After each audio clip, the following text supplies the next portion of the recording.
In competitive chess, the weight of a win, draw, or loss is all on one's shoulders. It's easy to feel alone.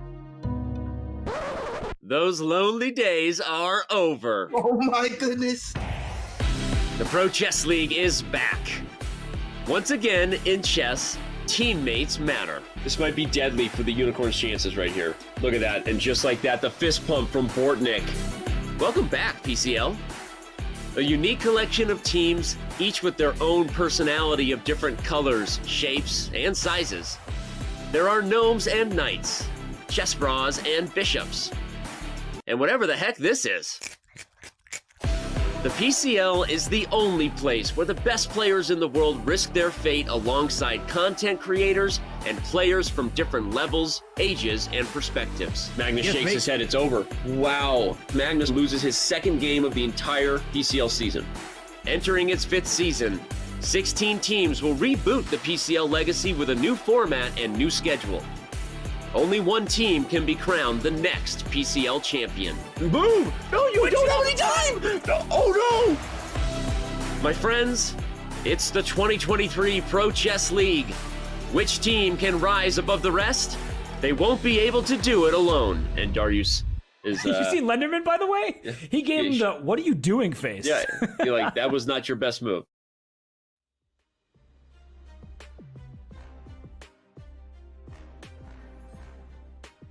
Welcome to another exciting day in the Pro Chess League. I'm Grandmaster Robert Hess. Alongside me, my good friend, Grandmaster Daniel Naroditsky. Danya, we have seen 4 matches conclude earlier this week. Today, we have 2 more in store. How excited are you for the action? Incredibly excited, Robert. Happy Friday, everybody. No better way to start the Friday than with some more exciting PCL action. It's been an amazing week, and it's been shepherded and performed beautifully by lead commentator, some guy named Robert Hess. So glad to be here. Can't wait for more PCL. Wow, starting off with positivity, that's a surprise, but a welcome Rare. one at that. It is rare. What also will be not so rare will be the next team that qualifies for the playoffs here in the Pro Chess League, because as we bring up the standings, we have 4 teams that have already booked their ticket to the playoffs: the Indian Yogis, the Gotham Knights, the Shanghai Tigers, and the Levitov Chess Wizards. And later today, we will see the Norway Gnomes and Team MGD1 play. But Danya, at the top there, those 4 teams that have already clinched a playoff spot, which one sticks out to you? Gosh, I'm just looking around and looking around. That is a logjam at the top, Robert. The Levitov Chess Wizards were my favorites after week 1, but looking at the way the Indian Yogis have run through the field, the Gotham Knights with Hikaru Nakamura, it's kind of like choosing between, the Warriors and name some good NBA teams, the Bucks. It's like everybody's incredibly good. And as I said at the start, Robert, it's going to be about form. It's not going to be about rosters. Everybody has an incredible roster at the top. It's about the form that the top players are going to show. That's going to be the X factor. Yeah, for sure. That is going to be the case. And Norway Gnomes, Team MGD1, the matchup we'll see. One team will go up into the playoffs. The other will go down to 2-2 and have to play next week. And on the other side of the standings, there are 4 teams that have already been eliminated. We see the Unicorns, the Capybaras. They joined the Bears and the Cobras, who were eliminated a week ago. So, Danya, I think most people would be shocked at the start of the season to hear the St. Louis Archbishops, 2 losses as a team.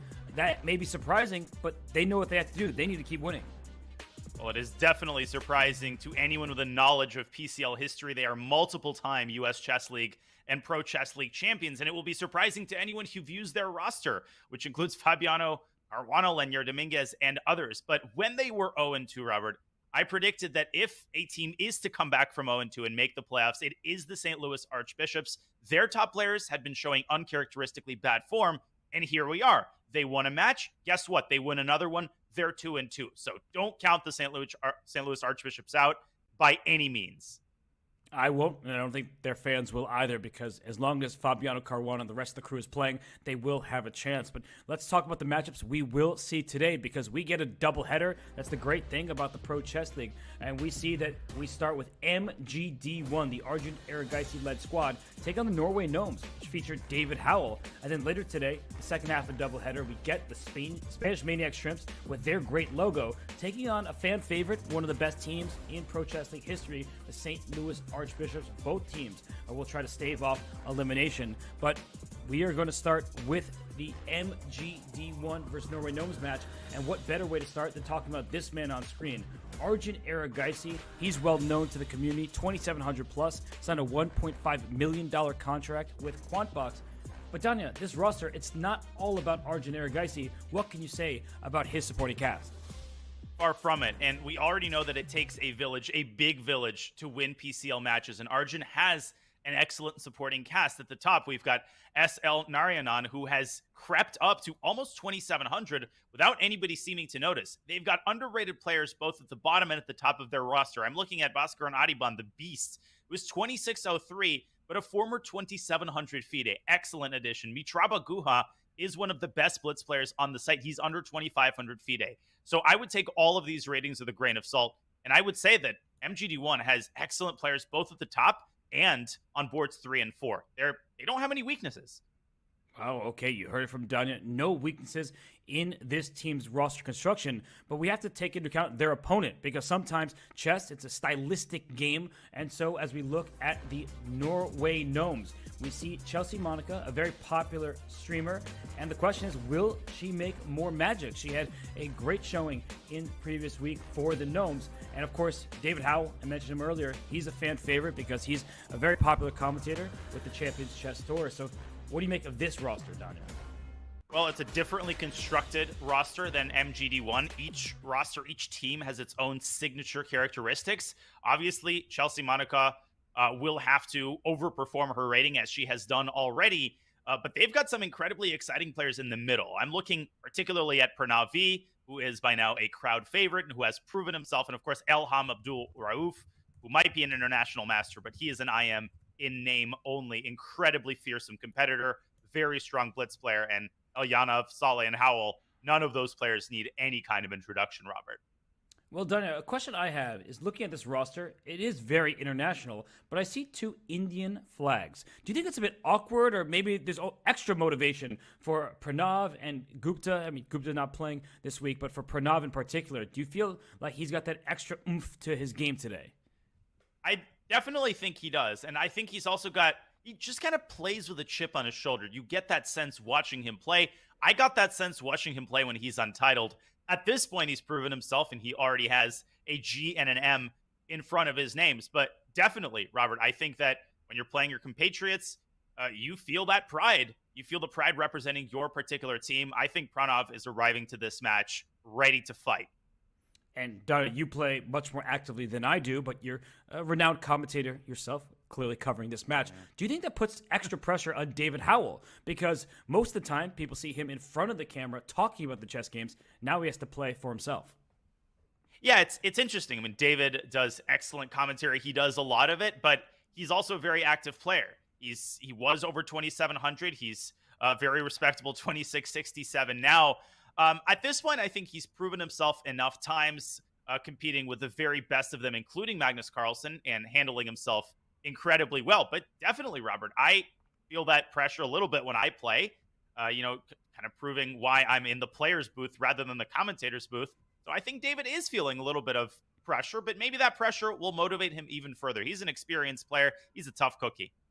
Yeah, this is a strong lineup. 2,700 plus. Pavel Elyanov used to be 2,760, an absolute monster at the top there. And we see the rosters, but let's talk about how the teams have to submit their lineups, because you can't just choose anyone you want. You have to have an average rating of 2,550, which includes at least one woman on the lineup. Players over 2,700, like Pavel Elyanov and Arjun Erigaisi, they count as 2,700. That encourages teams to have their best players playing for them week in and week out. Players under 2,200 count as 2,200, which means that if you want to stack the top boards, you still need to make that rating cap. So you have to take that into account And for the women, those that are over 2350, they count as just, and I'm putting that in air quotes, 2350. That means that you get the best female players in the world, the likes that we've seen throughout the Pro Chess League season. They get to occupy a spot on the team and show their force. So, Danya, specifically in this match, we have our lineups set. We know who will be playing. And when you look at these rosters from board 1 down to board 4, what stands out to you? Well, first of all, Aditya Mittal, I believe, is a Grandmaster-elect. I'm not sure if he is over 2,500 FIDE live, but he is an IM in name only. He is a Grandmaster in strength. So Aditya is an excellent board 4. Chelsea Monica will have her work cut out for her. I think for the Norway Gnomes, it is very important for Chelsea to score, let's say, at least one upset. It's crucial for Pavel Ilyanov, I think, to get at least 3 points out of 4. I'm going to point those two as the keys to the kingdom, Robert, for the Norway Gnomes. Great performance by Ilyanov and at least one upset by Chelsea Monica.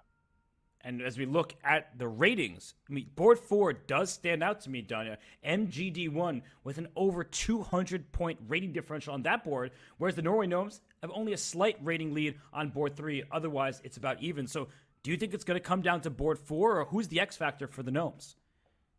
Yeah, it's hard to say. I mean, obviously, Chelsea and her ability to score upsets is important. V. Pranav, I mean, I always indicate him as an X factor. He has had an up and down Pro Chess League, so he also has his work cut out for him. He's facing 3 incredibly strong Grandmasters. I'm very excited to see the Arjun Pranav matchup. That's just going to be an exciting game.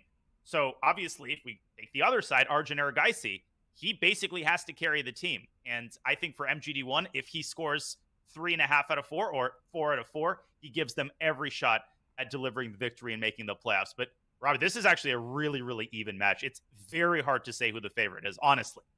Yeah, and as Danya's saying, perhaps Arjun Erigaisi will have to pull a Greg Jennings and put his team on his back, though. But that is going to be seen later. We want the community to get involved each and every match. So we have a featured question for Week 4. Will Team MGD1 play over or under 2.5 brilliant moves in their match against the Norway Gnomes? Use the command PREDICT. Submit your predictions for a chance to win each week of the PCL. So that voting has closed, but it's what is for this week. Over or under 2.5? What do you think, Danya? I'm going A, over 2.5. I mean, with Arjun Erigaisi on your team, I mean, Tabata Bai, with so many explosive players, I definitely am going over. Okay. No question about it. Many brilliant moves, says Danya. So let's talk about the specific lineups for round 1, because we need to know what the matchups are before we start seeing brilliant moves. And, well, we have the match score is 0-0, but it is tied. Don't worry, everybody. And as we look, who cares? 16-16, 0. Yeah, it doesn't matter what we start with as long as it's an even score. But Danya, you look at the boards here. Everybody wants the white pieces. Chelsea, Monica, Pranav, they get to the top. Harika and Aditya on the bottom get the white pieces. So who's board 1 and board 2 do you favor more? That's my question. Yeah, I mean, against Pranav is a complete toss-up because Pranav is a force to be reckoned with the white pieces. I'm excited for the Chelsea Monica Arjun Erigaisi match. We have seen, Robert, we've seen quite a few board 4, board 1 upsets, and I'm not just saying it, and we've seen a lot more games that could have been an upset. I just remember Shakir Mamedyarov being one move away from losing early on in the PCL. Alice Lee scoring some phenomenal victories last week. So wherever you look, this is not a walkover for Arjun Erigaisi. I also think it's important for Pavel Ilyanov to play aggressively with the black pieces. He's an incredibly strong player, Robert, but I think for the Gnomes to have a serious shot, he will have to take some serious risks and try to defeat MGD1's board 4 Aditya Mittal. Aditya Mittal drew Fabiano Caruana with the white pieces. He actually had 1 win, 2 draws, and a loss. So the board 4 rating, he's a grandmaster. Does that make a big difference in these matches? Not particularly. I think for Aditya Mittal, the most important thing is confidence. When you know for a fact that you can compete with the top players and draw them, you just play much better. Aditya Mittal, apart from drawing Fabiano Caruana, has also had his crack at the top guys through all of the Chess24 events that he's played the last couple of years, and he acquitted himself very well. He scored many draws. He was crushing me with white, and his openings are just so well suited for the team format. Very solid player. He can play both D4 and E4. Really wise beyond his years. You would think he's a 60-year-old, Soviet grandmaster. You wouldn't think he's a teenager with his future ahead of him. Super exciting player. No, he is exciting, and this league is exciting. The Pro Chess League is a fan favorite because of the format that we have here, where it's an all-play-all in a rapid time control of 10-minute plus 2-second increment, up to 4 rounds. Why up to? Because if a team dominates and gets to 8.5 points as a squad before the 4 rounds have been played, well, then the match is over. But if a round is in progress, the rest of the games continue. If a tiebreak is reached, we will replay the round 4 pairings until one team wins. We saw tiebreaks just 2 days ago in the Pro Chess League. So we're going to get set with Arjun Erigaisi and Chelsea Monica. They are going to start the action here. It's board 1 for MGD1 against board 4 for the Norway Gnomes. Danya, the white pieces, Chelsea Monica, do you think she's relieved to get those white pieces, or is she just stressed she's playing a monster in Arjun Erigaisi? Well, I think being board 4 is actually not such a bad deal because A, you get great opportunity to face players you otherwise wouldn't face, and B, the expectation on you is a little bit lighter than the expectation on Arjun, right? You score 1 draw, you score 1 win. That could already be the difference that your team needs. So you've got to adopt a growth mindset. Yes, you've got to expect that you're going to lose 1 or 2 games. You have to keep your head up.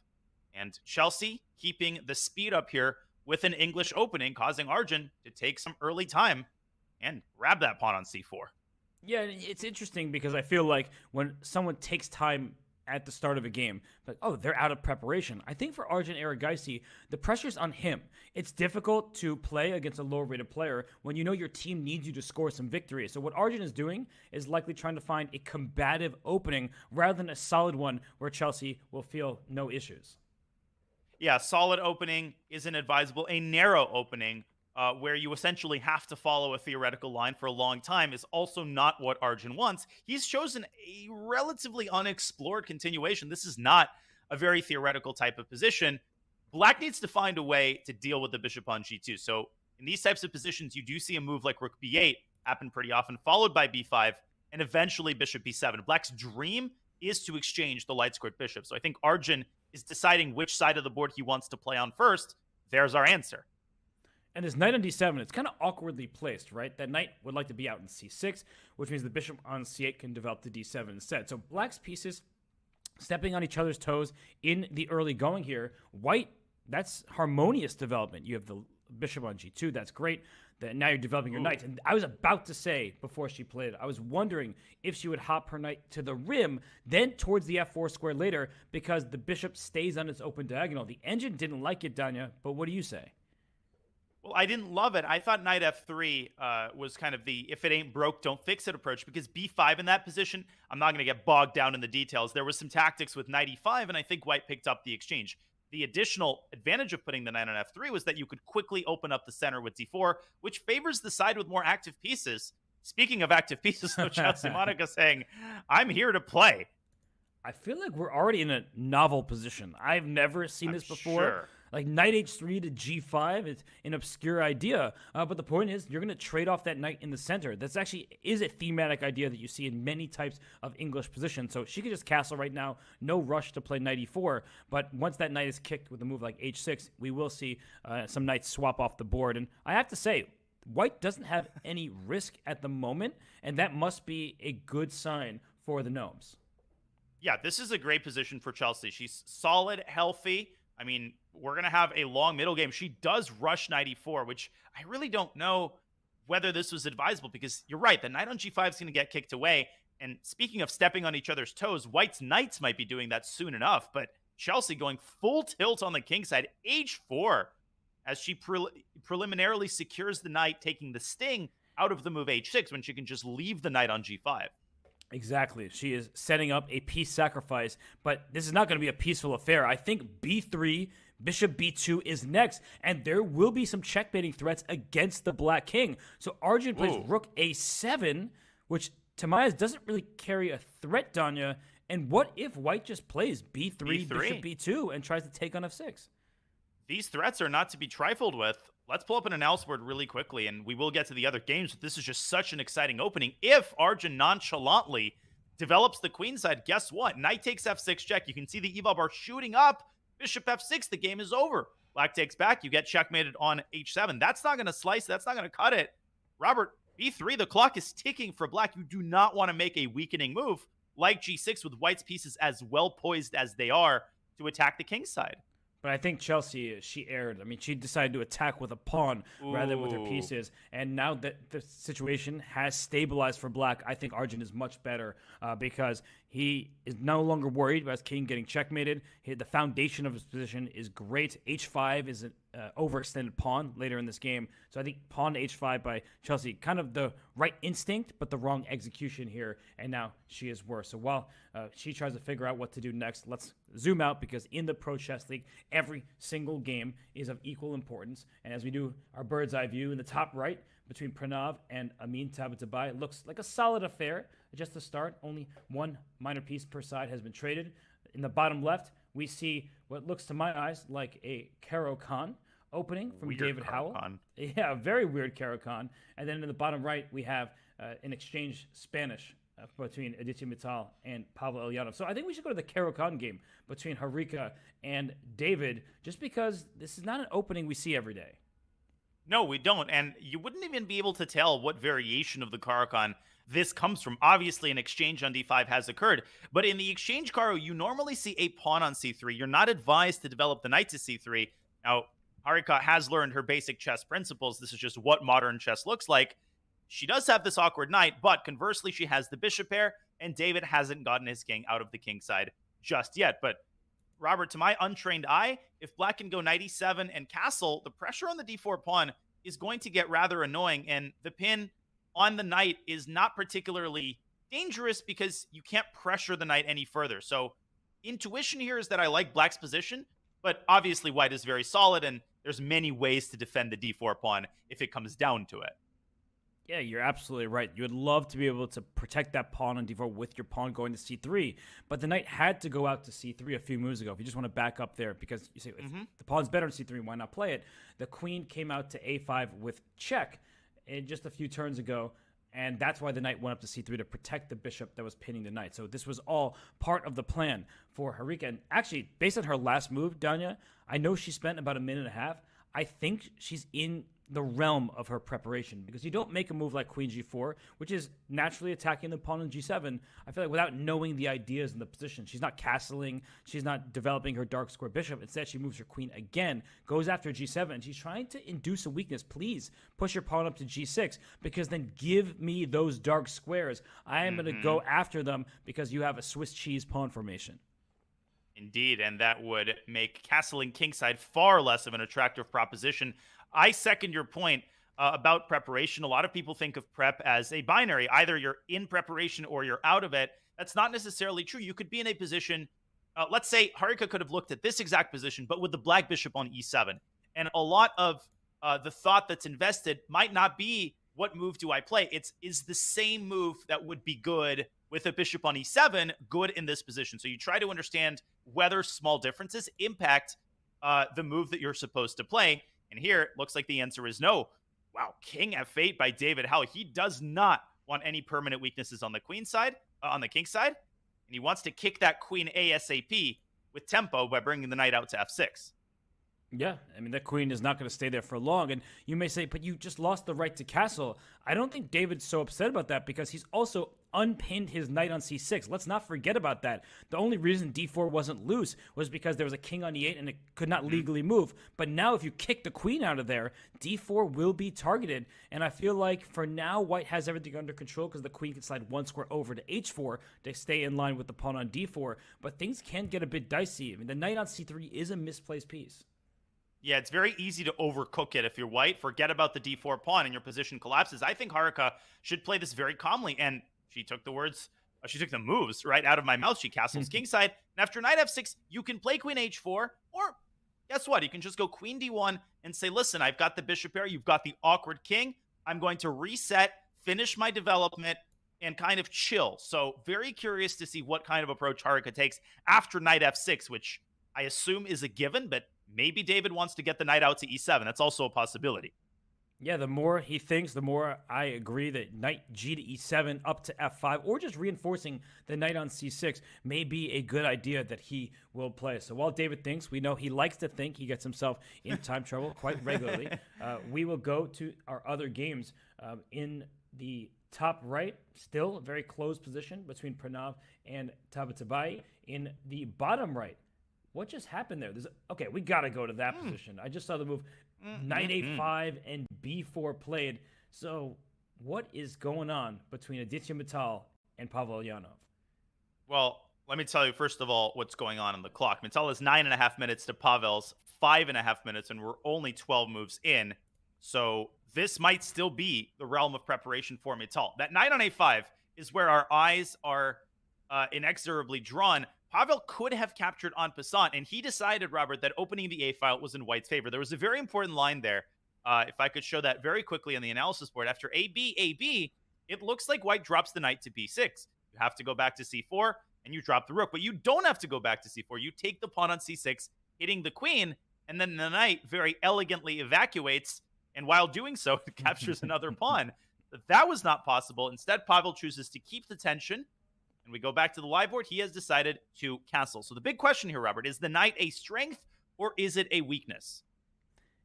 Before I get into that, I'll just say it's a nuisance. That's the biggest thing. That's for sure. It keeps the queen tied down to the b7 pawn, and if the pawn pushes the b6, c6 falls. So black actually can't kick the knight out of there very easily.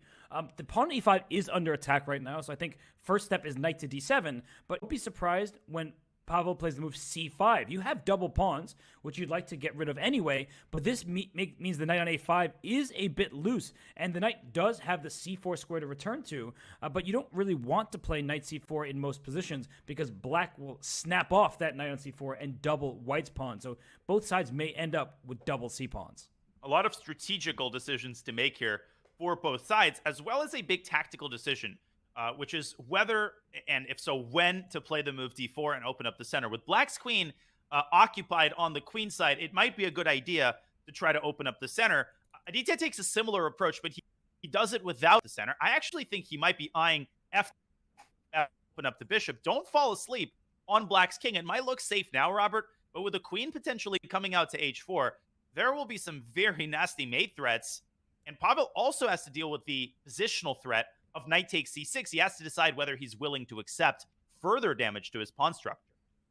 But really good eye by you that the queen on b8 does not help the king all the way on the other side of the board. So Aditya says, let's go. It's my time to attack you. And rook e8, a very calm, measured approach from a veteran grandmaster like Ulyanov. I think what Aditya is aiming for is, let me take on e6 now. I can play my knight back to c4 safely at any moment, and that means that I have the healthier pawn structure. f4 is not out of the equation after that. So, Danya, I think that just take on e6, bring the knight back to c4, and then play for f4. White should stand better with the potential to open up the position. The side that has the pawn breaks is usually the side with the advantage, but I have to take us away here because I'm just noticing another game. Looks like it's nearing its conclusion. Unfortunately for all the Chelsea Monaco fans out there in the top left, that game is not going her way. Danya, I mean, this is a position we did not expect to see. She was supposed to be on the attack. Now her king is stuck in the center, and all of black's pieces are marching forward. Well, all of the horror started with move 12, h5, Robert. If she had put the accent on finishing her queenside development, b3, really better there. We saw it according to the eval bar. Instead, she overextended herself. You used that word. And now the game is over. Bishop takes e4 is the final blow. Oh, bishop takes f2 to follow that up with queen h4, and the king hunt begins. Beautiful technique. I mean, Arjun is a surgeon in these types of positions. You said the king hunt begins. The king hunt begins and ends right away. Immediately. You're not getting anywhere in this one. And unfortunately for Chelsea Monaco, she misstepped with that h5 move. Now she's just getting checkmated. A beautiful tactical sequence at the end here. There's no choice for what. You have to take the bishop. You have no other Robert, legal you're moves. Wrong. There is a choice. Do you take or... Yeah, exactly. Okay, well, I would say if you were going to play on, and usually you do in team chess. I know, us top players, we don't like to get checkmated, but sometimes you should play the checkmate in a team event. Not if you're down all the pieces in the world. Sure, maybe you want to be respectful, but you know what I mean, Danya? It's just nice to keep the tension, whatever may exist, alive. So I feel like she's going to lose the game, whether it's by resignation or by checkmate in just a few turns, because the path forward is very obvious, and black's not even down material. She resigns. Arjun gets that victory for MGD1, but for Chelsea Monaco, it's okay. It was just the first game. It's a learning opportunity for sure. So let's take a look around the horn here. We haven't even given the top right game any of our attention, And Pranav, he just leapt forward with his knight to g5. He's going after the f7 pawn, and Amin Tabatabai using his force as well. So why don't we dive in there, because the Iranian player, Amin Tabatabai, Danya, looks like he's got everything under control. Every weakness that was targeted is now defended. Yeah, he's got the bishop pair. That's his biggest advantage. He also has control over the A file, which is rather unimportant here. Conversely, white has control of this very important square on d5, which he would like to occupy with the knight. The funny thing is the bishop actually has nowhere to go. This is the only parking spot in the center, so you got to roll with it.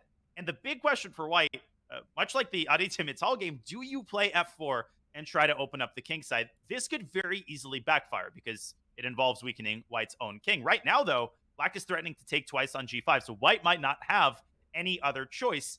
Playing knight f3 here seems pretty underwhelming, and it sort of allows black to get his pieces back into the game. 3.5 minutes for Pranav, and let's see if he steps on the gas pedal. You don't have to tell him twice, but look at Tabatabai responding instantly. That was the most shocking part of that to me. Like, you were talking, I was like, okay, now I'm getting revved up. And Amin says, yeah, no, I got this under control. A quick king g7. You have to watch out because f6 can hit you when you're not expecting it. And then where's that knight going? It can't go to h3 because the bishop on d7 eyes the square. And if you have to go to f3, you step in front of your own rook, which means the f4 pawn will be in trouble. So, wow, what a decision there from Amin Tabatabai. I mean, was it instinct? Was it calculation? I don't care what it was. It was a great move. And I feel like white's position is in danger of falling apart, and Pranav is down 2 minutes on the clock. We know Buddy's a bullet beast. We know that he's capable of playing with mere seconds on his clock. But Danya, Amin Tabatabai is one of the best in the world. And maybe f6 will not be fun for white. Oh, Amin is simply not Tabatabai what white has to sell here. King g7 is one of those moves that we take for granted from the top guys. They always maintain their composure when under serious pressure. But speaking of composure, I like the move king h2 as well. I think this is prophylaxis against f6. White opens up the possibility of dropping the knight back to h3. Is this a glamorous move? No, but you keep your f4 pawn alive. Knight h3 is on the board, and now Amin has to try to find a way to put pressure on this knight. I'm even thinking about bishop c8 and queen d7. It's important also that f5, which would be a very desirable move, is not possible because the other knight hangs. This is such a highly charged tens position. I don't envy either player here, but particularly not white, who's quite a bit lower on the clock. But it also has some similar themes to the Elyanov game. That one was much more closed than this one is at the moment. But remember, we were talking about that queen on b8. It was very far away from the king. This time it's white's queen that is very distant from that king on h2. And that means that some of the pawns, some of the holes in the position cannot be covered. So I look at this game here, I'm already thinking, is it time to take on f4? At some moment, can the f6 pawn even go up to f5 to create maximum chaos in the center? Amin is on the clock. He's trying to figure this out. But I feel like we have to just take a step away here just because I'm looking at another game. And I mentioned Elyanov's game. His position looking better and better there in the bottom right, Danya. Yeah, Pavel Elyanov has just worked some magic in his last couple of moves. Aditya Mittal has not gotten off the ground on the king side. In fact, he just got off the ground. He finally played f4, but it's come at a great cost. He's allowed, first of all, black to get rid of that nuisance, as Robert Hess put it, on a5, and he's gotten rid of the nuisance on b5. He's now up a pawn, and white doesn't have all that much to show for it on the king side. I would not say that black is winning here. Robert, white's attack could very easily redevelop if the f-file is open, and Pavel Elyanov is really feeling the burn on the clock. Maybe it's time to make white feel the burn on the queen side with a move like c4.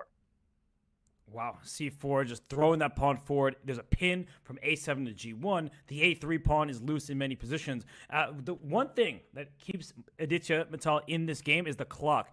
Pavel Elyanov is a fantastic player, but we all are not our best selves when we have just seconds to work out some of the complications. It's a pawn extra for black, but let's note that white has a potential attack brewing.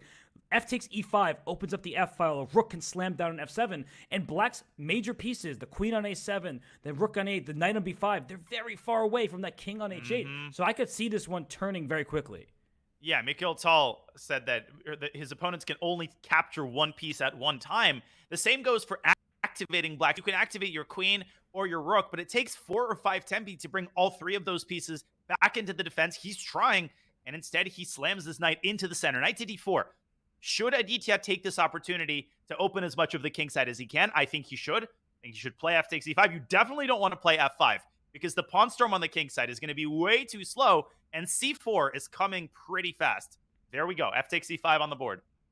But I think this is some veteran experience here. Rook takes e5 should be Elyanov's move. He keeps the f file close, he plays it, and then the other rook can slide to e8. Your pieces are getting closer to the king side, and you haven't opened up territory for that rook sitting there on f1. Very, very good decision by Pavel Elyanov. So I think that his time is not great, but his position still favorable with that extra pawn. But I love the way Aditya's playing.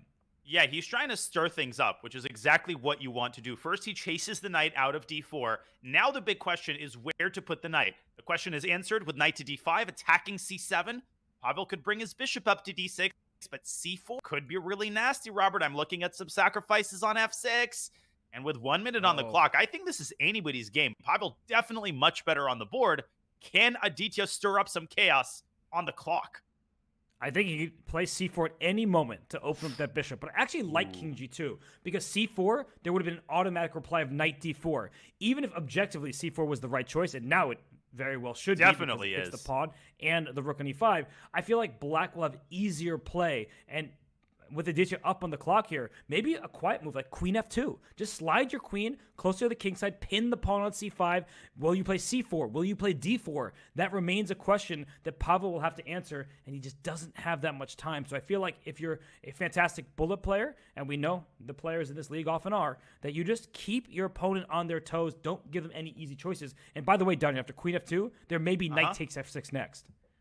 Oh, and there might be knight takes f6 even here. Pavel immediately sacrifices the exchange, a worthy price to pay for this bishop. I don't think that Aditya should immediately grab on e5.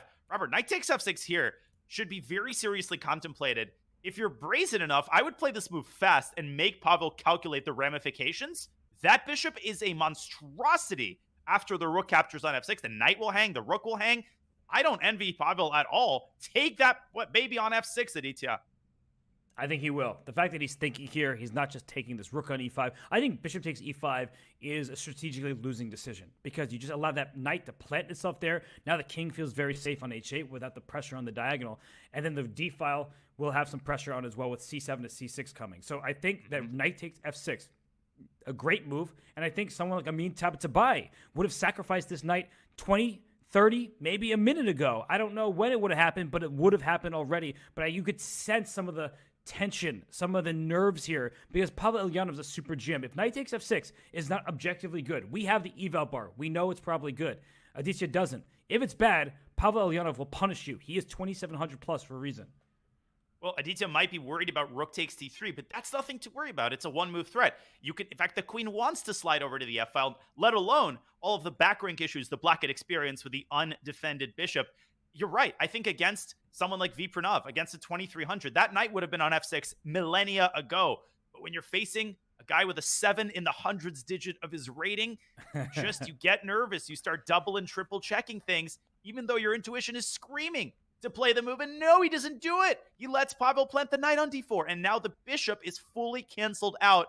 And knight takes f6 is a completely innocuous move.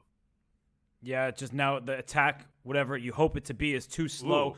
Ooh. You see, knight takes f6 is a threat. It is. But at some point, c6 is going to happen. Not now because of knight takes f6. We were just talking about that. But c6 will be available to black. He said, queen a6. Maybe it's even better. That is just great defense. Bringing the queen to defend f6, but also attacking the c4 pawn all at once. And that's what great players do. Multi-purpose moves. Rook f2, where's that rook going? I think you can even slide the queen on over to e6. The king is feeling extra safe tucked away in the corner now. It is, and now black has a lot of low-hanging fruit that he could pick. But again, you have to be careful about accidentally allowing knight takes f6. Pavel doing everything possible to eliminate all of these shenanigans. He brings his queen into the center. Guess what, Robert? He's activated all of the 3 pieces, which used to be stranded on the queen side. Now they're in the center, actively participating in the defense of the king. He's making more progress. There goes the knight from d5. That was white's last remaining strong piece. Yeah, no, this is a problem right now for Aditya Mittal, going the wrong way, trajectory all in Elyanov's favor. But let's go away from this game for a moment because Pranav, buddy, look at this game in the top right. He is completely winning against Amin Tabatabai. Now, it's not just the eval bar that helps us know that he is winning. As we go to that game, we see that the queen g6 check, cold-blooded. Oh, but is it totally winning here after king g7? Can black mount some sort of a fortress with the rook on b7? I'm taking time into account. Perhaps there is a way in some universe to defend, but it just feels like it has to be a win for white. Like, just take on d6. Take on he d6. Does so. We're going to get a swap, but then the black king is frozen, just trying to stop that g pawn, and that's a runaway passer. Yeah, this is just going to be a matter of time. I feel like black has to try rook b7, put the rook behind one of his pawns. He pushes it immediately. White has this tactical idea, running the g-pawn up the board. That's a classic breakthrough. If you can get two of your pawns on the 6th rank, you win. But do you play rook c7 first?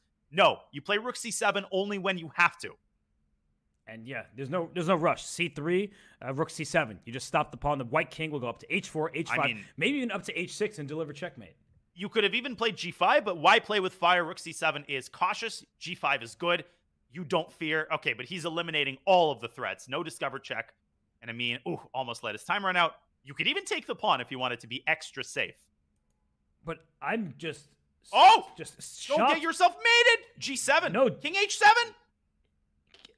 And then what do you do? Queen and king g6? Oh my goodness. Oh, that what was so technique there. close. And what presence of mind, what cold-bloodedness by Pranav. It's still not over. No, in this one, but it should be just with the two pawns. F6 happening next to block the check, and then pawn is just going to promote. So you see on Amin Tabatabay's face, he is more or less resigned in this position, and he's about to resign by clicking on that button. So it's a win for Pranav, and look at that fist pump. He is happy. There's a big smile from the teenager. Big smile. Yeah. Oh, that's good to see. Tough for Amin, but great for Pranav and MGD1. Oh my goodness. In the bottom left, the position was winning for Harika just a few moves ago, but David Howell, with no time on his clock, somehow he's surviving here. Danya, if you just click back a few moves, I mean, we might have to look after the game. Harika was completely winning. Yeah, she was. We'll probably stick to the live board for now. She was completely winning in that end game. We'll definitely look at that after this game ends, but we're approaching total time scramble phase. David Howell is playing for the win, and Harika might be losing her cool here as she drops the pawn on d6, and now black is playing for the win. White has to push the c-pawn ASAP right now. Go c5, and it's actually a 3-result game here, but should be a draw. It should be, but shoulda, woulda, coulda. In the Pro Chess League, in these rapid formats, you make one mistake and the game slips out of your hands. But the good news for Harika, she's been doing very well on the clock. So here I would like to see the move queen d6, offer a queen trade. She goes here, queen a1 check. Watch out. You could find yourself blundering your queen for either side. I don't like this move, though, because it's all about who gets the pawn to the 3rd rank first. I think David should play e3. Harika should have enough there to check the king into oblivion. But there's no way the black escapes the checks. And no need for David to do anything crazy. He forces the draw. You said it, Robert. He was completely lost just 10 moves ago with no time on his clock. I can rewind to right around move 54. This is a completely winning pawn endgame. Oh, Harika should have just taken here. Oh, and she promotes with check. And she can't believe it. Look at her. Like, she promotes with check. She just noted that. You could see on her face. She's like, what was I thinking? But I'm to put this in perspective, everybody. I think the reason she didn't take on F5 is just put that position on the board for a second. Yeah. The black king is inside the box. So you may be worried that the black king will hunt down this pawn, but you always have moves like C5 check. Not easy to calculate when you don't have that much time. If she had 5 minutes on her clock, she would have spotted this, no issues. But with just a minute on the clock, you're trying to play quickly, trying to play in your opponent's time trouble. You miss things like that. So, of course, she's a fantastic player. She had a winning position against someone as strong as David Howell, but she went G5 and let the win slip out of her hands. She's going to herself for taking only a second on that move. But, as you said, coulda, woulda, shoulda. The round is over, and the Norway Gnomes have a 1-point lead. This match could have been tied with a Harika win. Is that game, Robert, going to turn out to be of crucial importance? It's way too early to tell. But every single half point in the Pro Chess League typically is of great importance. And let's give a shout out, credit where it's due. Pranav, buddy, you said he was the X factor for the Norway Gnomes. He beats Amin Tabatabai. So the lone Indian player in the Norway Gnomes lineup takes out the lone non-Indian player from Team MGD1, that is a team based in India. So he's saying, hey, next year, call my name, put me in your roster. Yeah, you didn't draft me, your loss, says Pranav. And that smile on his face at the end of the game it said it all. Tabatabai played a fantastic game. He had more time on the clock, and somehow Pranav kept his composure and channeled his incredible blitz skill into a crucial Norway Gnomes victory. They lead by a point. They could not have asked for a better start against a powerhouse 2-1 team. And we just saw a feature chat from team manager Jon Ludvig Hammer. He is thrilled to see his team with a 1-point lead. We'll see if MGD1 can catch up. But first, we go to a break. And when we return, it's the second round of action here in this Pro Chess League match between MGD1 and the Norway Gnomes.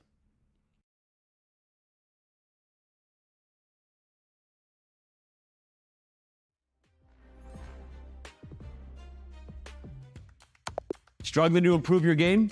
Chessable is the home for chess improvers.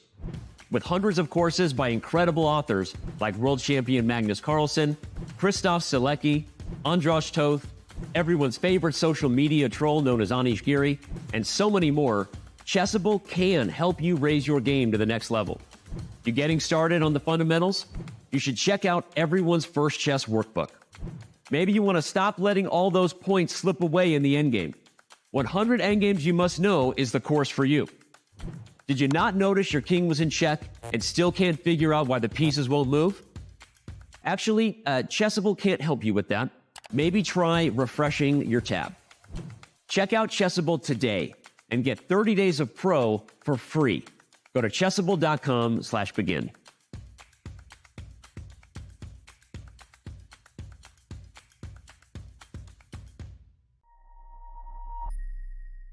International Master Danny Wrench, Chief Chess Officer, back again with more chess terms here for you today. We're going to talk about the passed pawn. The passed pawn must be pushed. You hear it said often, and that's because just about every endgame you see that isn't a blowout often comes down to maybe someone's up one pawn, or maybe even just the first person to create a passed pawn is the person who goes on to win that game. We're going to talk about what the passed pawn is and define it for you in today's video. Let's do it. What is a passed pawn? A passed pawn is a pawn that has no enemy pawns stopping it from moving forward. That means pawns either on the file in which it resides or on the adjacent files that would therefore capture the pawn should it advance. So if a pawn has none of those things stopping its way, then it's time to push them, baby, as our boy Yasser would say, and as you hear mentioned on many broadcasts that you would watch on Chess TV. And on that note, as we look at our game examples we like to do, this is taken from Tomaszewski versus Rajaba. Here, white plays the move b5 exclam, which highlights again, it's not how many pawns you have, but who's going to be threatening to get a queen first. After black takes it, white pushes forward with gusto, and because the rook can't blockade the pawn due to the light square bishop, this game is already over. Black is going to have to sacrifice the bishop for the pawn on b6, and white would simply be up a minor piece. Note that after the first move b5, should a takes b5 have been played, white would have pushed this pawn and then trapped the rook on a7, showing the power of the passed pawn. As with it protecting the bishop, this rook is completely out of the game, and white would easily go on to win, picking up pawns and just flexing the rook's muscles over the bishop for the rest of the game. So here we see a passed pawn being used as a weapon to just cramp down and trap all of your enemy pieces. So this has been another Chess Terms video. Hope you enjoyed it. Hope you're enjoying all of them. And with that, I will sign off, hoping that you learned something about what a passed pawn is, and we'll see you around on Chess.com.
Arjun Erigaisi, board 1 for Team MGD1, sporting the Pro Chess League t-shirt.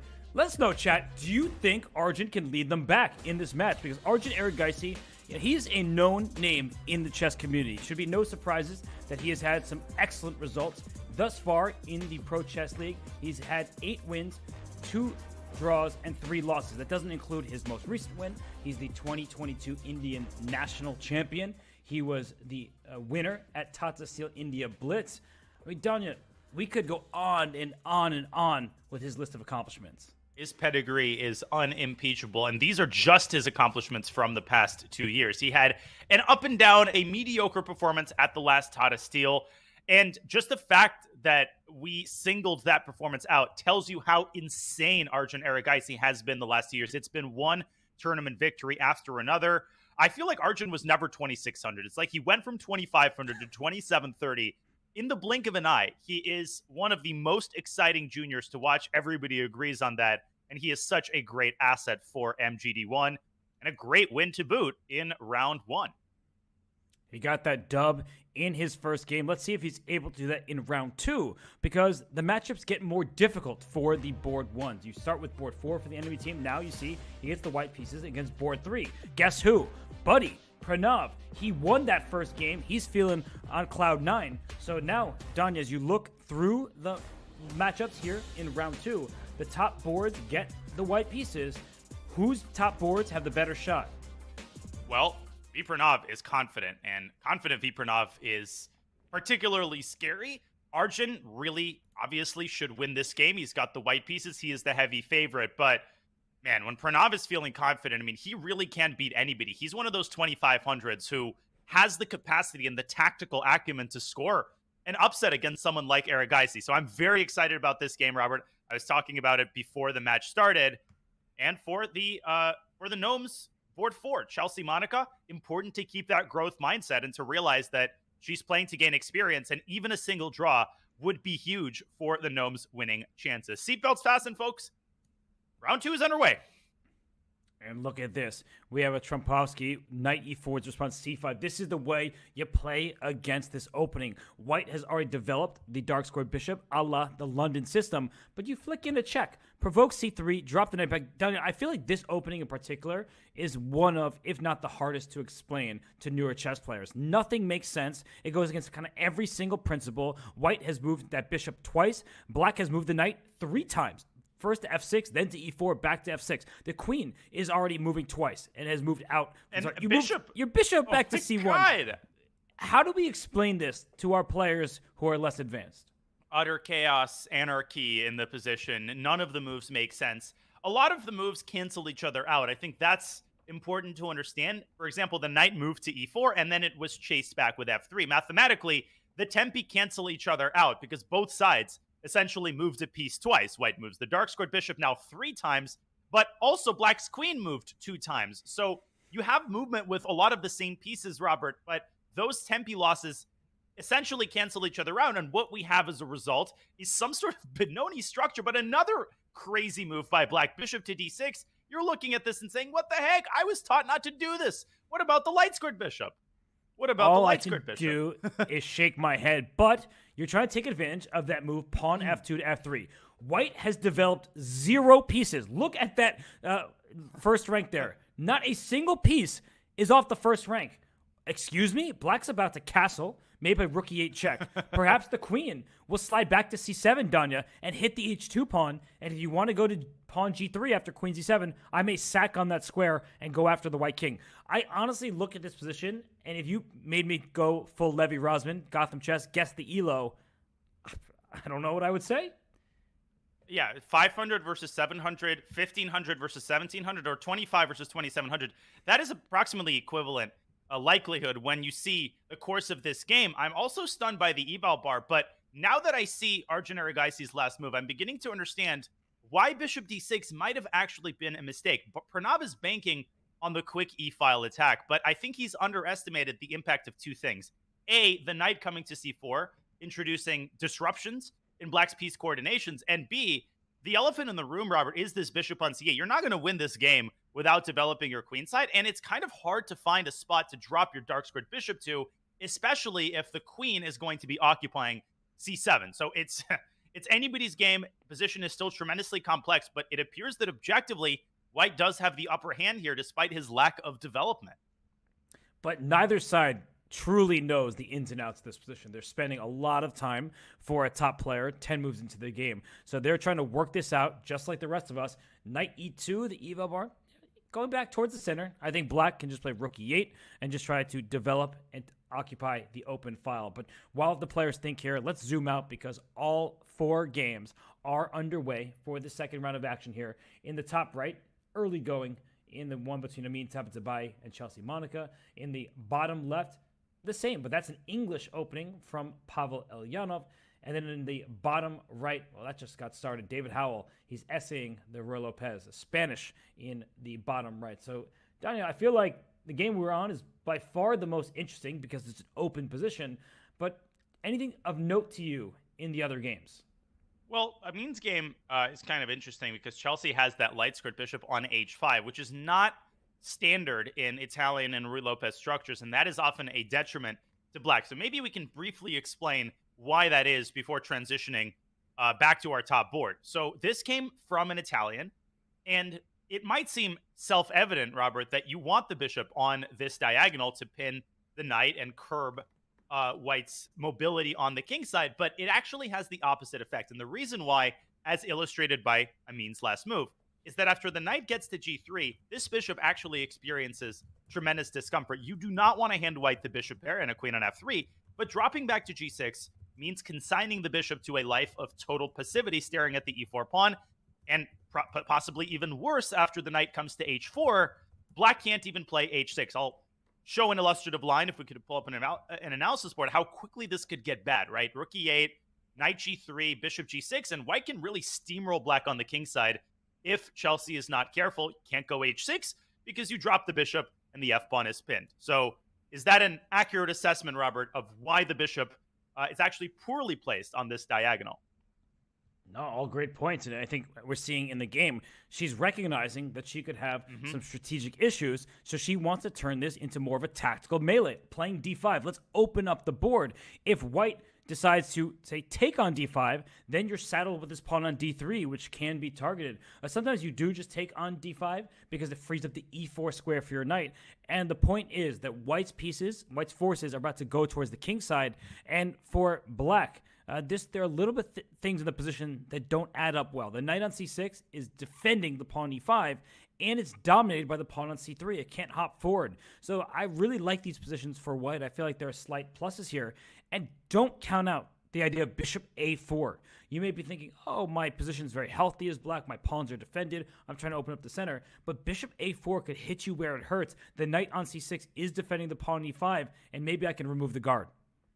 Yeah, White has ample activity on both sides of the board. Knight f1 and knight g3 is likely coming next, but you point out bishop a4 and maybe even b4 with queenside expansion as a sort of bonus idea. I don't see any good way for Chelsea to transform her central activity into something tangible. Maybe you play this classically and play queen d7 and rook a8, but what does that do? Even if the d file opens up, there's nothing on the d file, and White's knight is going to be on g3 in the span of 2 moves. So the time situation, the position on the board, not favoring Chelsea in the early going.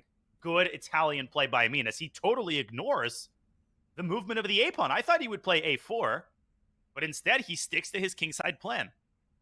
Yeah, I think he's playing quickly. That's his goal in this game. He lost the first one, so he's trying to use the clock as a weapon. And, well, right now it is I don't even know, was that a 3.5-minute lead for Amin? And Chelsea's playing very well. This is rapid, so the time difference is consequential, but it's not all important just because she has so much time remaining and she is playing active chess. Finally, Amin slows down. So let's zoom out for a second because I want to point a couple things out here. In the bottom right, I don't want to go into that game just because it's standard opening fair. Aditya Mittal has more time than he started with against David Howell, so he is in familiar territory. But in the top left, I know we haven't been able to dive into the games in the bottom row there between Elyanov and Harika and Howell and Aditya Mittal. But let's look at the top left. This position is crazy, Danya.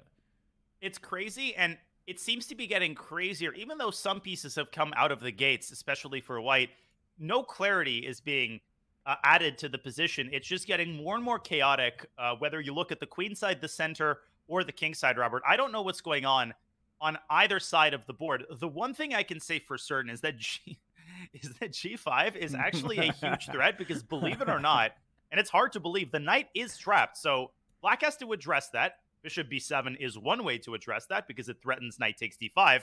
But how easy is it to play a nonchalant move like queen b6? Oh, let's increase the pressure on the knight. Whoop! You will have no knight after g5, and it'll be good knight.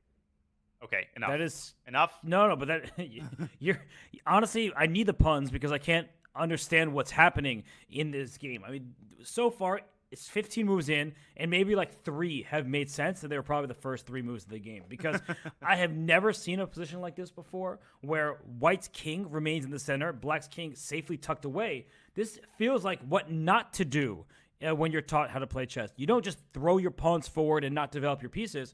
But Arjun Erigaisi, he's done it for a reason. He does have this advanced pawn on d5. It's kind of a thorn in black's side. I do think that black can target that pawn, maybe with bishop b7, as you mentioned earlier, just trying to get after this pawn on d5. But in the long run, right, if white can safely bring the king to f2, let's say, develop the light square bishop, bring the rook to e1, things of that nature, maybe then we could start talking about white having the edge because of the control that a lot of the pawns have. But I just feel like it's a flimsy construction, Danya. I just feel like we're going to see white's position potentially fall apart in the near future. We very well might, but it's a big decision right now for Pranav. He's down to 524 as Heafy and Ketos' bishop, immediately followed by king f2. The eval bar dropping even further. Maybe it's because of the possibility of c4 and bishop c5, but king f2 renews the threat of g5. So how does black address the threat and simultaneously improve his agenda in terms of attacking the d5 pawn and pressuring white's king? That's a hard question to answer. I think we're going to see an exchange sacrifice. So c4 looks really strong to me. You welcome the move g5, and then you sack that rook on e3, take on d5. The position opens up, and with a king on f2, it's only opening up in black's favor. Now, white would have extra material, but for that material, black has an attack brewing. So I do feel like c4 is a worthy move here. Just go for that exchange sacrifice. Yeah, I was going to make some coffee. I was going to brew some coffee, but with this attack, I don't need any more caffeine. This is as stimulating as it gets. But Pranav, it's so easy to fall into the trap of taking too much time. There he goes. Great call, Robert. He sacks the exchange immediately. So rather than advancing c4, he takes immediately. The advantage of that is that the d4 square is still covered. So bishop d4 is not possible. If Arjun wants to keep the bishop, he has to go even more passive and open up a potential avenue to his king. This is looking wild. And well, while we have a moment and while we need somebody to help us work through the complications, we're going to bring on the Norway Gnomes team captain. We have Anna Rudolph joining us. Anna, first of all, it's been a while. How are you doing? It's been a while. How are you guys doing? I've been watching the show. You guys are always killing it. There's no need to compliment you because honestly, you're like the best out of the best one can have as commentators. So thank you for having me. Thank you for letting me join. And I just want to note, we did not pay Anna to say that, so that was just Anna. You know, the transfer can come later, so it's okay. PayPal, credit card, I accept Bitcoin maybe. Well, we'll work on that later. You know, first we just got to ask you. So, what's it been like? You know, rooting on this Norway team. You've had some of the most exciting matches, and probably some of the most heart-wrenching matches as well. Yeah, I think both Hammer and me have had, I don't want to exaggerate, like near heart attack moments, but yeah, we've been sweating a lot and it's not for the heat, but in a good sense, because we were always so close to almost losing and then bringing it back from the dead. It feels amazing when it's that way and not that you are winning and suddenly you are not. So I think even though we've gone through a lot emotionally, the players, the captains, everyone who's rooting for the Gnomes, they know where we have been. But it's good that the Gnomes always manage to come out on top. And that's what we hope for today. We are leading. We are leading. And like, we don't have to come back from the dead this time. Maybe we are leading. Is that possible? I think it's very possible, Anna. And V Pranav is playing brilliantly right now. Brilliantly. Against Arjun Erigaisi. he's in time pressure, but you can see the eval bar dropping. Anna, can you talk a little bit about what Vipranov brings to the team and how exciting it is to have one of those incredibly underrated juniors on the Norway Gnomes? Honestly, it's awesome. Everyone is always like, Pranav buddy, and that he's so underrated, which is true.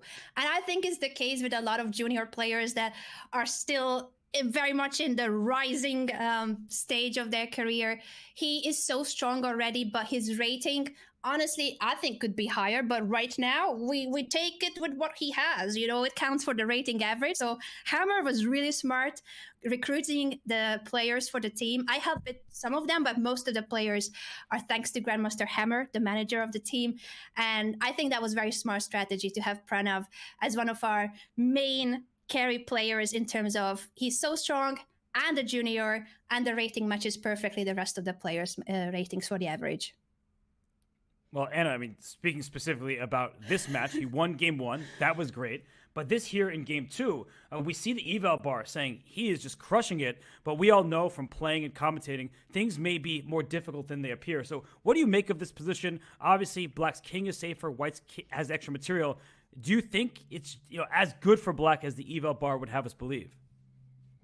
I sure hope so. I think if I had to play this game, I would be perhaps not as confident as Pranav is, to say the least.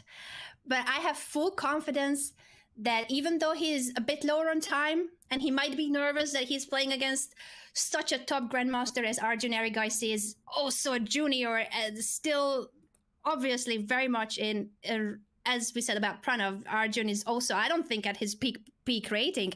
He's still improving. He's still getting to that very, very top of the chess elite. So very scary opponent. We have been afraid of Arjun, but I think if one can upset Arjun, that's gonna be Pranav. Not just because of what I see in the evaluation bar. Honestly, that's amazing to see. But because he's so talented and he's so motivated. I think he's especially motivated to show what he's capable of against Arjun. That was a great description, Anna. I would only add that I think he uses his tremendous blitz skill to his advantage as well. It's so important to be able to maintain your composure and time pressure, and that is where all of those sweaty late-night blitz and bullet sessions on Chess.com really come in handy. He's got a different dragon to slay, because Black against Arjun, this would be such a big win, and he might have gone a little bit wrong here. Wow. I mean, it still looks so good, I hope not though, fully right? wrong, but yeah, lots of sweaty late night speed chess sessions on Chess.com. That's very true. And oh man, I hope that this is still all right. What do you guys think? Let me know. I'm getting nervous. I feel like it still looks really good for Black to me. And the one thing is the time situation is evening up. It has been a huge lead on the clock for Arjun, even though a disadvantage on the board. And Donnie, I know you want queen a4, but there's like knight e3 check to figure out. Because if you take on e3, queen takes b2 as an intermezzo, perhaps. I don't really know what's going on. I'm just throwing out ideas because that's how we often play chess. Looks good, but you need to actually find something concrete. Yeah, knight Yeah, e3 goodness is a game me. changer. Oh. I am just hoping I didn't jinx it, that I was already celebrating that if anyone can upset Arjun, it's gonna be Pranav. I hope that I did not do any harm. It's one of those streamer curses or captain curses, so I'm gonna take it back.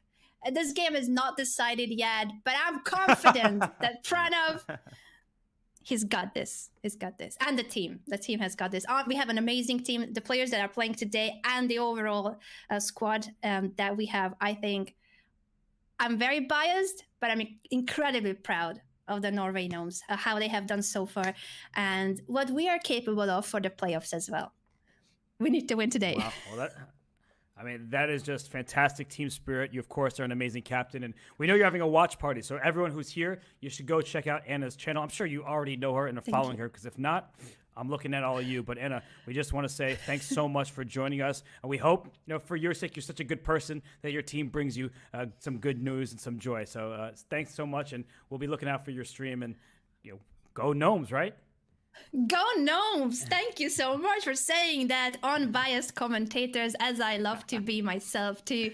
I wish you guys the best for the rest of the show, and hello to everyone watching on Chess.com on all sorts of platforms. I'm going back to my watch party, but I hope that at the end of the match, we all gonna be celebrating the Gnomes! Go Norway Gnomes! Always and forever. Not biased.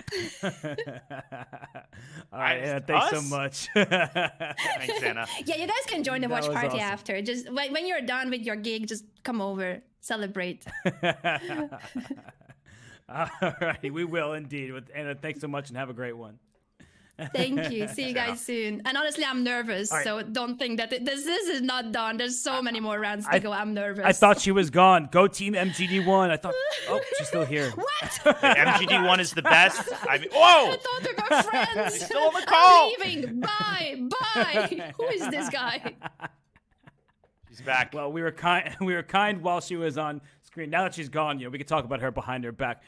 We don't root for anybody, but we do root for Anna Rudolph because she's amazing. Such a great presence in the chess community, and she is streaming a watch party as Hammer has been in the chat. But look at this position, Danya. It's getting crazier and crazier. The king on G2 is wide open. The bishop on B7 staring through the D5 knight towards the white queen, and then the pawn on F3 as well. So knight E3 check is a big threat to pick up this white queen in the center. I don't actually know what Arjun can do here. His position looks terrible. And by the way, we're gonna have to zoom out. We'll probably come right back here. But look at what's going on in another game. We see Chelsea Monica in the top right in a completely winning endgame against Amin Tabatabai. Oh, so that my would lands. be huge for the Gnomes.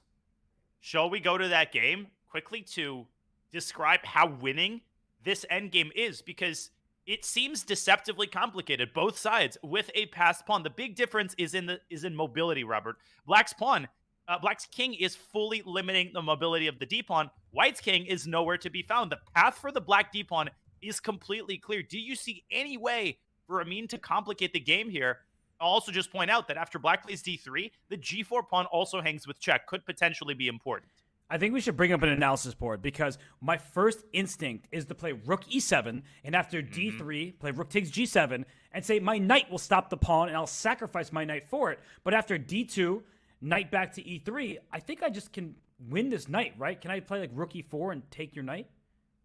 And that's the big problem. If you play knight d1, you lose the knight, but you're not able to get the pawn in return.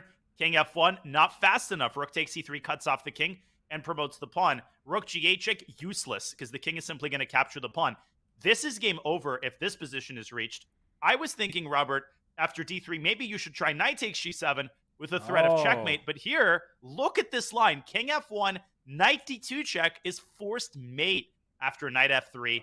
Either way, and rook g1. Moves are being made, though, so let's rewind back to the live board. Okay. Rook e4, she just gave a check to break the pin and goes d3, and it's over. Crushing. Oh Knight my e3. goodness. Just d2? D2 and rook e1, right? The key is not to promote and allow white to give the knight up for the pawn and start hunting for black's pawns. And even that might still be winning for black, to be clear. Yeah. But there's no point in getting in that position. You're just going to give up your rook for the knight, get a queen. There is nothing that Amin Tabatabai can do about it, which means he is going to plummet to 0 out of 2 in his matches. That's not what you can expect. It's not what you need. You just can't afford it from your board, too. And Chelsea Monica, she was a hero in the previous matches. Now she is going to be a hero once again. And Danya, if you said Arjun Erigaisi, Amin Tabatabai with the white pieces, they're going to lose to Pranav and Chelsea Monica? Pfft, wow. This is what I said from the start. As the board 4, a well-placed upset could be the difference between a win and a loss for your team. Chelsea suffering a tough defeat in round 1 at the hands of Arjun Erigaisi, but she didn't despair. She had a good position out of the opening in that game. She let that give her more confidence. And what confidence she is playing with in round 2. 20 seconds for Amin as he desperately searches for some way to complicate the game. The only remaining trap, Robert, is to play rook e7. But Chelsea could move her knight back at the right moment. That would take the sting out of knight e6 and would end the game. Yeah. Look at the top left. Oh the game is in time trouble and completely winning for Buddy Pranav. There's a king on h3, and it's about to get checkmated. It's mate. I mean, he gets one move off in bishop to g4, but this has to be game over. Queen F3, King H4. Argent, he is an escape artist. I've lost so many of these positions against him. H3, his king is actually not checkmated yet. Rook F4. There's got not over Queen yet. H5 is coming. Queen F2. Queen F2. Queen Force H5. that queen back. No, Queen H5 takes mate. H3 as mate. I guess the king runs to F2, but then Queen H2 should be made. And then Queen E2 Queen check E2, and Rook E3. And Rook E3. Unbelievable. And you see Argent, Oh. he shakes his head, but Pranav with a second huge win in a row. Oh, and another smile. Oh, that's awesome. Oh my goodness. This guy is unbelievable. And he's got swag. You saw that look? He's just like, yeah, I just did that. I think he's in disbelief, but you should all be believers in Pranav's chess. Unbelievable. What a display of tactical resilience and composure by the scintillating Indian Grandmaster. I think we should go back to the Chelsea-Monica game because she could hammer in the nail here with an incredible upset victory. With the black pieces, she is on the doorstep of promoting King D7, and she is going to basically pre-move Rook takes E3. Amin is going to let his time run out. Oh, my goodness. And another smile. Amin can't believe it. Chelsea is euphoria. She's trying to hold it back, you know. She knows that she's on camera. She wants to show respect to her opponent. But let it out. Come on. Be joyous. Absolutely. You just took down one of the best chess players in the planet with the black pieces. The Norway Gnomes have won 2 with black. But look at the bottom left, Danya. Harika Dranavali says not so fast. We see David Howell winning with the white pieces in the bottom right. She's just won. She's won. She has ended that game. So Harika, she couldn't finish off David Howell in the first game. She takes down Super GM Pavel Elyanov here. So great showing from the MGD1 board 3. But unfortunately for MGD1, the bad news, it's getting worse. Aditya Matal in this position is about to get checkmated. If Elyanov had defeated Harika, this would have been a 4-0 win in round 2. So Harika's win is the lone bright spot for MGD1 that keeps them in the match. This position is completely lost. It might not seem lost, Robert, but that last move, F3, that's a double exclam move right there. It gets the rook to H2. Anytime the king steps onto G8, it gets forked with knight E7. At this point, Block probably has to give up the rook for the knight, but that's tantamount to resigning. 17 seconds, though, for David. So I think Aditya should take the knight and hope for some sort of mouse slip. Yeah, but you saw the pre-move there from David Howell, the look of determination in his eyes. He knows what he needs to do. Right now, his king is quite safe. The rook can still slide to H2, and there may be some back rank checkmates. And I don't know about that move A5. He pushes G4. He wants rook H2, queen E7, queen D8 checkmate. Well, and he can also just capture the A5 pawn if he wants to keep things safe and sound. He goes B5. He probably wants to take these pawns with the queen. B6 creates a passed pawn and basically decides the game. Multiple ways to do it. But Aditya wants a knight sack. He's going to play knight takes G4 here. It's going to be a losing position. There's no denying that. But you have to try something like that because the position is hopeless if you don't get some attacking chances against the white king. The problem would be that the rook could have blocked the check, but I agree. He goes passive mode with the knight to E8, holding the C7 square with everything that he's got. And now the queen comes out, but rook E2 is going to dash his hopes of a miracle comeback. David gives a check first. What precision by David Howell. He wants to take that knight with check and not give black a free move in response. Aditya Matal is losing the knight. He's losing this game. And the Norway Gnomes are seizing control of this match. He's up a full rook right now. Anna Rudolph has to be ecstatic right now, and she knows that this last game is in very safe hands. David Howell is an incredible time scrambler. And C7 here is going to make a second queen. There's but a meaningless check on D2. C8 equals queen. Take first. Surgical precision. Get the queens off the board and get another point on the board for the Norway Gnomes. And David Howell proving he's not just all talk. He can walk that walk. And he just walked that pawn up towards promotion. He wins the game a full rook ahead. So David Howell and the Norway Gnomes are dominating in this match. You see a 3-1 score in the second round of action.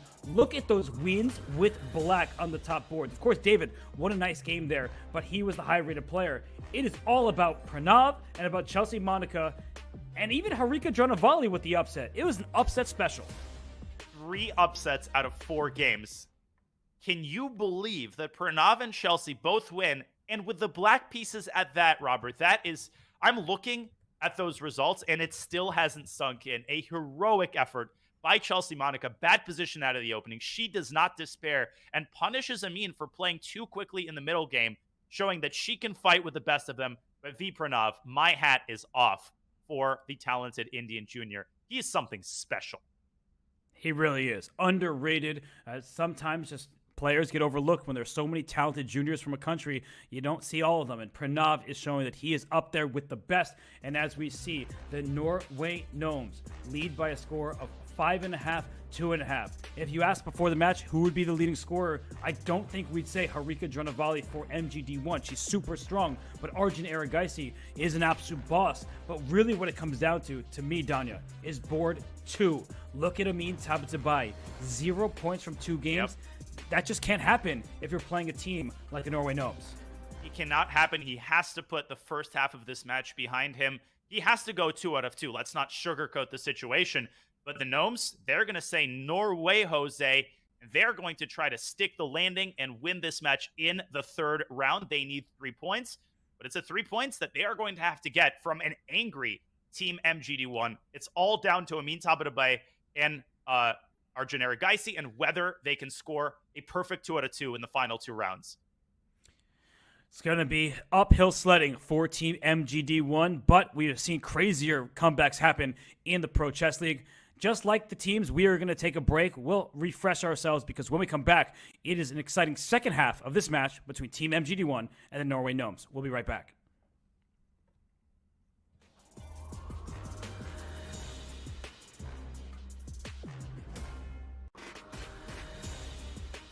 When I say chess, what's the first word that comes to your mind? The musical and, of course, the board game. Fantastic. Okay, is chess a sport? Absolutely. Very competitive, known worldwide. Battle of wits to the highest degree, I imagine. This is the best interview I've ever given. Howdy, sir. Good, how you doing? I'm doing great. Are you an important phone call? No, I'm not. Hey. Okay. Hey, that's not the first time I've had people hang up for me. Thank you. You're a good Look looking at man. that. Thank you. I appreciate it. Are you kidding me? Is chess a sport? Intellectually, yes. Okay. Kind of like the same type of sport physically that NASCAR is. Okay. Does that make sense? I've actually never heard that comparison as a guy who's been in chess my whole life. That's a great comparison. Hi, sir. Do you play chess? Sorry, no, I speak French. Oh, speak French. Okay. En passant. Hey, that guy was walking en passant. Chess. Chess? Chess, like the game. Chess? I can beat you in chess. If you beat me, I'll give you $10. 10. 10. If you beat me, I bet. Oof. Okay, I love it. Okay, I'm gonna move my pawn out. You know what you're doing. I do know what I'm doing. I don't know what I'm doing. It's all right. It's all right. I don't know what I'm doing in life. Okay. All right, bro. That's checkmate. Aw, fools, mate. Fool's mate, bro. I lost. You Unbelievable. lost. You got 30 seconds for me? Quick interview? Come on, you look like a chess player. You play chess? Don't play chess. Okay. When I say chess, what's the first thing that comes to your mind? Winning. Of these 3 things, one of them is real. Chess dancing, chess climbing, chess boxing. Chess climbing? Chess climbing. Chess dancing. Climbing? Chess climbing. Chess boxing. Chess boxing? Chess boxing. You nailed it. Okay. Am I right for real? You nailed it. Seriously, yeah.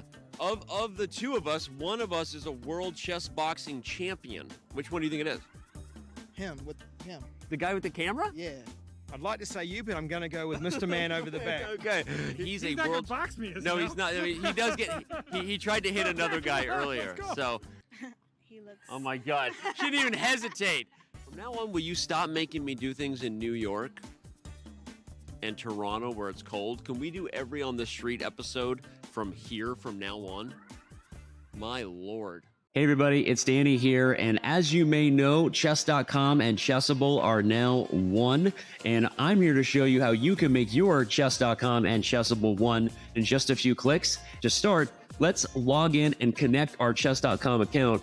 I just scroll right here above the browser and click log in, scroll down and click continue with Chess.com. Now, if you're already logged into Chess.com, it's just going to ask you if you want to approve that connection. I'm going to say yes, sir. But after approving, it'll bring you right back to the Chessable homepage. Now, the Puzzle Connect feature can be found under Tools, and you click Puzzle Connect. Now, what that does after you type in your username is it's going to pull positions from the games you played on Chess.com, create your very own personalized Chessable course, and then quiz you with the positions where you may have missed the best move. And the more you play on Chess.com, the more games it will have to quiz you as long as your account stays connected. It's pretty sweet, and it's going to help you get better learning from the mistakes in your games. Yes, this is a pro feature at Chessable, but if you go to chessable.com/link, you can get 30 days of Pro for free.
No matter if this one goes the distance or ends in 3 rounds, we will have more chess today. The Spanish Maniac Shrimps take on the St. Louis Archbishops, both teams looking to avoid elimination in the 2023 Pro Chess League season. That one promises to be exciting, as both teams will have to give it their all in order to stay in the league. But we are focused right now on another matchup. It is Team MGD1 down 3 points to the Norway Gnomes. Danya, it has been all Norway, and Pranav, he has been the hero that Norway needs.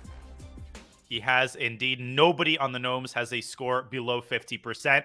Pavel Ulyanov lost the second round to Dranavali Harika, but they haven't needed his A-plus game because Pranav and Chelsea Monica have picked up the slack. What an upset, Robert, with the black pieces. Chelsea defeating Tabatabai and really pushing MGD1 to the wall. They have a 3-point deficit. Norway Gnomes could end it with a 3-1 victory or more. And Chelsea Monica, she's a streamer. She just upset somebody 400 points, 2650 plus opponent she took down in the previous round. But now that's the past. MGD1 knows what they have to do. They need to catch up. They need to make sure the Norway Gnomes do not score 3 full points. And Danya, as we look at the lineups, we get board 1 versus board 2, then we get board 3 versus board 4. So what do you think about this one? Where does MGD1 get their points from?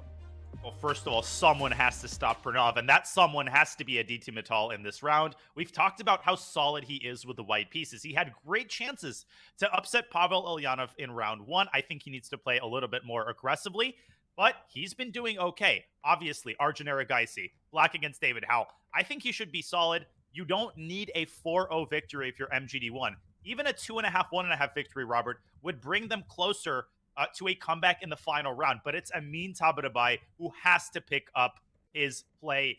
At the very least, he's got to hold a draw against Ulyanov. So, for example, Arjun and Amin could draw their games, and Harika and Mittal could win. There's a 3-1 victory right there. I think that is the kind of thing that MGD1 should strive for. Much easier said than done, though.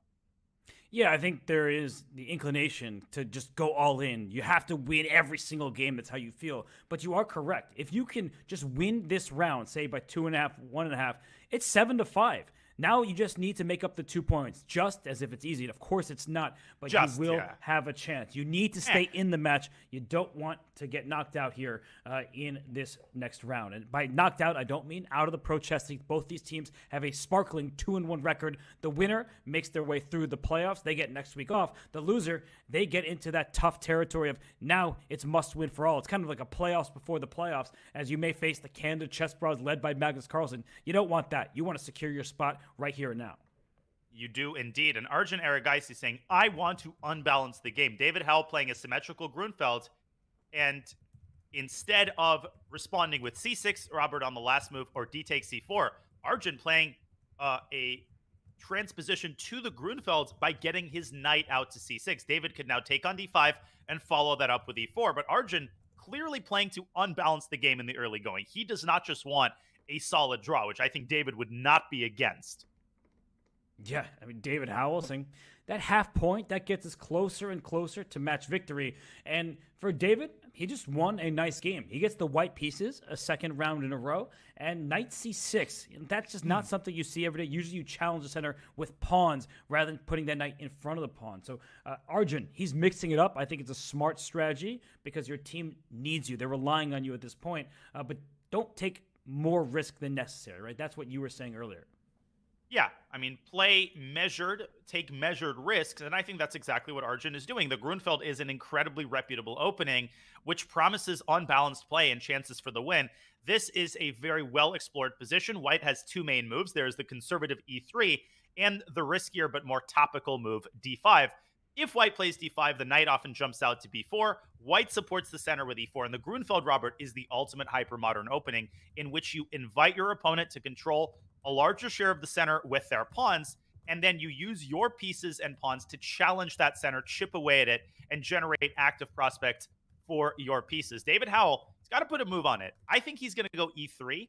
David, not the most theoretical player in the upper echelons of chess. He likes less explored, more positional type of situations, but really, really hesitating here, and he chooses a third option, which I will confess I'm not familiar with. Yeah, bishop f4, that catches both off guard because he's giving up this pawn on d4, but Donna, he might be taking your advice to some extent, like just playing some quick, natural moves. d4 is hanging, sure, but so is c7. So you may just see some trade, some simplification. The knights on c6 and b6, a little bit awkward. Maybe the knight on b6 will hop to c4. In the near future, just to tickle the pawn on b2 and maybe reroute towards the center. But Arjun says, let me go after d4 right away by hitting your knight on f3. He stays far away from the immediate knight takes d4. If we could bring up an analysis board quickly, and then we will get to some of the other games. The immediate knight takes d4, it was not bad, but if you recaptured on d4 with the bishop, then you would walk, I think, right into knight b5. This is the kind of scenario that Arjun wants to avoid. A lot of trades, and White gets a huge initiative with a potential capture on c7. Apparently, the best move is e5, trying to capture the piece on your own terms. And here White has, I cheated by using the opening explorer, the move knight to c6, saying, yeah, I'm going to give you one of my minor pieces, but you're either going to have to ruin your pawn structure, or after queen takes d1, you're going to have to allow me to take the bishop and take the pawn. This leads to essentially a forced draw with the opposite colored bishops, Robert. Arjun trying to stay away from a quick draw, and instead he opts for bishop g4. The eval bar not approving, but I like the way that he's handling this opening, and I like the fact that he has a 2-minute plus time advantage already. Just so uncomfortable when you feel like you have to win the game. You know, you make decisions that you wouldn't ordinarily play, and bishop g4, I think Okay, I was saying it. He plays it d5 is a very natural response because black was trying to win that pawn on the square. Now you push it up to well-defended territory. When the black knight hops somewhere, like let's say tries to hop to b4, then white can just push the pawn to e4, or even think about a move like knight to e5. Yeah, you highlighted before I could say it.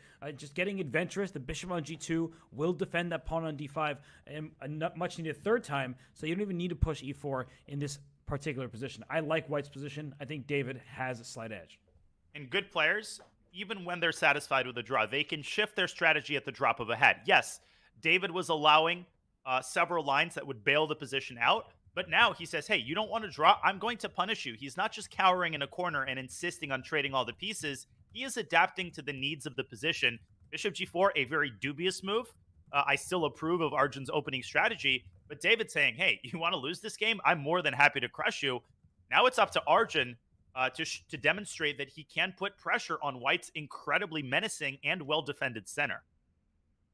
Yeah, knight a5 to c4, a typical way of dancing with those knights going after the b2 pawn. But while David, he figures this out, he does spend a lot of time. He's a glutton for time trouble. Let's look at the other boards, because for MGD1, You need to score some victories. It doesn't matter who gets the job done. You just need them. So as you look across these 4 boards down here, I see in the top right a very awkward position of Pavlyon's bishop on a4, but it's annoying for black to deal with. In the bottom left, we have Harika against Chelsea Monica, both kind of heroes for their respective squads. That's in a Marazzi bind structure. And in the bottom right, I don't even know what opening that is, like a little center game from Aditya Mittal, who continues to play quickly. But Pranav, he's been the man of the match, 2 out of 2. He has indeed, and he wants to make it 3 out of 3. I think his last move is a clear signal that he is ready to meet the demands of the position. It's opposite side castling. This was actually a Scotch, so kind of the cousin to the center game, and it's a classic question of who will strike first. Bishop to b5 is the last move, developing the bishop and putting the brakes on black's pawn storm. But it's important to indicate, Robert, that a4 is still very much in the picture. This is standard fare to sacrifice a pawn in order to give better prospects for your rook. So should white start the engine on the king side, or should white play more prophylactically with a move like a4? What do you feel about this position? I feel like I need an engine to figure out what's going on here because h4 Nice played, that makes sense. g4 is coming sooner or later. And if I'm black, I want to trade pieces. You don't have that much space, right? Look at black's pieces. There's one pawn past your own 3rd rank or the 6th rank here. It's that pawn on a5 that for now can't easily push forward. So I'd be thinking of a move like knight to e5. Just trying to trade those light square bishops because the pieces are stepping on each other's toes. I would love to get my queen up to d7, for example, to connect my rooks and then try to press forward from there. So I think a knight move for black is multi-purpose. 1, you trade bishops when you have less space. 2, you try to get a4 in, and knight e5 has just been played. And first mistake, listening to Robert Hess. Pranav doesn't know what's good for him. I don't know what to say. Knight e5 is met immediately with a4. Aditya Mittal handling his time well. Is he playing a little bit too fast? I don't think so. I think he just feels very confident in his knowledge of the ideas. Now, it might be counterintuitive, Robert, to push pawns on the side of the board where your king is, but I feel like that is a very important principle to put in the larger context of the position here. a4 doesn't weaken white's king. It makes it a lot harder for black to use his pawns to break through and induce weaknesses. And yeah, pawn on a4 is going to be a weakness, but after bishop takes b5, knight takes b5, how on earth are you ever going to attack it? I don't have the answer, so instead I'll just shout out Akila for gifting a bunch of subs in the chat. Thank you so much to everybody for your continued support, for your viewership. We appreciate you. We hope you're having fun here. And don't go anywhere because there's an entire extra match after this one. But Danya, in this one, I think that black should, I was going to say swap bishops and then try to move the knight back to d7, the f6 knight. Instead, c6, and will we see b5?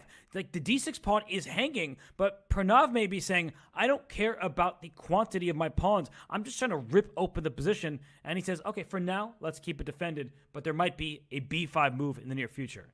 Well, g4 could also be a sucker punch here. Not only is the pawn storm dangerous in and of itself, but the move g5 virtually traps black's knight. h5 will be the only square because the retreating squares are occupied by black's pieces, and then f4 could come with absolutely devastating effect. That's the problem with having the knights in the center like this. They may look good, but they're very susceptible to being attacked. Instead, Aditya takes a slow roll approach. He drops his queen back to d2, insisting on winning this pawn on d6. It's an understandable move, Robert, but maybe it gives black a good opportunity to push b5 and go full tilt on the queen side. Still, obviously a bad position for Pranav. He has to be ultra precise here if he wants to justify the weakness of the d6 pawn. I think I've tunneled, and I was about to say I've been so focused on b5 that we didn't take into account d5. It has a similar idea, opening up more of the queen side where white's king sits on c1. And also the a4 pawn, you mentioned it before, seems awkward to move a pawn there. If you play e takes d5, well, it just shows very quickly. Knight takes d5, will be the response there. And then after knight takes, pawn takes, if you try to take this pawn on d5, you're going to lose your a4 pawn over there. So that's the downside of pushing a pawn like this in front of your own king. It's going to become vulnerable. You don't have a rook to defend it. So I think that Pranav, he strikes at the exact correct moment, and it's no surprise that Aditya is now slowing down. He's actually probably not liking his position that much anymore. I think Aditya totally overlooked the move d5. I mean, I did, because we often assume that a weak pawn is immobile. But in fact, one of the best techniques to eradicating a weakness is to essentially give it up on your own terms. Pranav saying, I'm happy to give you the d pawn. You're going to have to give me the a pawn and the c file in return. That's like when I used to play Monopoly with my brother, and he would offer like $200 for Boardwalk and Park Place and 3 other properties. I'd be pretty attracted to the $200. Pranav has just been in excellent form. And Robert, excellent form doesn't always mean you get great positions out of the opening every game. It means you're able to adapt to whatever the position requires of you. And that's exactly what we see Pranav doing here. Yeah, no, Pranav is doing a great job here. And I just want to shout out Tomodachi, gifting some subs in the channel as well. Don't want to miss you. Appreciate you. And I think that right now the Norway Gnomes appreciate Pranav more than anybody else. I mean, the guy is just putting the team on his back, saying, I'll win all my games, and he might lead his team to the postseason. But you need to look and account for all 4 games. So let's get out of here for now. We like the trajectory of this one for Pranav. But Danya, as we look from board to board, in the top left, David Howell, he does have an edge with the pair of bishops. We already looked at that game, so maybe we should zoom into another. But it looks like Elyanov and Amin Tabatabai, a pretty neutral-looking position, both sides with their chances. And then the bottom left, Harika and Chelsea. That one's looking interesting to me, Danya, because we have an end game, but that is more complicated than initially meets the eye. Yeah, and what initially meets the eye is the fact that the players have the exact same type of pieces, right? Bishop and knight and 2 rooks against bishop, knight, and 2 rooks. But piece symmetry does not imply board symmetry. If the pieces are symmetrical, you then look at the pawn structure, and the pawn structure could not be more asymmetrical. White has that typical accelerated dragon advantage in the center, and black has the typical pressure on the queen side. The big question here for Chelsea is whether and when to play the move a4. She starts by pushing the corner pawn on the other side, Harry the h-pawn, advancing to h5, and Frank the f-pawn following suit. Frank the f-pawn. Haven't heard that one before, but we see that after f5, if you swap pawns on the square, then White has a stronghold over the e6 square and the e-file as a whole. Like if you play e takes f5, rook f to e1 next, and what is black exactly going to do? Are you really going to bring your king out to f6? The answer might not be no, but you're not really in the best shape as black. There's going to be an open g-file. You can't use it. There's a bishop on e6 taking away the g8 square from a rook. So I feel like I understand the impulse to push that pawn there, and I think it may objectively be a pretty decent idea. But why can't White just slam a knight on d5 now, hoping that black takes it to open up the c-file? The bishop on e6 takes away c8, it takes away g8. I just feel like black can't really move that easily. You can just sense the confidence in Harika's game. She's cooking with some fish oil after her win with the black pieces against Pavel Elyanov and not letting up at all. Rook fe1 is a setup move. You called it. I think knight d5 is coming to a theater near Chelsea. Monica, maybe on the next move, maybe in a couple of moves. White has some improving moves that she could make, king f2 being one of them. You could decide to close up the queen side with a2, a4. Time situation is pretty reasonable for both sides. But yeah, this is a very uncomfortable endgame, both positionally, Robert, in terms of the weak squares, as well as tactically. The king could absolutely get caught in the crossfire if, let's say, a rook lands on e6 sometime in the future. And Chelsea Monica, she's a fan favorite, and she has a tough position right now, but she did just win that round 2 game against Amin Tabatabai. So she is performing well throughout this season for the Norway Gnomes. You see their lineup. She's got 1 out of 2, the same as their top board, Pavel Elyanov. And Buddy Pranav, I mean, he's leading the way 2 out of 2, but his teammates are all chipping in, including Chelsea. When your board 4 has an even score, I don't care what round it is, that's a great thing for your squad, especially with her rating being 2266. Maybe she's underrated in these quicker time controls, Danya, because she plays in all the Arena Kings and has played so many Blitz tournaments on Chess.com. So she's a great player to have. She's going to fight very hard in this one. Her position is worse, but I don't think that bad. So why don't we let these two at it and go to maybe another game, because I'm looking and I see in the bottom right and the top left, we see advantages for the white pieces. We're going to get a major time scramble in our top board, our battle between David Howell and Arjun Erigaisi. It looks like a very good position for White. He's got the bishop pair. Black's position is riddled with weaknesses. That pawn on e6 in the center is isolated and poorly protected. So David Howell definitely has the upper hand, but Arjun has the upper hand on the clock. I'm also looking at the bottom right. We're getting some clarity in that position. Pieces are getting traded. The queen on d2 is hanging, but there's a pawn sitting on h6 So between those two games, Robert, I'll give you the final say. Where to from here? Oh my goodness. Let's go back to our top board game just because we haven't tuned in a while. And as you mentioned, time trouble is coming our way. But David Howell has a great position here. Black has this isolated e6 pawn. White has a pair of bishops. White's king is feeling safer. Both kings on the same side of the board. But White just has an extra pawn on that flank. And those knights, where are they going for Black? The c4 square? Guess what? You're not attacking anything. So I just feel like David has a lovely position right now. But I say all that, Danya, and I actually don't know what his plan is. So can you come up with a plan for White before David loses on time? Well, the concerning thing is that David is having a hard time coming up with a plan. Bishop h3, Robert, is the move that I would play in a bullet game, putting pressure on the e6 pawn. I'm wondering what David, maybe he's deciding between bishop h3 and a move like b3, fully restricting the knight on b6. There we go. b3 is on the board. I can't believe he has 59 seconds after only 19 moves. I mean, that is crazy. But David he's an incredible time scrambler. He never seems to lose his cool. Even when he's got under a minute in a middle game position. Arjun needs to strike the balance right now, Robert, between playing quickly and putting pressure on David's clock, but not treating this like a hyperbole game, because one more mistake, such as allowing White to get the pawn to e5, could result in immediate disaster. Yeah, if that pawn goes up to e5, the e4 square vacated for a knight or the light square bishop, and b3, what a calm move from Howell, saying your knight is not hopping forward. The knight on b6 is completely taken out of the game.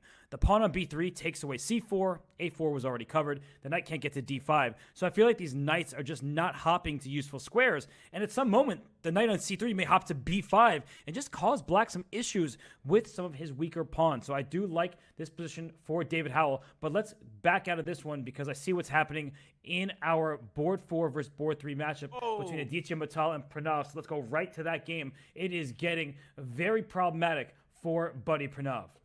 Well, Pranav has had a dubious position basically all game long. He opened things up in the center, but he's allowed White's pawn to slip into h6. Wait a second. What about queen c3 in this position? Threatening mate? Threatening the knight? Is there a defense to that? No, there one isn't. that I'm easily seeing. So Queen c3 is almost game over. But it might also be an only move because in this position, the knight on c4 looks loose. You can't take it because the rook on d1 needs the bishop's defense. So knight c4 is loose there and queen c3 takes advantage of it. And it is, in fact, played by Aditya Mittal. And look at Pranav's face. He looks like a guy who is not happy to see that move. Don, is he just dropping that knight for free? He's dropping the knight, and if we rewind to the previous move, knight c4 was understandable because the knight was hanging. I think knight d7 would have afforded him better chances, but after bishop f3, White still has a raging initiative in the center. And on the king side, after knight c4, Pranav, of course, using tactics to eliminate the possibility of bishop takes knight, but queen c3 is a devastating double attack. The bishop will stay on e2 to defend the rook. The queen will capture the knight and defend the bishop. Pranav trying one last-ditch effort to complicate the game. Bishop takes c2 check. But he's going to go knight e3, and he's going to fork some pieces. And if the queen goes to c3, there's queen g6 with check. And you stop the checkmate. And I'm not saying that Black is going to survive this game, but it's getting messy. And now Aditya Mittal is under 3 minutes. So mistakes do happen when you're low on the clock. But I think Aditya should invest a minute or so in the next 2 or 3 moves. And he's doing just that, right? He didn't play instantly. He's taking his time to calculate. Queen c3 here, what he has to see is bishop to f3 after queen takes g2. And that, I think, fully shuts down any attempts at muddying the waters.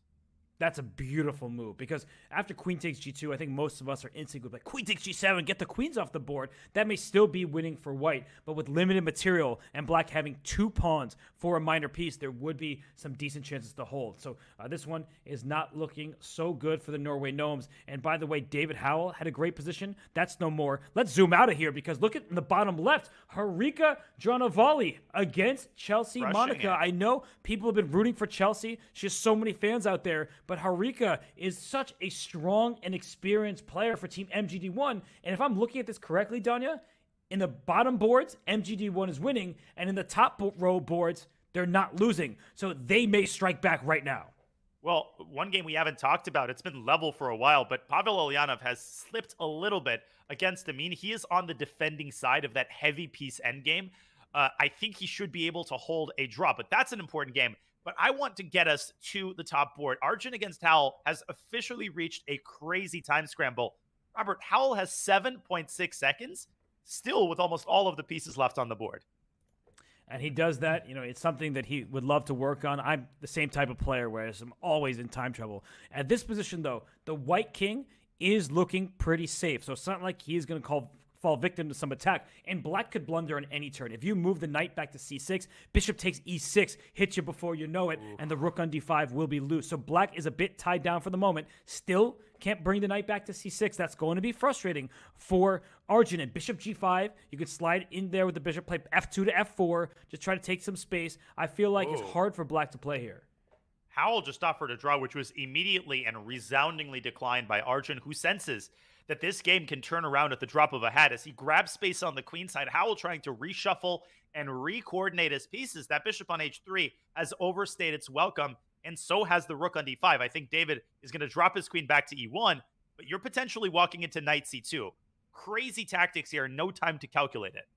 And the pawn Knight a5 f3? is hanging. With queen takes a5, is that possible? Or is there an attack? Knight takes b3? Knight There's takes b3, rook d7. queen I d8 don't- maybe. Or queen d8. Oh as my well. God, That's- Robert, at the end of that line, queen d1 was not checkmate because it could be blocked. He pushes his pawn down. I think black has the better practical chances at this point. But both does sides now in time trouble. I think that with an extra pawn and that blockaded c pawn, queen takes d8 for sure.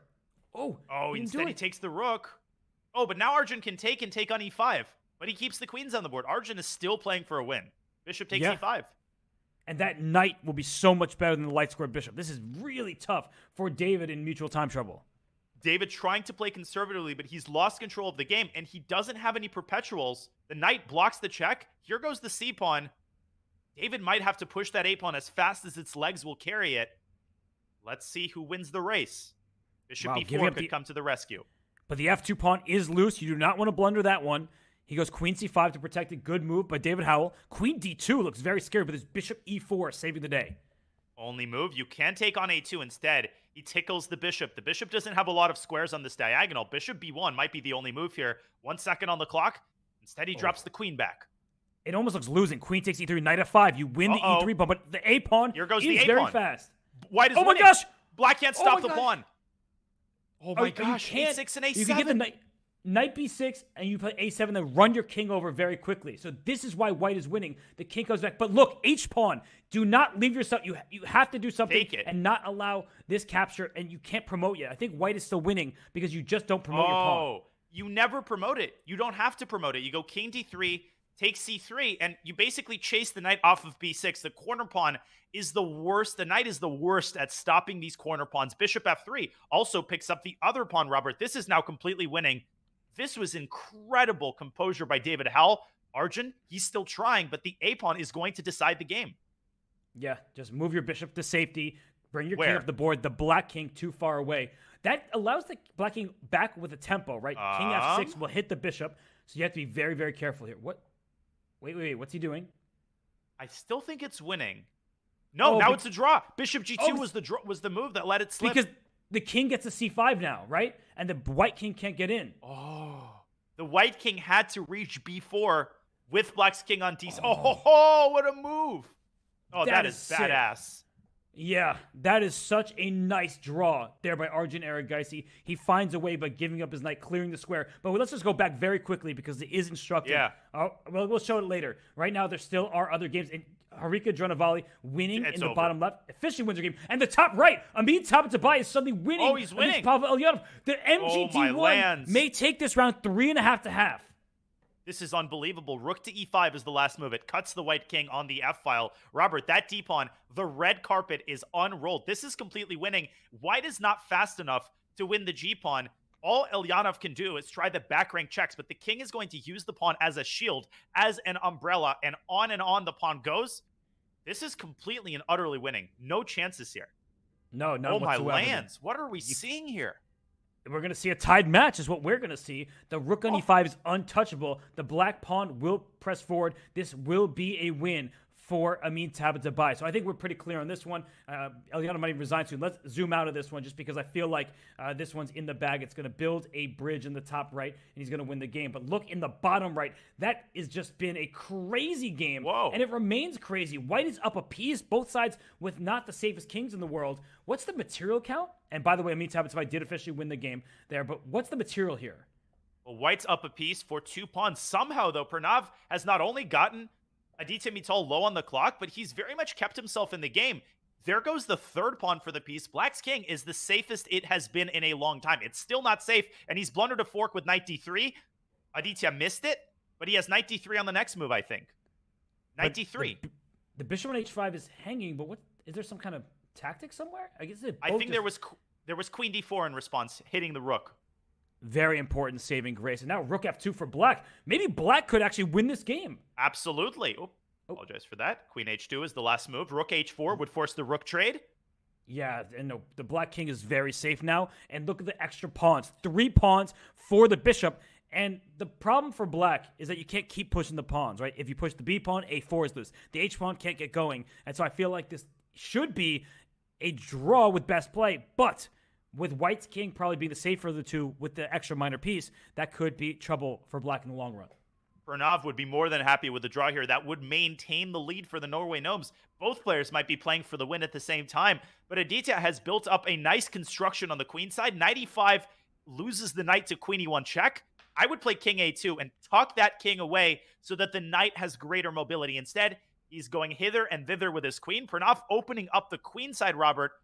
I don't know about that. But Probably you know a what draw. was missed there? Instead of taking on a3, White had bishop b3, getting the bishop in touch with the f7 pawn. He does it now, but it's a little bit too late because black isn't in great defensive posture. If the queens come off, of course, black is never losing this game. And look at this, now using the h-pawn as a weapon.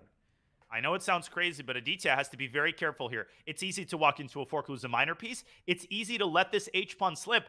Maybe he should have traded queens and acquiesced to the draw, but boy, was he completely winning. He's still trying to muddy the waters. Queen g5 and h2. And who's playing for the win here? Watch out for knight f4. This is getting crazy. Yeah, it is. I mean, the king on g7 is very safe. I would just trade the queens. Maybe the match situation, up a point, just play for that, and that is what has happened. So black can no longer lose. A draw has been offered by Buddy Pranav and agreed to. My so gosh. this was crazy. But, Danya, I do think it's most instructive if we go back to that Howell Arjun Erigaisi game because I think people can learn a lot from it. We will pull it up here. White was winning, but it wasn't very clear because it took a long journey. So if you just drop the bishop back, that was fine. And if the white king goes up to c3, king d6, king b4, right? You get there first. If the king goes to c6, you have bishop to back to g2 check to make sure it doesn't get to b7. And then after king c7, you go king b5. Beautiful and unfortunately position. for black, you are lost now because if you move your knight, the pawn promotes. If you move the king, you drop your knight. You have no good moves. It is Zugzwang. White wins this position. And the same would go after king to c7. Bishop g2 isn't to check here. It doesn't matter. There is a force field around the b7 square. King b5 really illustrates after a move like bishop f3. Love these types of moves, Robert. Just a waiting move inducing Zugzwang. The domination that the bishop can exert over the knight and the utter incompetence that the knight displays when there is a corner pawn on the 7th rank. Can we blame David for instead fianchettoing his bishop? First, we absolutely cannot. It's so easy to forget why the c5 square is important. And it's important because it opens up an avenue to the a7 pawn. A big save for Arjun Erigaisi. But MGD1 is right back in this match. They are, because Harika Dranavali can't stop, won't stop. Since allowing her opponent to draw in game 1, she has won 2 in a row. She takes on Chelsea Monica. She did have a better position throughout that one. Amin Tabatabai, he has stopped the bleeding in a huge way by taking down Super Grandmaster Pavel Elyanov. So with draws on the other boards, Daniel, we're in a spot where we see a 1-point differential between these two squads. It was 3, now it's trimmed to 1. We're going to have an exciting last round. We will indeed. MGD1 could not have asked for a better third round. I mean, they could. Obviously, Aditya Mittal was completely winning. You could see the exasperation on his face as he leaned back in his chair in frustration. He did not pull out the win, but it's not the end of the world. It's only a 1-point game, and this is what the PCL is all about. Who has the better nerves, Robert? Who can display the better play in the final round? This is going to be awesome. It certainly will be, with playoff qualification on the line. Both teams certainly nervous. This has been a pretty back-and-forth matchup. We'll see. Can MGD1 complete the comeback? But first, we take this break, and when we return, it is the fourth and final round of action here in this Pro Chess League matchup.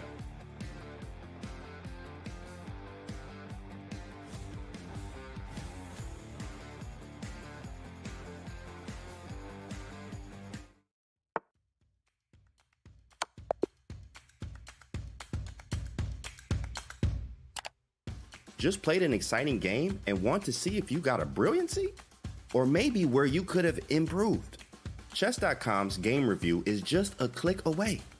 Game review is a fast, fun, and instructive guided review of your games.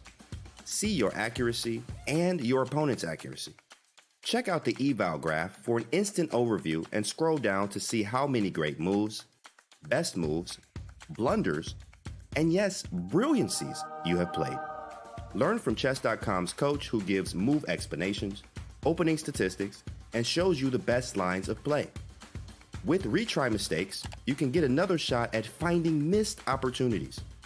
Try Game Review today on web, iOS, or Android.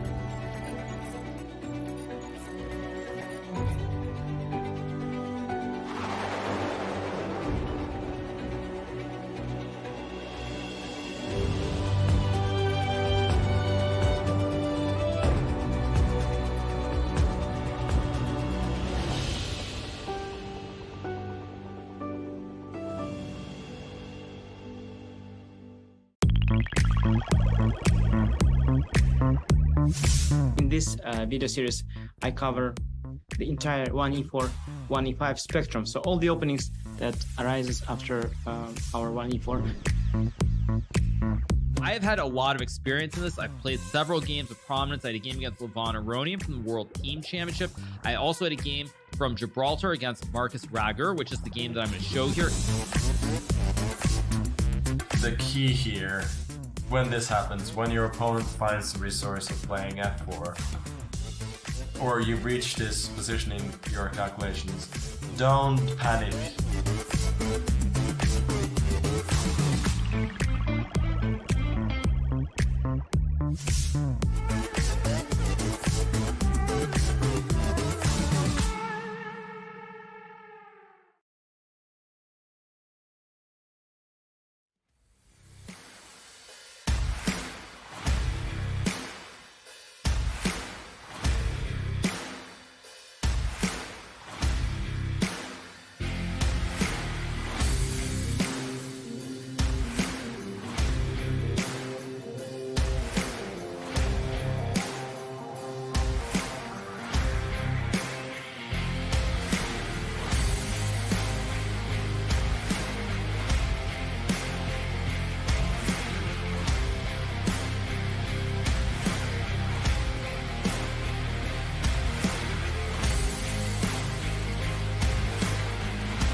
And there's the board one for Team MGD1, repping his sponsor Quantbox. That is Arjun Erigaisi, the 2700 plus superstar. Now, Danya, it hasn't been his best day. He lost a game. He only has 1.5 out of 3, but he got a very critical half point in the previous round as he goes on to take Pavel Elyanov here in the last one. Indeed, everybody has their good days, but the real MVPs are defined by their performance when their form isn't the best. And Arjun showing that he is willing to fight through his subpar form and deliver critical points. He's currently on 50%. A win would go such a long way toward ensuring an MGD1 comeback. They are down by 1 point. You need 8.5 points to win the match. So a 2-2 tie would result in a victory and a playoff qualification for the Norway Gnomes, who need Pranov to continue his MVP run as he faces Dronavali Harika. A Dronavali Harika who is on fire after scoring 2 incredibly important straight wins. And both of those players on board 3, we're circling that matchup. Normally, we're like hyping up the top boards, but board 3 for both teams has 2.5 out of 3. That is an unbelievable score no matter what board you are on. These two players with their 2,500 rating playing like the 2,700s that we know they're capable of in smaller sample sizes, right? Over the long stretch, you expect the stronger players to make their presence felt, but right now it's been all about board 3. But as we head into the fourth and final round, we start at board 1. Arjun Erigaisi, 1.5 out of 3. Pavel Elyanov, just 1 out of 3. And we know how strong he is. We know how solid of a chess player he is. But he can't get himself in time trouble against Arjun Erigaisi. I love this. We're seeing a Jabava London, which is one of my favorite openings. And Pavel responding with an ultra-solid system, playing an early e6. Of course, knight b5, Robert, is not dirty Bush League tactics. It is actually a positional move. You are forcing Black's knight to occupy a very passive square, and rejoining society is very hard for this knight. You often see it move back to c7, but from c7 it hits a dead end because all of the juicy squares are occupied by pawns. I actually think this particular line is, practically speaking, very, very comfortable for white. I like it. And bishop b4, it's a classy move showing understanding.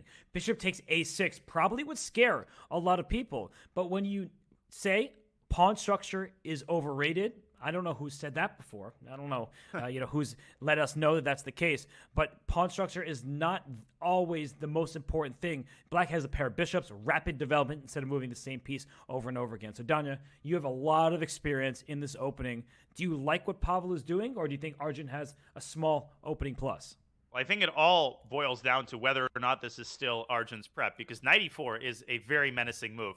Pavel threatens to win everything on the queen side. The automatic response would be queen d3, but I actually don't think that's the right way to handle the position. I think what we're seeing from Arjun is the right way to handle it. He simply castles. He says, you want a pawn? Hey, go take my pawn. What does white get in return for that pawn? Let's quickly bring up the analysis board. If Pavel takes with the knight and the bishop, after rook b1, look at the queen side. Black's rook frozen. The bishop frozen. The bishop on c3 vulnerable. Queen d3, knight g5 coming in. White's got advantages on all 3 parts of the board. If Pavel takes first with the bishop and then with the knight, that provides very little relief. After queen d3, the knight has to move away, and White's dominance over the dark squares gives him overwhelming compensation after something like c4. Love the way that Arjun has handled the opening, and he's clearly still in his comfort zone and probably still in his preparation. Yes, and we see that Pavel Elyanov, he is down over a minute on the clock at the moment, thinking, do I grab this pawn on c3, as Donnie was just highlighting? And White gets very rapid play, and look at it. Those doubled A pawns. Are you really up a pawn? That's the big question.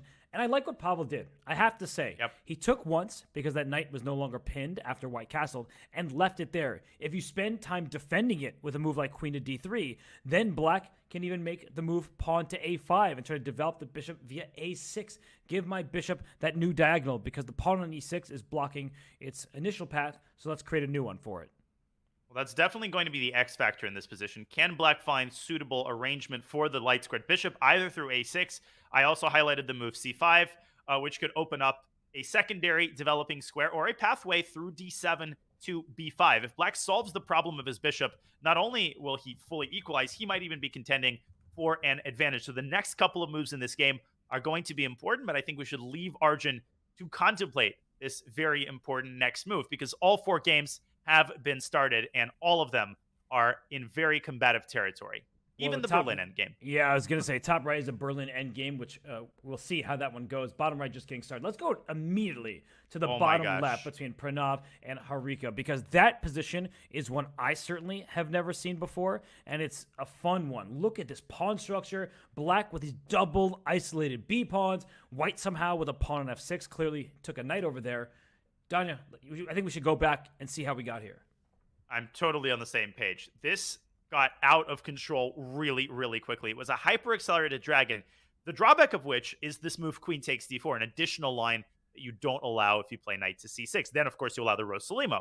So this is standard fare, but bishop b5 I have never seen before, Robert. I'm pretty sure that e5 is standard fare. Bishop b5 takes the sting out of knight c6, but a6 is met with e5, and here we go. Buckle your seatbelts. ef, knight to c6, kicking the queen away. And e takes f6 would ruin Black's pawn structure and open up the e-file. Harika instead goes b4. What a level-headed move, Robert, to restrict the development of the knight. She says, take my pawn on e7. You will only be helping me develop. Pranav castles, and e6 highlights the fact that the f6 pawn could be more of a weakness than it is a strength. It cannot be defended because bishop g5 is obviously met with h6 and g5.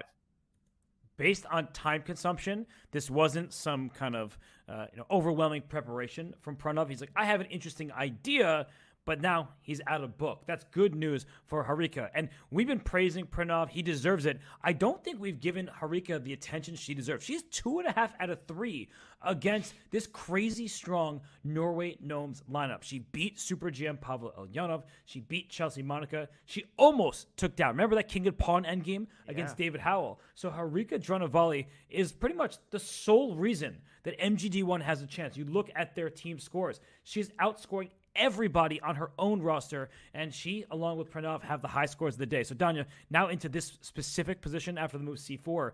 Queen takes f6. It snags a pawn, but I think what White is going for is rapid development with a knight d2 to e4, a bishop coming to g5.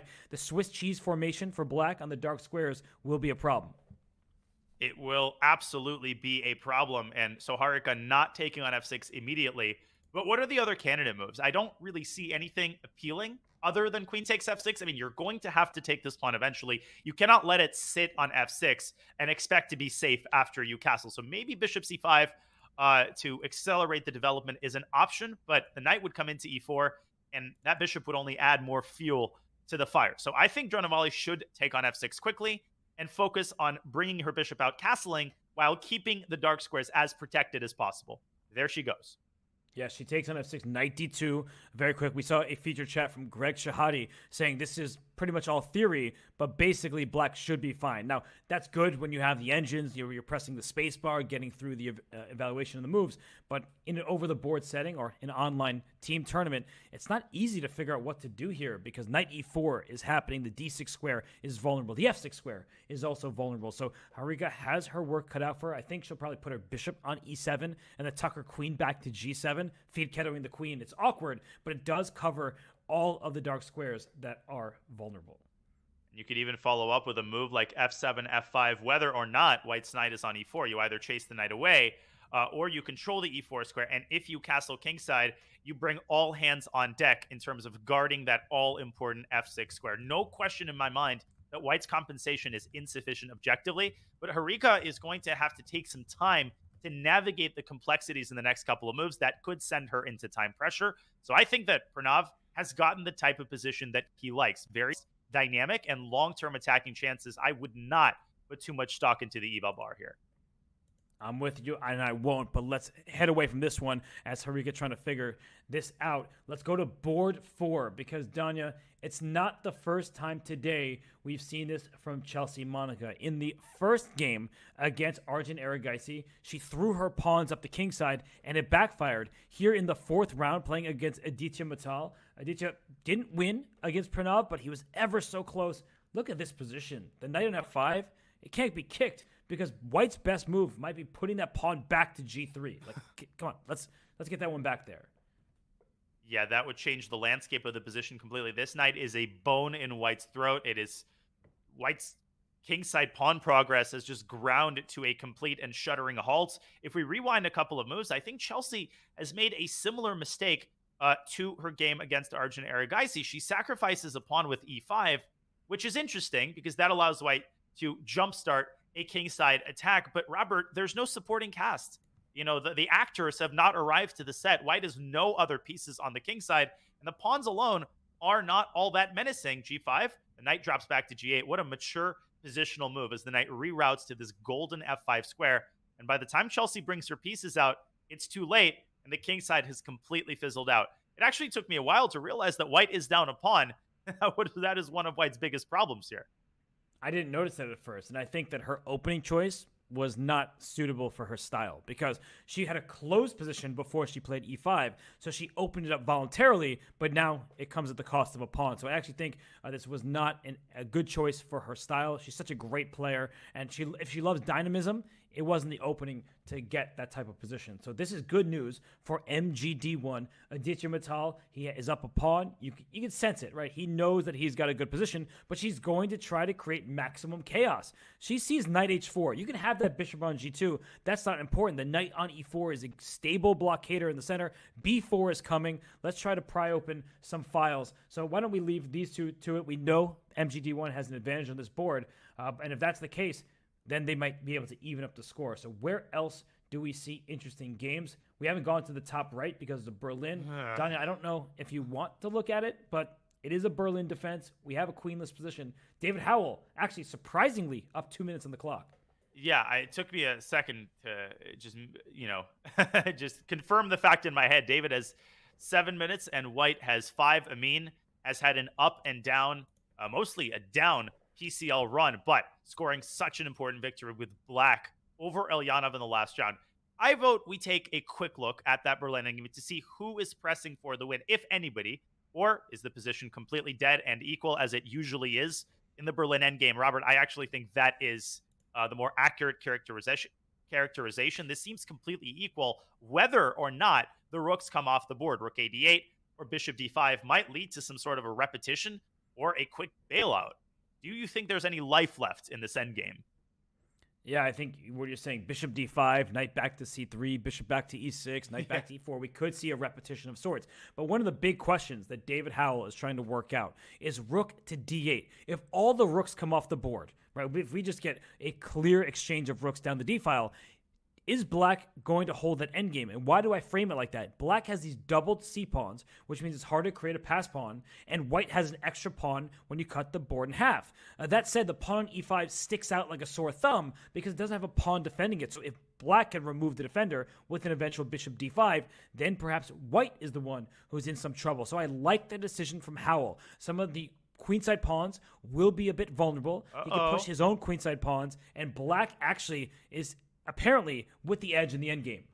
Yeah, I think Amin has sleptwalked into a very, very nasty endgame. You called it. The pawn on e5 is a problem. The pawn on a2 is also a problem because with the rooks off the board, you can trap the bishop with b3, but the bishop can evacuate through b1. Knight c5 right there was the only move that avoided losing the game. And I think David can actually drop his bishop back to c8, play b6 to chase the knight away. He can also drive a wedge into the queen side with c5 and then redeploy the bishop either on b7 or back to e6. He's having all of the fun in this endgame, Robert. The knights are just kind of powerlessly waltzing around the board, but they've got no footholds. And obviously the knight on f3 will have to stay tied down to the pawn for the foreseeable future.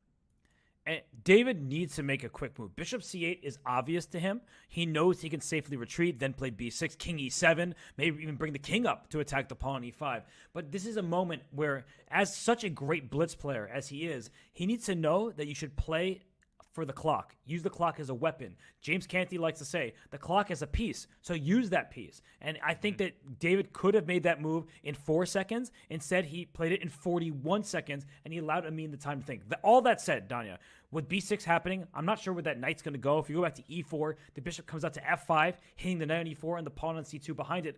I really like David's chances in this endgame, ahead on the clock and with the better position. So that's good news for the Gnomes.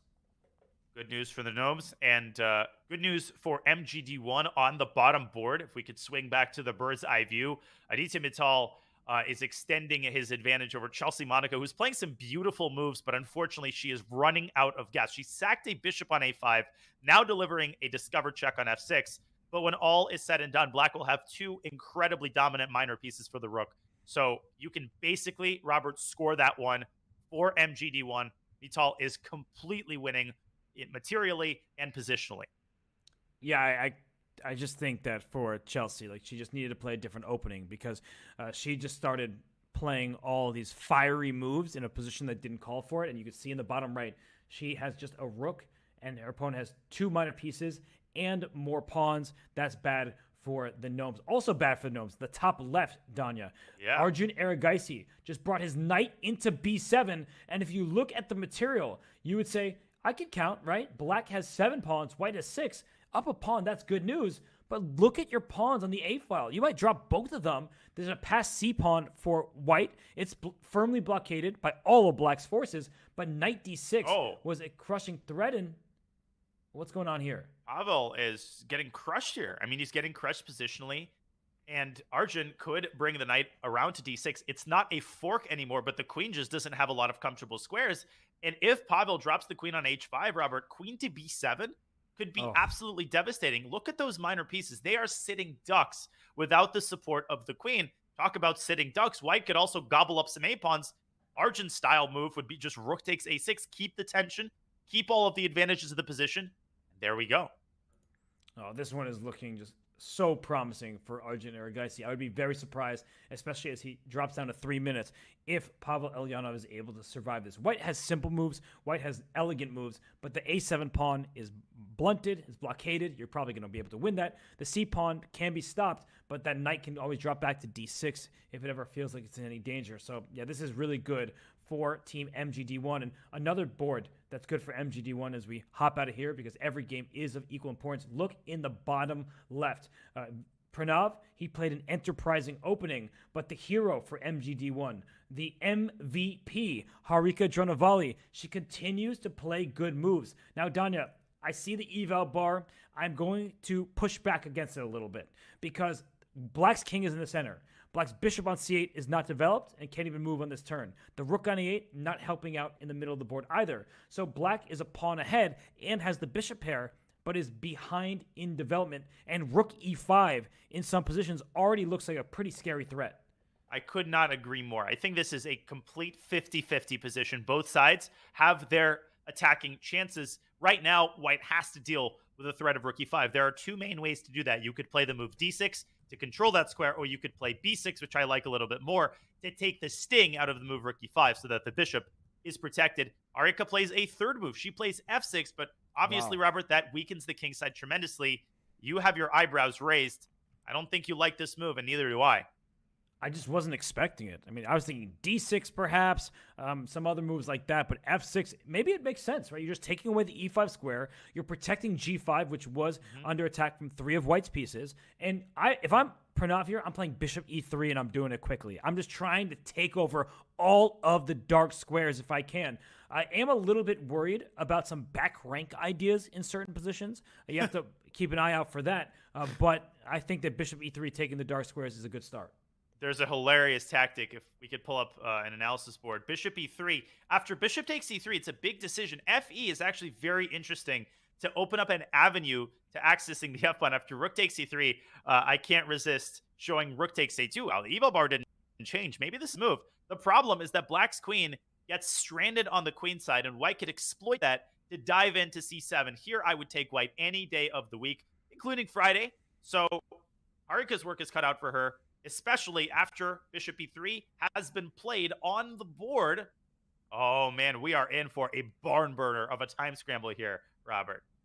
We are, and I just have to, I'm sorry to keep doing this, but every single game is of equal importance for the scoreboard. Let's go look at the top left of our screen here.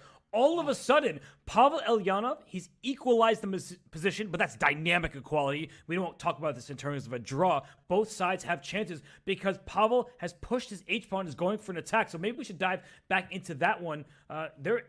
This position, bishop going into d6, maybe knight h4, threaten checkmate in 1, and try to take over the light squares. And we could get a repetition there. Bishop can drop back to g3, knight f5, etc. Arjun ended up losing the plot on the queen side. He dilly-dallied a little bit too long and allowed Pavel to increase the intensity of his kingside pressure. Rook to f7 is Pavel's choice. The eval bar is not a fan of this move. I think knight h4 was called for. This gives Arjun a crucial tempo, but what is he going to use this tempo to do? How does he patch things up on the king side? King h1 would be very much Arjun style type of move, but maybe there's something better. It's actually quite surprising because is Elyanov playing for a win of some sort? I mean, knight h4, if we bring up an analysis board very quickly, the rook was under attack on f8, but if you play knight h4, you're threatening checkmate in 1. And either you bring your bishop back to stop it, in which case you go knight f5, you repeat the position, that's great. But if you play g3, oh my goodness. I mean, knight f3 check, the queen's going in the light squares. You might even just find yourself checkmated in a few moves. So I don't believe in that type of move. I think bishop g3 was forced. And, well, maybe Elyanov, looking at the eval bar now after Arjun's last move, maybe he really does believe in his chances because queen went back to e1. And Danya, there's an argument for knight h4 in the near future, or right now. He's played it. Bishop g3, knight f5. I think Pavel is fine with a repetition here. So maybe he didn't like the look of g3, but Arjun, he keeps backpedaling. Will he go for the repetition? Something tells me he's going to go for the win, and he does.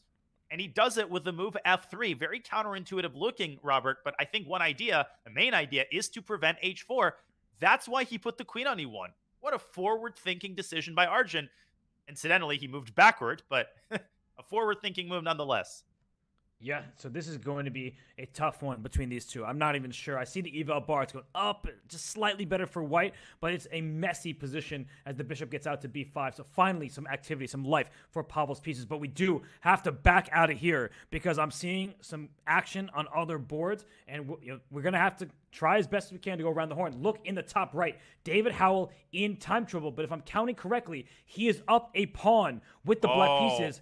So that one could go the Gnomes' way. It absolutely could. He has a 4-on-2 on the queen side. Now, yes, his pawn structure there is crippled with the doubled c-pawns. It's harder than usual to create a passed pawn. And the second asset for white is his king position, the king on g5, attacking the pawn on h5. Amin trying to get a 4-on-2 of his own. But right now, that knight on b5 has to make a decision. Does he go for it and grab a7? No, he goes back to c3. Plummeting is the eval bar. In goes David Howell's king. He is winning. But, okay, we need an analysis very, very quickly. Just show what should have happened because I don't blame Amin Tabatabai. He should have taken on a7. But who makes that move when your knight gets trapped? After c6, king takes h5. You just see the king walking over, and it should be a win of a piece and a win of a game. But I guess white has compensation because of his past h-pawn, and things like that will happen, f5, h5, and so on. So it's way, way too complicated for a blitz scramble. So I don't blame him, but his teammates aren't going to be happy with him if he loses this game. And if we go to the live position, Danya, completely losing at this point. Yeah. Black has everything defended. Now the queenside pawns start rolling, and the king for black will enter via d5 in the near future. Light square domination on both sides of the board. The knight is also dominated, and David instantly playing a5. There's really nothing to calculate here. Black can close his eyes, play c4, b5, b4, create a pass pawn. White has not even an iota, not a scintilla of counterplay on the king side. You can play g4, big deal. Black just takes on g4. Nothing that white can do. This is resignable. Wow, this one looks winning for the Gnomes, and if they get 2 wins, they win the match. Let's go to our bird's eye view, because look at this, Danya. In the bottom left, Buddy Pranav is suddenly sky-high evaluation. Oh, but the last move, Queen H5, apparently a mistake. Everyone is in time trouble in these matches. By the way, top left, Pavel Elyanov. Yeah, he's suddenly winning. Where he's up a pawn. He has great winning chances there, and basically no risk. He's got that passed and extra A-pawn. Arjun Erigaisi has been losing the thread of that game for a while, but they're in a time scramble, and with the knights on the board, absolutely anything can happen. Let's go back to the Pranav game, because the eval bar has shot up once again. I think Harika, with 30 seconds, is just not able to keep control over the game. E6 is collapsing. Her whole position, Robert, is on the verge of collapse here. It is, but she's holding steady. I mean, that's crazy to say. Move. I mean, look at this. She's just protecting e6. The rook on g6 is great because not only does it defend e6, but through the pawn on g5, it aims at the g2 pawn. Don't forget about the bishop on c6 helping out here. I feel like this one's anyone's game, and this is an important one for MGD1 because on board 4, we know Aditya Mittal is winning. They need to hold and win on some other boards because David Howell, now he's completely winning in that one. So we're going to stay here for a little bit until something needs to be analyzed. From the top right, we see finally a win for Aditya Mittal. That was a long time coming. But in the top right, David Howell getting the job done in this end game. He is up a pawn, and it's a passer. And in the bottom left, it looks like all of a sudden Harika's winning. Pranav blundered! Let's go back to that. Wait, no, she blundered! Harika blundered her return. Oh, my goodness! She blundered her queen. Oh my gosh, bishop takes g2 was game over. Oh. Rook takes g2 was... Oh, it's a terrible blunder. So this position, Robert, queen takes c4 check, I apologize. That was the winning move. That was all she had to do to get the queen out of the range of the knight. Then you take the queen. She forgot to play the move. She saw it. She forgot to take the punch. Instead, she took on e8 immediately and blundered her queen back. No way. Oh my gosh. And now it is winning for white. Let's go back to the bird's eye view because that was a tragic blunder for MGD1. Elyanov draw. As we just see it, Elyanov drew. David Howell wins in the top right. You see the black king be a tie. Has entered. The pawn goes forward. No, it is not going to be a tie. It's going to be a win for the Gnomes. The Gnomes, I apologize. If MGD1, if Harika had found that, she would have won, but now she is lost. It is heartbreaking for her. She resigns, and Buddy Pranav gets it done. He seals victory for the Norway Gnomes. Maybe it wasn't the game that he wanted, but it is the game that he had, and he had the match of his life. He has been all smiles today, Robert. And the last two games might have been the most impressive. He was dead in the water against Aditya Mittal. He drew. He was dead in the water for one move against Harika. Yes, good players are lucky. More fist pumping and smiling. He deserves it. Harika Dronovali is going to take a while to live that down. One move stood between Team MGD1 and a tiebreaker, but it was not meant to be. In the Norway Gnomes, they stick and they keep their lead after round one by the hair on their chinny chin chin. Thanks to the efforts of Pranav, they get into the playoffs. Yeah, I have to say that Aditya Mittal taking down Chelsea Monica, that was never really up for debate in the early stages. He's a 200-plus point rating lead against her, and the position was in his favor. But the rest of the boards were topsy-turvy. Arjun Erigaisi had his chances. Then Pavel Elyanov had the same. That game finishes a draw. David Howell wins a Berlin endgame. Danya was like, no, please don't show me that. And David says, I will show you, the Team MGD1. He gets the win. And finally, last but certainly not least, maybe first and foremost, Pranav gets a win. Harika, unfortunately for her, she had a tactical shot that won her the game. She messes up a move order. She goes down, and that is the difference in this matchup as the Norway Gnomes win 9-7 thanks to their boards 2 and 3. Buddy Pranav, underrated. David Howell showing why his rating has crossed 2,700. And then on the other side, Danya, Harika Dronovali, she led the way, but just when she had that win in her sights, she let it slip in time trouble. Well, rare is the occasion when your board one scores under 50% and the rest of your teammates carry and pick up the slack. This is what we love about the PCL. Every game matters for exactly 1 point. Chelsea Monica, she scored the upset that she needed. She defeated Amin Tabarabay. That was one of the key differences in this match. Pavel Elyanov did what he had to do. He held Arjun Erigaisi with the black pieces in the last game. So it wasn't that everybody played well. Nobody played as well as Pranav, Robert, but everybody delivered at the right moment. Even Chelsea and Pavel, who were struggling, they got half a point, a full point at exactly the right moment, and they propel this incredible Norway Gnomes team, a well-assembled team with no weak spots, into the playoffs. A very well-deserved trip to the playoffs indeed. And it's the beauty of the Pro Chess League, because typically we see the Super GMs playing each other in round-robin tournaments of the same cast, and then we see maybe a bunch of draws, a few wins here and there. In the Pro Chess League, we see that some of the best players in the world don't quite have the 2,700 rating, but they can take down their opposition, and that is what Pranav did. That's what the Norway Gnomes were able to accomplish, including, as you said, Chelsea Monica. She had a rough round 4 game against board 4, but she got a huge win over Amin Tabarabay earlier, and now we see it. A fifth team has stamped their ticket into the playoffs. The Norway Gnomes joined the Leviatov Chess Wizards and the Shanghai Tigers from this week's action, and a week ago, the Indian Yogis and the Gotham Knights were able to secure that playoff spot, while Team MGD1, they dropped to 2-2. And well, Danya, I mean, it's a shame for them. It's sad, but they will still have their chances next week. They absolutely will, and that is the big bright spot. as I said at the start of this match, all of these teams at the top that have won 2 matches have excellent rosters. They don't have any obvious weaknesses. So really it comes down to the form of the players. Amin Tabatabai had a very rough week, but I think the captain, I think he might believe in Amin to redeem himself next week. And that is one of the key narratives that we watch in the PCL. Who is able to redeem themselves week after week? Who is able to use their bad performances as motivational fuel? And there will have to be plenty of motivational fuel, Robert, to go around in this next match, because one of the 2 teams that will be featured next is going to be eliminated. Yeah, no, it's a tough spot for the Spanish Maniac Shrimps and the St. Louis Archbishops. Both teams, they have some great players on the roster, but they have 2 losses to their names, and they cannot afford a third. So that is the match that we will see next. It promises to be hopefully just as exciting as the one we just saw. So we have great action, and it's unfortunate that some teams have been eliminated, but the players, you will see them once again, because while their regular season has come to a close for those teams that have had 3 losses, there will be the Arena Royale.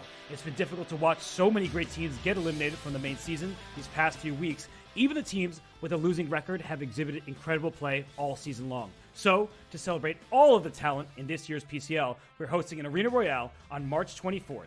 All 16 teams are eligible to play, with up to 10 players competing from each team. It's going to be an epic showcase of this season's superstars. Some looking to redeem themselves, some looking to cement their legacy, all going to have a good time. You do not want to miss this. Use the command Royale in chat for all the details. And Danya, before we head to break and go to our second match, I got to ask you, will you be playing in the Arena Royale? I will absolutely be playing in the Arena Royale. My team is out, but that does not mean that we can't do a little encore performance. Arena Royale is such a nice addition to the full slate of PCL action. I have marked it on my calendar. I will wake up in time, Robert, and I can't wait for March 24th. Going to be a super exciting addition to what has already been an epic PCL regular season. Can't wait to see that slugfest between all the players. But first, we will have to go to break and then come back for the Spanish Maniac Shrimps against the St. Louis Archbishops. It's Friday. You're not working anyway. Keep watching the Pro Chess League. We will be right back.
In competitive chess, the weight of a win, draw, or loss is all on one's shoulders.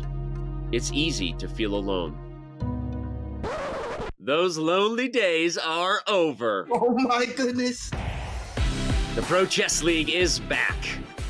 Once again, in chess, teammates matter. This might be deadly for the Unicorn's chances right here. Look at that, and just like that, the fist pump from Bortnick.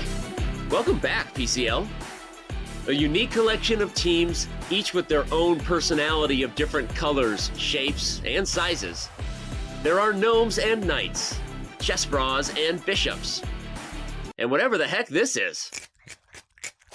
The PCL is the only place where the best players in the world risk their fate alongside content creators and players from different levels, ages, and perspectives. Magnus shakes his head, it's over. Wow. Magnus loses his second game of the entire PCL season. Entering its 5th season, 16 teams will reboot the PCL legacy with a new format and new schedule.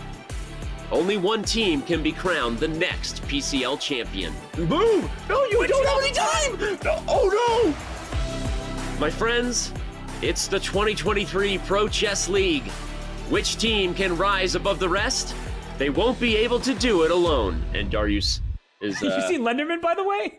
He gave him the, what are you doing face? Yeah, you're like, that was not your best move.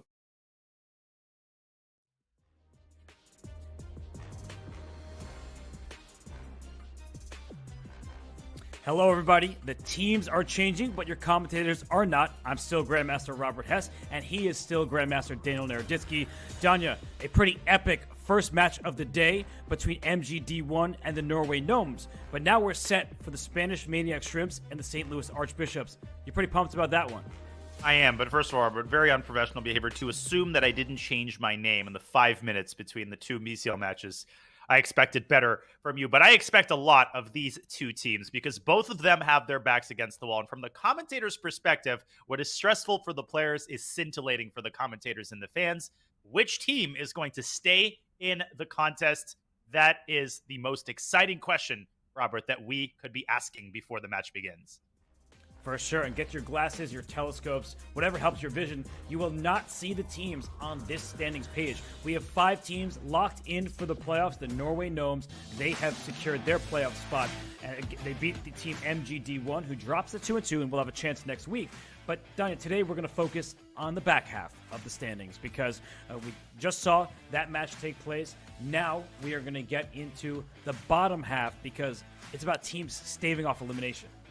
It is indeed. And you lose 3 games, you lose 3 matches, you are out of the contest. And as we've been highlighting so many times, the St. Louis Archbishops have not had the kind of run that they were expecting. The multiple-time PCL champions have their back against the wall. But, Robert, they were 0-2, so they already have a win under their belt. And their lineup today might be the strongest that they have fielded yet. So, man, oh man, am I feeling bad for the Spanish Maniac Shrimps because they have their work cut out for them. It's not going to be easy. It never is, but they do have a pretty powerful lineup.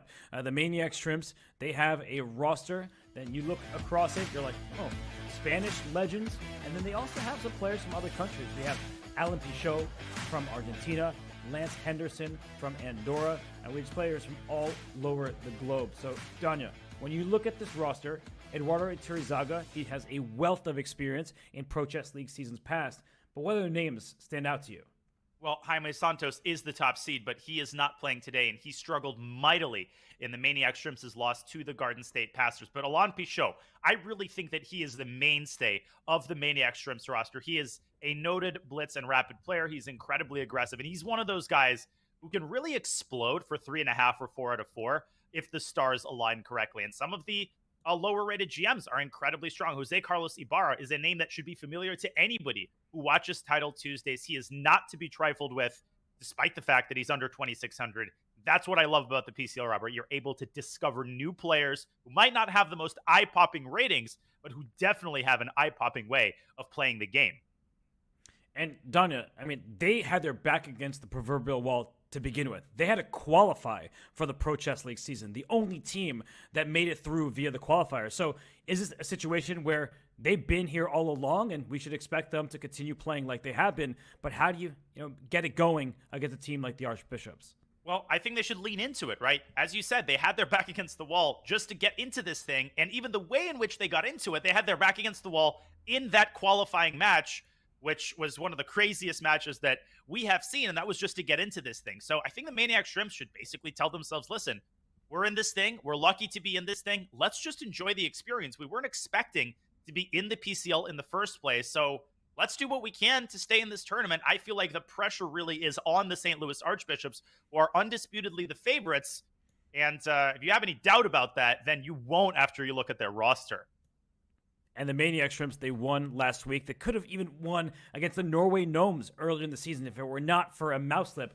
But no mouse slips can be made against a team like the Archbishops. We know Fabiano Caruana. We know Lenier Dominguez. But so far, this season, especially after last week, it's been all about Alice Lee. She is taking the Pro Chess League by storm. And when you have a board 4 like her who can beat Matthias Bluebaum, the board 1 for another team, Danya, she is a rising star in the world of chess. Nobody wants to face Alice Lee right now. She is underrated. She is confident. And she struggled a little bit in the first week.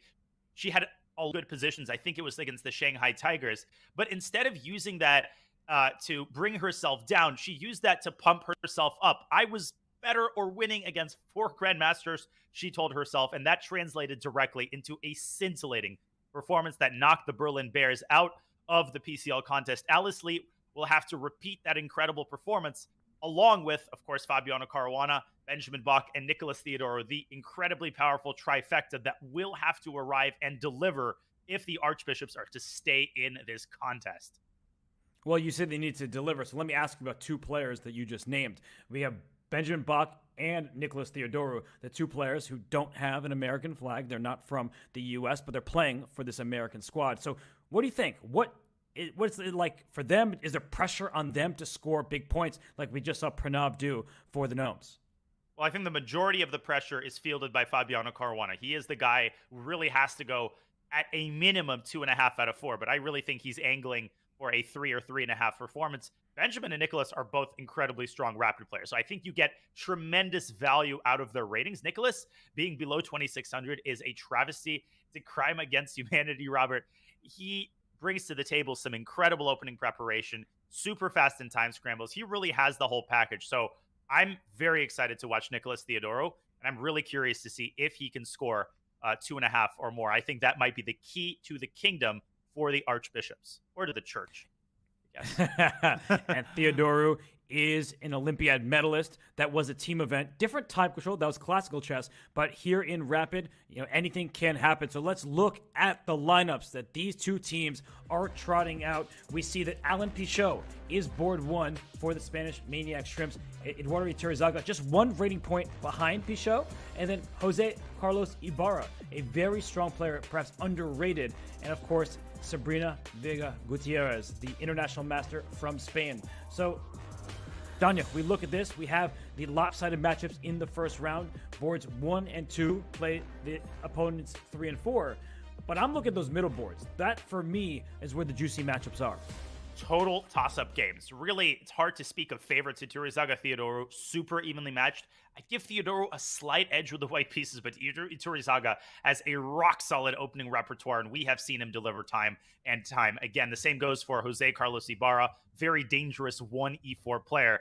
And Sabrina Vega Gutierrez, if she can score at least a draw, I think she's going to buy herself a trip to Las Vegas to celebrate that. Let's see how the board 4s perform in this match.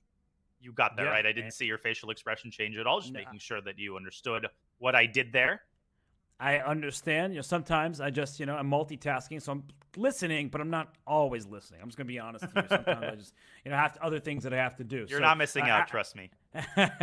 Well, you'll have to, give me more puns later in the show. But Alice Lee put on a show a week ago. She gets the white pieces against Alan Pichot. So when you see that matchup on paper, Alan is the big favorite. But do we think we'll see more of that upset special from Alice Lee?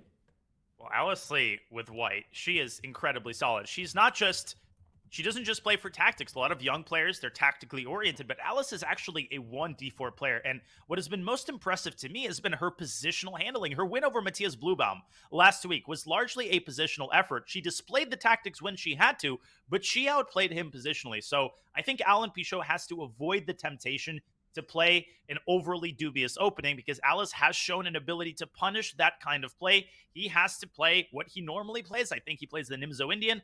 So we'll see what Pichot brings to the table, but he's got the unenviable task, Robert, of really having to set the tone for the Spanish Maniac Shrimps. They cannot afford to suffer a single upset.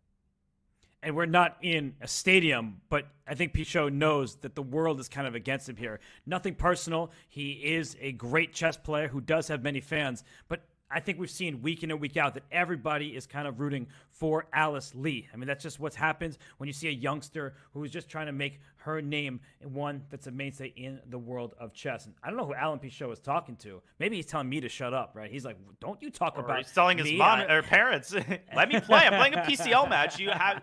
Do I have to take out the trash now, or can it wait another 10 minutes? It's going to have to wait, because Alice Lee, she is not going to let Alan Pichot have an easy day of it. And actually, there was someone in the background there. Don't know who it was, but Alan's like, I have to play right now. Let's focus on the chess. This is a PCL match. We are with our backs against the wall. And H6, is that what we are seeing here? H6, really, Riley? I mean, it's a move. I've seen it before, I think. Yeah, no, this is the type of move that Magnus plays, right? He just plays this sort of ambiguous pawn push, either a6 or h6. It does take away the g5 square from White's bishop. So it makes perfect sense. It's understandable early stages here. But Danya, I think if I were a team captain or manager for St. Louis, if I were one of her teammates, I would just be like, Alice, you're so strong. Don't get yourself into huge time trouble. It's early right now. She's playing at a perfectly normal pace, but that's just one thing you can't afford when you're playing against these very experienced grandmasters like Alan Pichot. And what's he doing, by the way? E3, yeah, I'm captivated by his various facial expressions and contortions. And he's taking on C3. That's what he's doing on the board, pre-moving D6 as a consequence. And what we have as the smoke clears, Robert, is a pretty typical Nimzo Indian structure. Generally, Black fianchettos the bishop, puts the knight on D7. I think Alan has gotten what he's wanted, a non-theoretical position with a lot of pieces on the board and definitely chances to play for the win. Yes, you have these doubled c-pawns. So what's a common idea here for Black is to go knight c6, pawn b6, bring your knight out to a5 and bishop to a6. Donnie has all the arrows there. You just go and target this pawn on c4. But all those moves I just stated were on the queen side. So White will have time to play e4 and try to expand the center and go after the king side. And Alan playing this very creatively. E5 immediately. He doesn't even prepare it by bringing the knight out. So what's the catch here? If White takes twice on e5, could this still, first of all, be preparation by Pichot? Do you play such a move instantly without preparation? Can you help me tease out the concept? What is he doing if White takes twice? I think he's just giving away a pawn, at least temporarily, and saying you now have doubled isolated c-pawns. I will likely be able to get one back later, and if that's the case, Black will get rapid activity. So instead of playing a passive structure or giving White a free hand on the king side, says, let me strike in the center. Here's your pawn. Just to bring up an analysis board, or we don't even need it really, just to show what it looks like. Just play d takes e5. I'll put it on the board. Trade, and then queen e7 at the end, for example. Like, you look at those double isolated c-pawns, rook coming to d8, that once the knight moves back to f3, the knight can come to c6 and bishop to g4 for Black. It's just very straightforward play, and I feel like that is something that Alice would like to avoid. Yeah, I think this is a great way to take a measured risk by Alan Pichot. He's not sacrificing a piece or doing anything brazen. He is unbalancing the position in a very strategic and thoughtful way. Alice is going to continue pondering whether or not to accept the pawn on e5. I would play e4 and keep the structure. We'll see what she decides. But we have decided to go back to the bird's eye view because all of the games are underway in this fascinating second PCL match of the day. And Alapin, Robert, on the top right between Theodoro and Iturrizaga, and Exchange Lopez on the bottom left, and a good old school Sicilian in Fabi's game against Sabrina. But it's funny because in Fabi's game, and I hear Sicilian, you would think Fabi has the white pieces. But Fabiano Caruana playing the Sicilian with black, clearly he's playing the rating differential. He wants to win for the Archbishops. And you see players play openings that we're not accustomed to seeing from them because at the highest level for so many years now, Fabiano, he's played the Petrov or the Spanish from the black side. Here, he's playing the Sicilian. I love watching these lopsided matchups, not only because the lower-rated player gets the chance to score the upset of his or her lifetime, Robert, but also because of what you said. Top players in the PCL, these games are not rated. They allow themselves more liberties in the opening than we usually see from them, right? We usually see neat and tidy Berlins and Petrovs. Here, they go out on a limb and play stuff they don't usually play. A Sicilian from Fabi, but he seems to know exactly what he's doing, as he still has almost 10 minutes on his clock. This is called the... God, I'm terrible pronouncing this. I think it's Scheveningen. Okay, our producer, Bick, probably is cackling behind the scenes. What a fool this guy is. Oh, okay. No, but you're just saying that to make me feel good, Bick. Come on. Give your honest assessment. Bick did. I don't know if you could hear the second part. He said, yeah, that was terrible. But Okay. you know, whether or not you pronounce it correctly, you know the ideas behind it. And, well, for Fabiano, either he knows all the ideas or he's pretending to. Something that the top players do extremely well is they know when to play quickly. Not that they're bluffing completely, not that they're trying to just play random moves as fast as possible, but sometimes they just know when their opponent feels like they're trusting. And so for Sabrina here, she's playing great moves as white. She just brought her knight back to b3. Why? White has more space. Let's not just trade off pieces, because what does black want? Black wants a bishop on c6. And guess what? You can't do that because there's a knight on c6. So a trade would have allowed some more flexibility from the black's minor pieces. You're not getting that. I like the way that this game is starting. There's a traffic jam on the queen side, which exacerbates matters for black, who is already cramped. White's ideas are pretty straightforward. Sabrina could bring her rook into the game. She could deploy her light squared bishop and stare at that h7 pawn. And eventually, you see white playing either e5 or f5. You don't have to tell Fabi twice. He's saying, I'm going to strike first. I'm going to open up new prospects for my pieces. And b4 is a very typical move. It weakens the a6 pawn, yes, but this knight on b4 is pretty monstrous, Robert, and it can't be easily chased away, as white cannot put his pawn on top of the knight. And there's an easy blunder that could happen. And she played e5. She's getting is that adventurous. No, I was going to say a blunder would be if you play rook c1 and just drop the c2 pawn anyway, because the rook on b8 stares down at the knight on b3. So because there were some tactical possibilities for black, maybe even knight takes c2 now is possible. You give up the knight on f6, you simply take that pawn back there. 2 pawns for the piece to start with. But Danya, if we just put that position on the board, kind of everything is hanging in the position. After pawn takes f6, bishop takes f6 here, the rook on a1, the knight on b3, the knight's also hitting that bishop over there on e3. But Fabi, he says, you know what? I don't want to calculate all this mess. Let me just retreat my knight. He believes in the formation that he has started with, and he thinks that it's not worth getting into these tactical waters. And he didn't even spend much time calculating it. This was a purely intuitive decision. He doesn't want to enter the kind of 50-50 position in which upsets are scored. Knight e8 is on the board. Sabrina has now a massive space advantage, but we know that with a great space advantage comes great responsibility, and it's very easy to get overextended. Now Sabrina has to decide whether she wants to take on d6 and maybe plant a bishop on d4. Unfortunately, the black knight would have traveled to f5. Instead, she centralizes her knight, simultaneously defending c2. She's playing amazing so far, Robert. I love it. And the reason Fabi didn't take on e5 to begin with was the f file would have opened up. So instead of opening up more lines when your king is the one being attacked, leaving the pawn f4 felt important. But this is a tough moment for Fabiano because you look at the position. White just brought the knight to d4. So many pieces are aiming towards the black king. And watch out, because if you're not paying attention, f5 could happen in some position for white, and then the wheels come off. It gets really hectic. Black is incredibly solid for the time being. The knight on e8 is an important defensive piece. It guards g7. It takes the sting out of a potential bishop h6, which, by the way, would have also been possible if black had prematurely traded on e5. But right now, the ball is squarely in Fabiano's court because his engine on the queen side has sputtered. The c2 pawn's protected.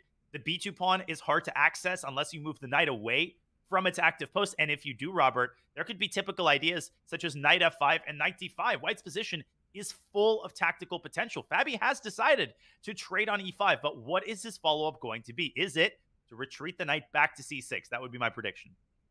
But one thing that we haven't mentioned is the a6 pawn is just hanging. Like, in many of these positions, Yes, white it can is. try to snag that pawn over there. So if knight c6, it's possible that rook takes a6 is even the move. I mean, there is a lot to calculate with b2 hanging. And Whoa! Whoa. Fabi plays f5. The eval bar does not react, which means it was the best decision. If you take en passant, a queen trade will happen. That is hard to evaluate. I mean, we could see that the queens will come off the board. I actually don't know who's better. Sabrina, it's up to her to figure it out.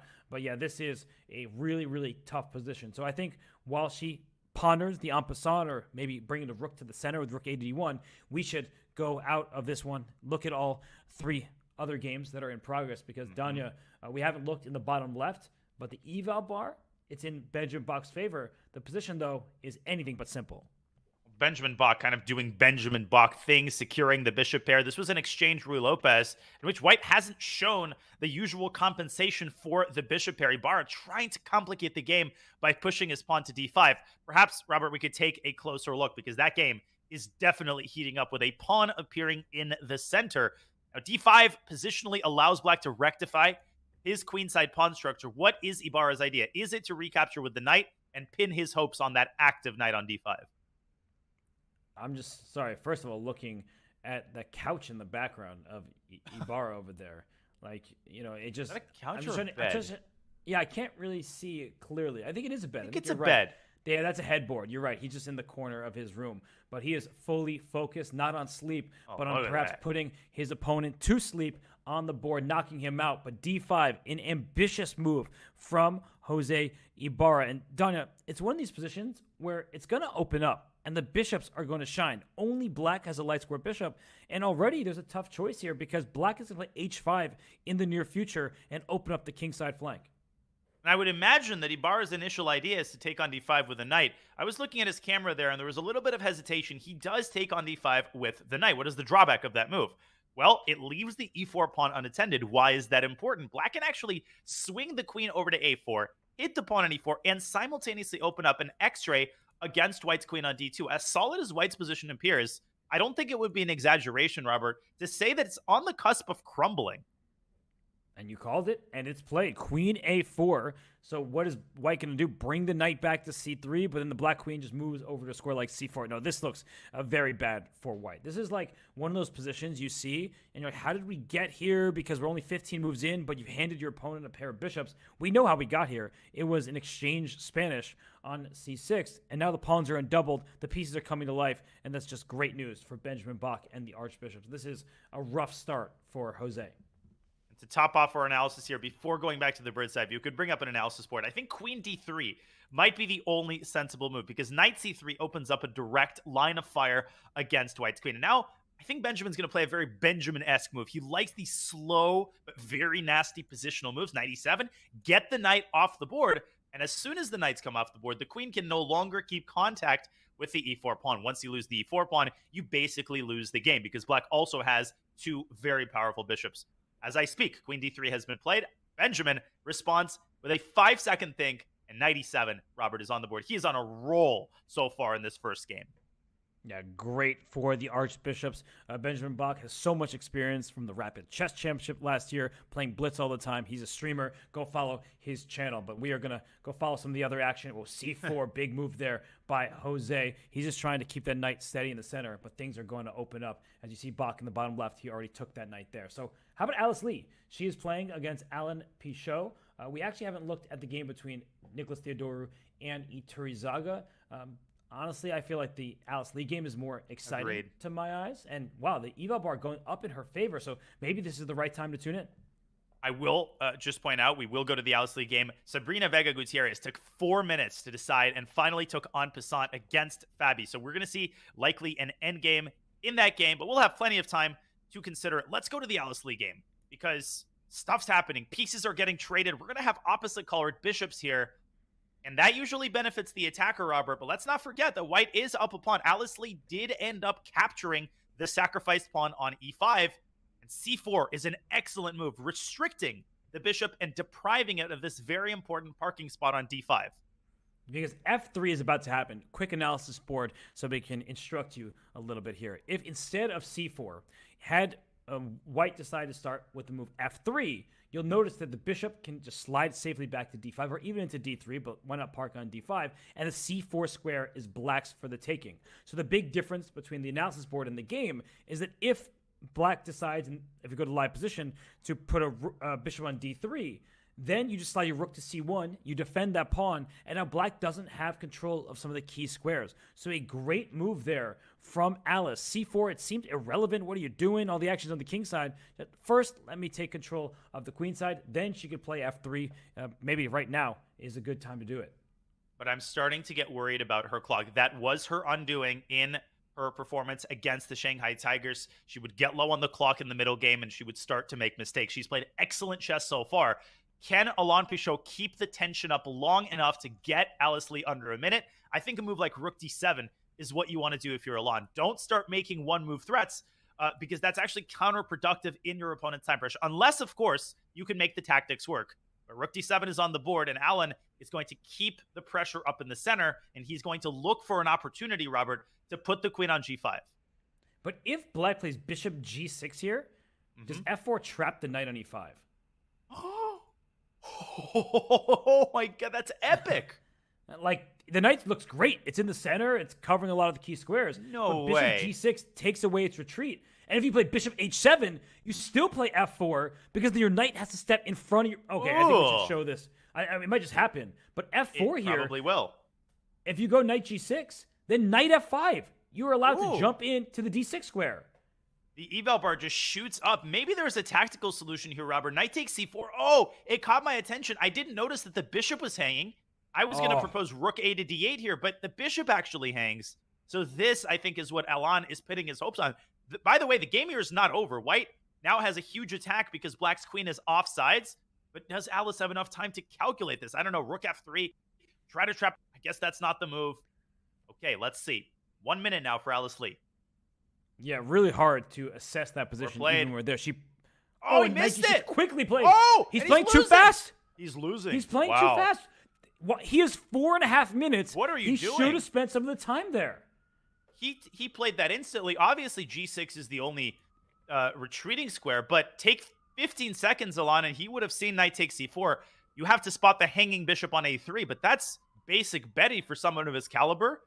The eval bar shoots up in White's favor, Robert. Is it really +4? Yes, I think and if White so, is why?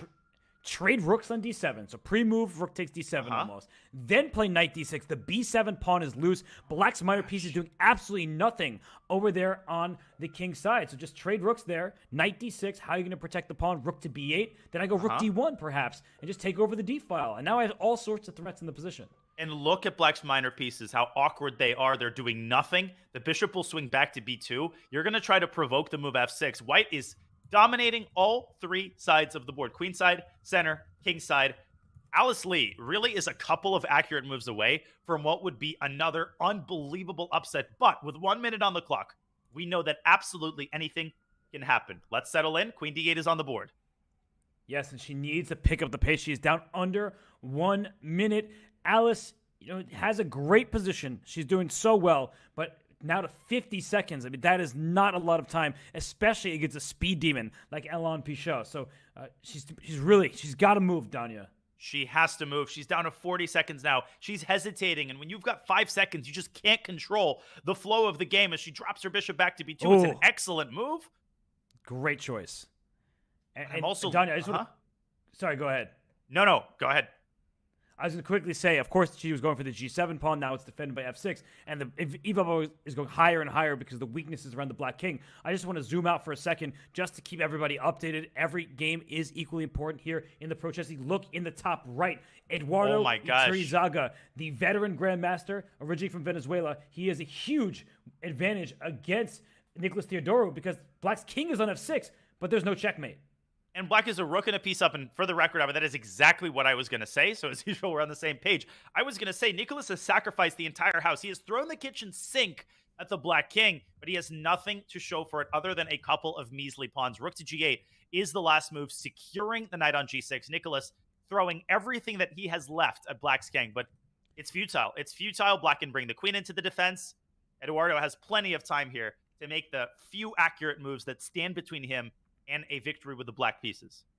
And look at him. Look at how he's evaluating this position. He's digging deep here. He's concentrated. He's also up a rook and a minor piece. But with little time on your clock, mistakes happen. White ahead on time. White with the safer king. So as long as black can keep the king safe, Eduardo Iturrizaga is in charge. But Danya, I mean, so much action is happening right now. I know that this game is interesting, but in the bottom left, we won't dive in just yet. Benjamin Bach has an advantage, although letting it slip a bit with that last move. The bottom left, you see the bishop pair for black staring across the position. There are pins galore. It's going to be an interesting one. But let's go back to our game with Alice Lee and Alain Pichot, because Alice only has 25 seconds remaining, and this would be a huge win for the Archbishops if she can convert this advantage. But Danya, we say this often, right? Just because the eval bar says one thing doesn't mean it's that straightforward. This position is not easy at all.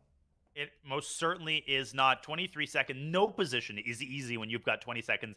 G3 might be necessary to secure the F4 pawn. Do not give that pawn away. But Alice is just taking too long, and she's going for it with knight to D6. But what is her idea after knight takes F4? Do not play queen G3 and blunder the fork on E2. Very easy to blunder in time pressure, Robert. I hope I just didn't jinx her. Queen F3 might be a wiser move, but she's down to 10 seconds. And she takes the pawn on B7. Not the way. Oh no! After queen swap, bishop E4. And the key point is after a swap of queens and rook B8, you do have rook D8 check to save your minor piece. The rook D8 check. Got to do it. Rook D7 also possible, but now your rook is tied down to the knight, and Alice is completely losing control of this game. But still with very good chances to hold, because if we do a quick material count, right now black has 5 pawns, white has 6, if I'm counting correctly. Ooh. Very awkward pawns. Whoa. Well, what's the point of that? Hold on. Not taking on E4. He can take it again. I really don't see what he was trying to do. Maybe knight F8, Robert, but then the rook has C7, so you're not going to win the knight. And look at Alice protecting the pawn. See how she wants knight D6 now. Great move. The A7 pawn is targeted. And by the way, the G7 square is a bit tender. We do have a result, by the way. Whoa. It looks like Benjamin Bach and Jose Carlos Ibarra, they drew their game, which is shocking considering that black was better throughout. And I think a draw, not the result the Archbishops won, especially with Theodora in such trouble. Most certainly not. And Benjamin losing confidence in his position. It appears that Fabiano Caruana is very, very close to winning his game. But let's stay here because Alice Lee has regained a measure of control. In fact, I think she's better again because look at her pieces. They're much better placed than black. Alain Pichot, he wasted 2 tempi with a move 96, and now he's paying the price. Whoa, and knight D8, what an awkward move. But where's that bishop going? There's maybe some knight tricks because the rook on B8 is hanging through that bishop, through the knight on D6. But I think that for Alain Pichot, he can probably bring his rook active. And I think, with the trade of, his rook B1 check. That really scared me there. I was like, how do you blunder like that? As well. By the way, Eduardo Iturrizaga has indeed converted that massive material advantage, scoring a victory for the Maniac Shrimps, who are currently up 1.5 to a half. This game is going to be pivotal. I think Alice Lee has it under control if she plays rook D8. Robert, the one thing you cannot afford to blunder is rook to B2. If you lose G2, you lose the game. And she's giving away to check. She needs to play rook D7, and she goes after the bishop. Very smart. Bishop C6. Keep chasing the bishop a bit. But Pichot's playing for a win here. He wants rook B2 and to win the G pawn. And here comes the king. But G4 check will save. Bishop D2 maybe? Oh, she goes up there. She takes G7. I didn't even see that. She just wins a pawn. And defense G2. Just like us. He slaps his head, but great recognition from Alice Lee, and she is now up a pawn. Her king is feeling safer. It should not be winning, according to the eval bar, but she does have the upper hand with that pass C pawn. But I don't like the direction because she's dropped the A pawn. She couldn't defend it, but she's gone a little bit too passive. I think she wants rook C3, but the bishop easily blockades the pawn. Oh, and Alice blundering a pawn of her own on H4. She's losing the thread here. Still a drawable position, but Alain is going to push his A pawn, Robert, and I feel like this is just too much pressure in White's, given White's clock situation. Yeah, and the bishop on D6, it looks great. Though. It's protecting this pawn. G3, just push that pawn. Gotta try as long as you watch out for a back rank mate, though. The rook is going to try to go to A4, A1, H1. If you could put the rook on H1 now, that would be checkmate. Rook C7, though. Alice not going gentle into that good knight. She can push C6, simultaneously stopping the A pawn. I don't like that move, though. She stops it with a rook. It's going to be the checkmate that I talked about. Rook C1, rook H1 is mate. Oh, no, it's mate. Rook C1, G4 maybe. G4 staves it off. But then you're going to lose that pawn, Robert, to bishop E6. At the very least. Instead, king f7 played. We get a check. We're gaining a little bit of time. And by the way, Fabiano Caruana did win his game with the black pieces against Sabrina Vega Gutierrez. Whoa. So this game Whoa. is the... He's letting the pawn go.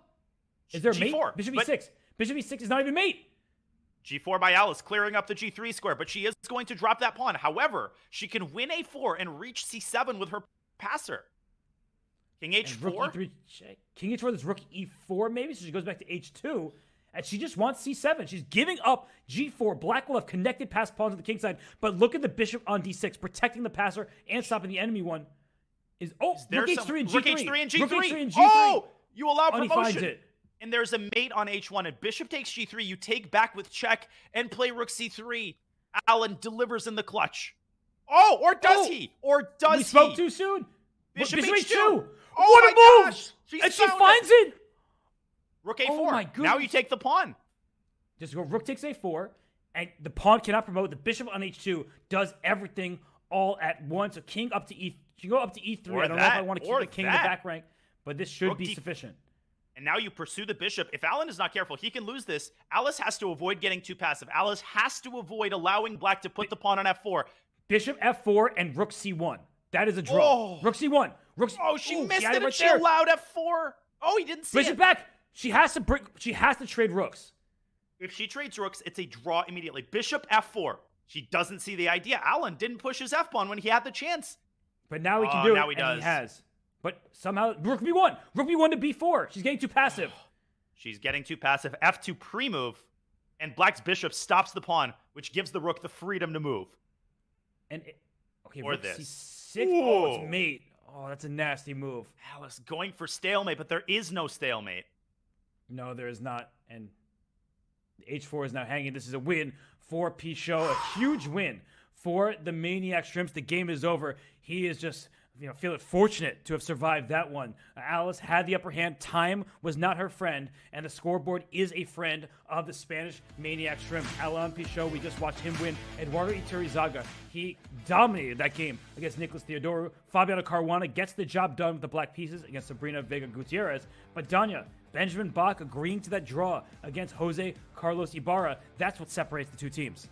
It most certainly is. Benjamin was borderline winning out of the opening. He held all of the cards, but he slipped up. He lost his confidence and his advantage, and Ibarra slices away at what seemed like a surefire victory. The St. Louis Archbishops are trailing after one round. Alice Lee did everything she could to pull that game off. She was completely winning, Robert, but ultimately the enemy rears its ugly head again. Her time management has cost her so many games in the Pro Chess League, but hats off to Alice Lee for playing on completely even terms with top GMs over 2,600. Yes, she's been a great find for the Archbishops in the world of chess at large, but the Spanish Maniac Shrimps, they don't care about fan favorites. They want to win. They want to stave off elimination. Right now, they have a 2.5, 1.5 lead, and right now, Danya and I will take a quick break because when we return, round 2 of this great match between the Maniac Shrimps and the Archbishops continues here in the Pro Chess League.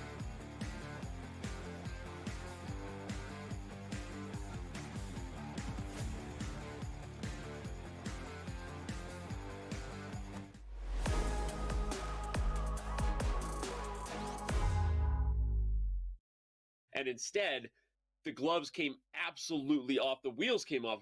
Wow. The sip of tea, the celebratory, we did it. When I saw that reaction, I felt what you were feeling. Like, I felt this transfer of energy of like, that kind of moment, that kind of upset is so exhilarating. So can you just talk a little bit about like how you're feeling in that moment, what was going through your mind, what it means to you? Yeah, I mean, it was very difficult to believe. Like, I don't know, I just didn't see this scenario happen. It was funny, we were in trainings camp until a few days before this with the German national team, and all the guys from my team were there. And we were at lunch, and I said for fun, okay, don't worry, I will take care of Hikaru. Yeah, you it did. actually happened.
Alice Lee is just like, it's another day in the office. She didn't even blink. Alice, blink twice if you're in trouble, right? Like, We're being told by chat, Alice has no mercy. she gonna convert this one, with her eyes closed. She could put it in blindfold, give her an extra 5 minutes, she'll do a blindfold, right? G4 right here, that was beautiful. Wow, resignation. Resignation. Oh my goodness. Look, now This was emotion. the biggest upset of the Pro Chess League. James, Alice is truly in Wonderland today. She is killing. What a girl, what a player.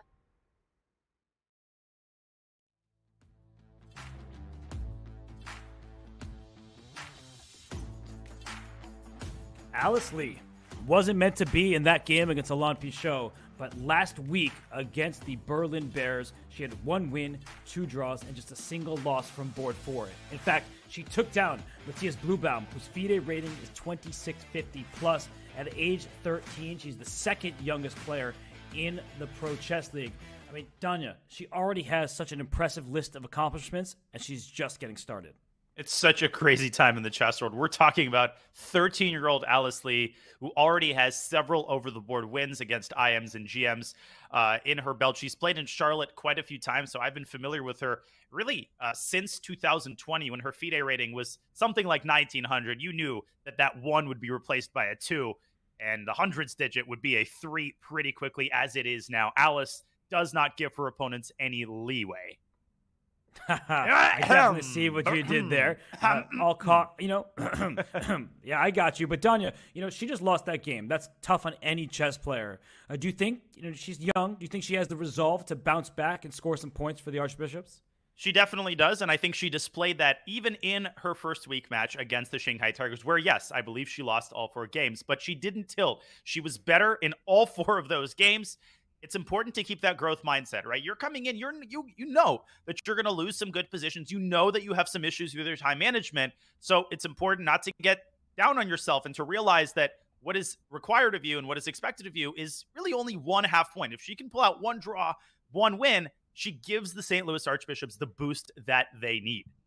And I just want to say that in week 1, she lost game 4 because she refused a repetition. She knew the team needed her to win, so she said, I'm not splitting a point. So Alice Lee, we'll see if she can bounce back, but the entire St. Louis Archbishops will need to score some points in the second round. Alain Pichot, he just won that time scramble against Alice Lee. He gets white against Nicholas Theodorou. With Theodorou, he got blitzed by Eduardo Iturizaga, who himself gets white against Alice Lee. And then down there, the bottom 2 matchups, Fabiano with white, Benjamin Bach with white. Danya, who's more likely to take this round between the Shrimps and the Archbishops? This is a really, really interesting round for Eduardo Iturizaga. It's essentially a must-win game with white against Alice Lee. Big X-factor game to me is Pichot against Theodorou. Neither of those players really played to their level in the first round. Pichot, he made a lot of mistakes. That level is just not going to cut it against an angry Nicholas Theodorou, who lost in his own territory. He is armed to the teeth in the Alpine Sicilian, but something went terribly wrong against Iturizaga. And Rob, another game that I'm so excited for is Fabiano Caruana's game against Jose Carlos Ibarra, who has scored so many upsets in Title Tuesday. He's defeated Fabi in Title Tuesdays, but can that transfer over to a slightly longer time control game? That's the big question, and we just saw in game 1 that Bach had an advantage. He was not able to convert it, but that's a thing of the past. You have to have short-term memory loss, and we see that Alain Pichot gets white against Nicholas Theodorou. Now, on paper, Danya, their ratings quite similar. I mean, and this is not an upset if Theodorou wins. They are very close in strength, but we are seeing a Sicilian from Theodorou with an early E5, and we're getting a Sveshnikov. So early stages, both players well prepared. What do you know about Theodorou's opening choices? You've played him countless times on Chess.com. Yeah, Nicholas is a Sicilian player at heart. He also likes E4, E5, and his lines in the Rui Lopez. Here, he sticks with what he mostly plays in over-the-board classical chess, which is the Sveshnikov. He also plays the Najdorf. So any kind of Sicilian, he is going to be armed to the teeth with both colors. Now, he was on the white side of an Alpin in the last game. Here we have an open Sicilian, a Sveshnikov, and Alain Pichot essaying Robert a line that was very popular, made even more popular when Fabi played it against Magnus Carlsen in their World Championship match. The queen comes out to A4 early, and you could get checkmated here in like 1 move if you fall asleep.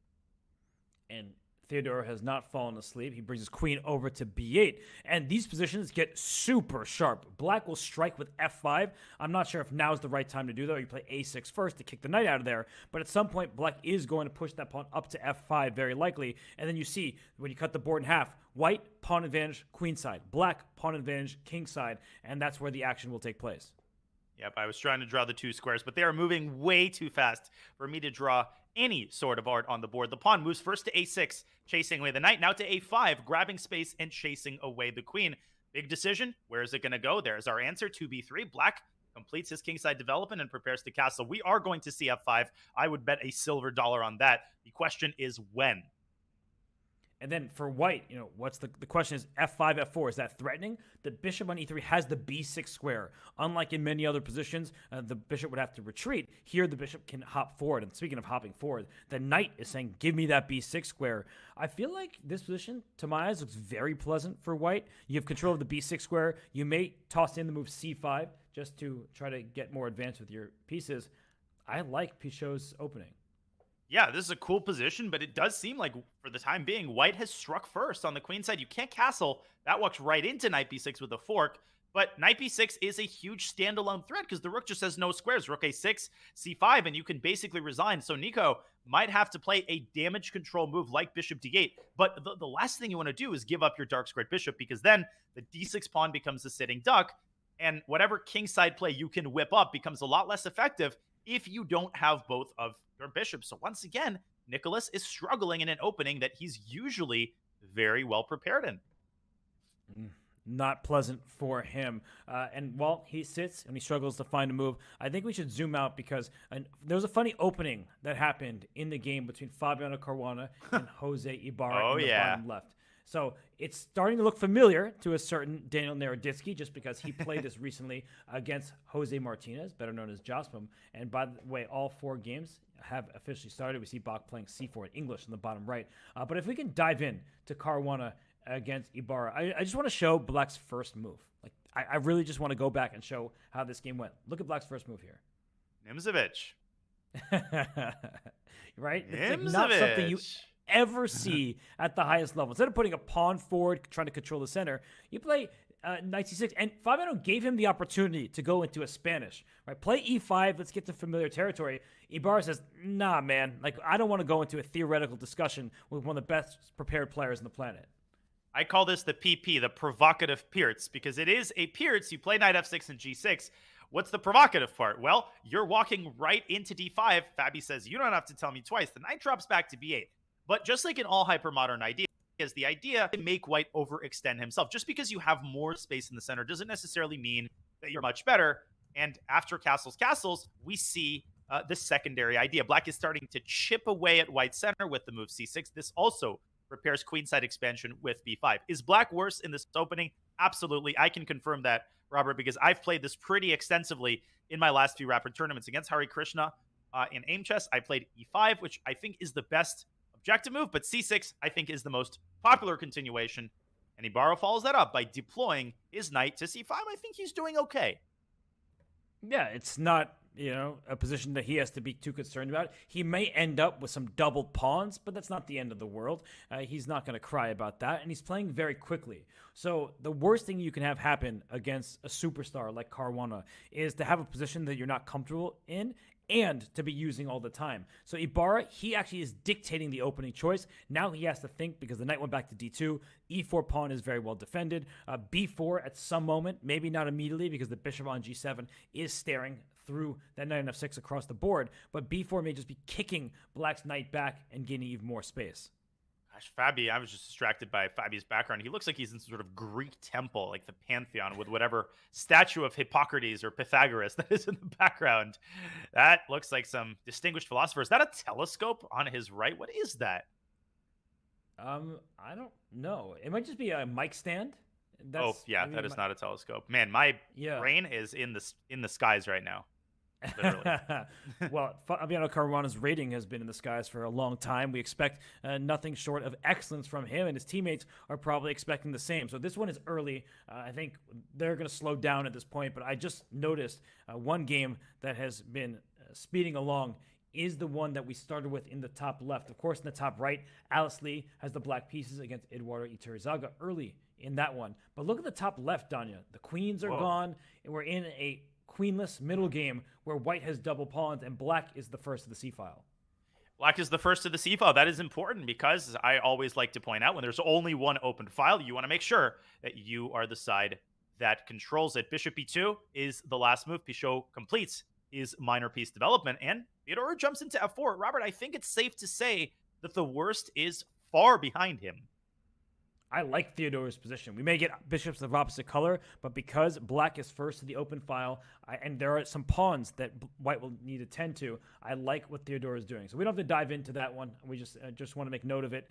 In the bottom right, Benjamin Bach, Sabrina Gutierrez, there are no queens on that board, and black's king is in the center. And no, it's not some kind of delayed bond cloud. It just was a queen trade that happened, and now it's Bach on the clock.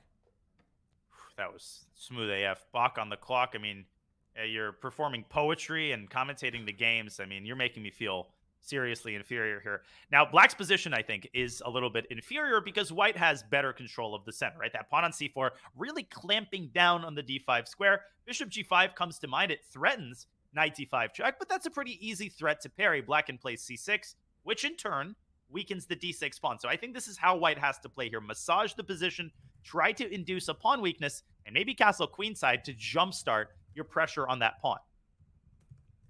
This clamp is so annoying. I've had so many positions like this from the black side where I'm like, I should be okay, right? I have no weaknesses. I'm going to develop easily. But then coming up with the plan is not simple. And that pawn on b7, that can be such a sore point in black's position because the bishop on g2 is so superbly placed, aiming across the diagonal. And so I just feel like Bach should be happy about his opening, and yet he's the one down a minute and now nearly 40 seconds.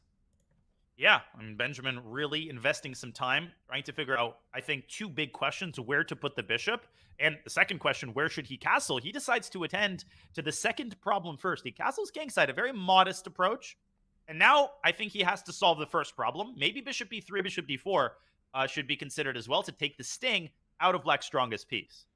And then knight f6 is stuck because as soon as the knight moves, knight d5 check happens. And I think what Benjamin's doing here is he's saying no c6 for you. I'm already targeting the d6 pawn. You need that little chain there. But if you don't play c6, the bishop on g2 is happy. If you do play c6, the pawn on d6 is not happy. So you just have to give and take in this game. And while the king goes back to f8, let's take a look at another game just because this one does feel like it's more methodical. It's going to be about maneuvering. And I'm looking across the boards in the top right. We have not looked at Iturrizaga against Alice Lee. So why don't we tune in there, as it looks like Alice Lee with the black pieces doesn't really have any concerns at the moment. Not at all, and she doesn't have any minor pieces either. Iturrizaga, you could say the same thing about him. There's a mere pair of bishops, there are two rooks, and there is a queen. Queen a3 was Iturizaga's last move. I like that move. He is trying to punish Alice for having her queen far away from the queen side, and we're getting more liquidation here. Queen takes a7 is the last move. Wait a second, Robert. Can black play d takes e3 and emerge with a better position with white's king, a sitting duck? Or am I seeing things?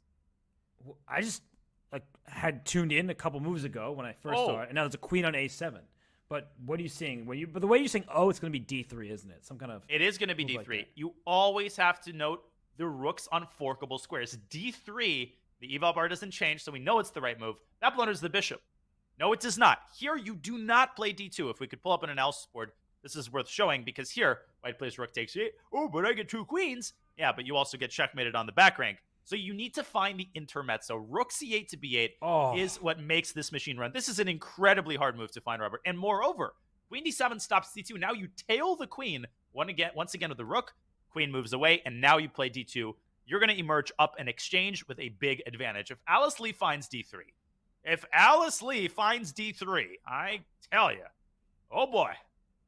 And I actually think Iturrizaga has spotted it. The way he was looking up before leads me to believe that he sees his opponent's tactic. Now, some of the players have their zoom camera attached to their screen so they can always see it with their periphery. Others ignore their opponent altogether. But Alice Lee, she's calculating here. So what moves come to mind? Your bishop's under attack, bishop d5. That looks like a very safe and sound move. But if she plays d3 here, Iturrizaga's in huge trouble. That becomes a protected pass pawn. Oh!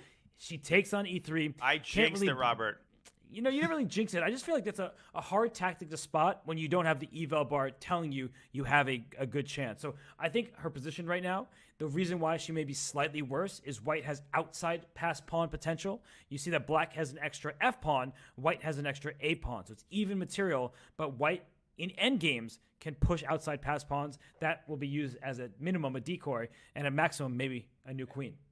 And I can totally see why Alice was attracted to this. For the same reason that I initially thought that black was better. I was looking at the C3 pawn, and I was seeing the fact that the white queen on A7 is locked away for the time being because the black queen defends F6, B6. The problem is that black does not have the firepower nor the horsepower, literally, or no more knights. He would love a knight on F5 or a knight on G4. The bishop on D5 is dulled by the pawn on E4. It's not doing anything. It's under fire.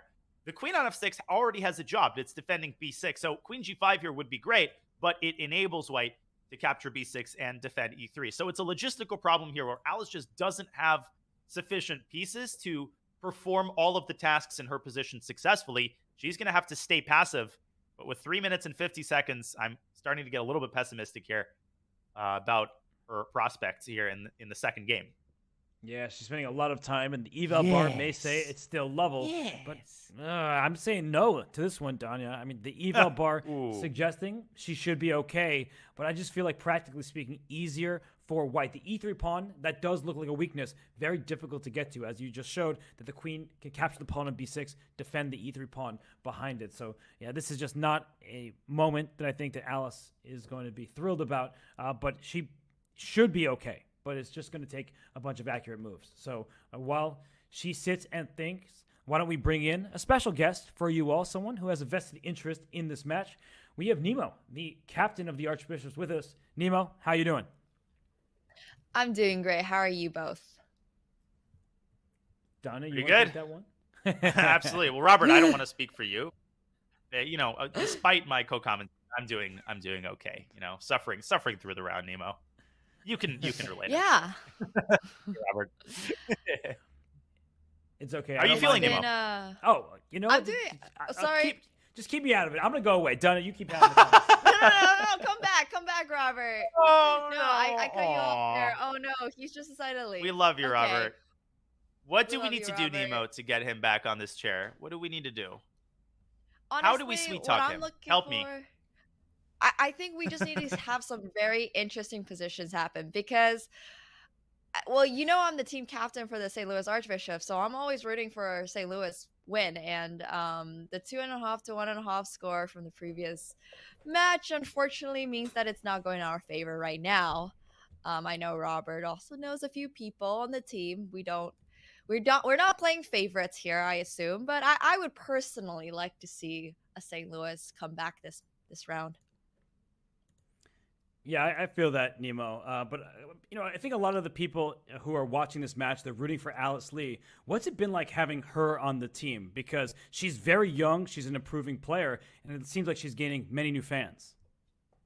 Yeah, absolutely. I mean, she seems to have, had attracted people coming in since day one. The first match that she did play in, everybody was commenting on, her age. She's quite young. Obviously, she's super strong. And then last week, she actually beat Blue Ball Matthias, who is a very strong grandmaster from Germany. And, it just means that there's a lot of potential for Alice. And not that she's not already really, really strong, but there's even more potential since she is so young. Well, you also have a lot of potential, Nemo, on the top boards. You have that trifecta of Bach, Theodoro, and Caruana. Can you talk a little bit about what it's like to have two super grandmasters? You also have some dude named Lenier Dominguez. What does that bring to your team, and what kinds of expectations do you have of your very top players? Personally, I'm expecting Fabi to win every single game. And if he doesn't, I'm sure we can have a talk with him. No, but actually, Fabi has been having a great performance so far. The very first week that Dominguez played, unfortunately, he did not perform the very best. I believe he scored 1.5 out of the 4 games he played.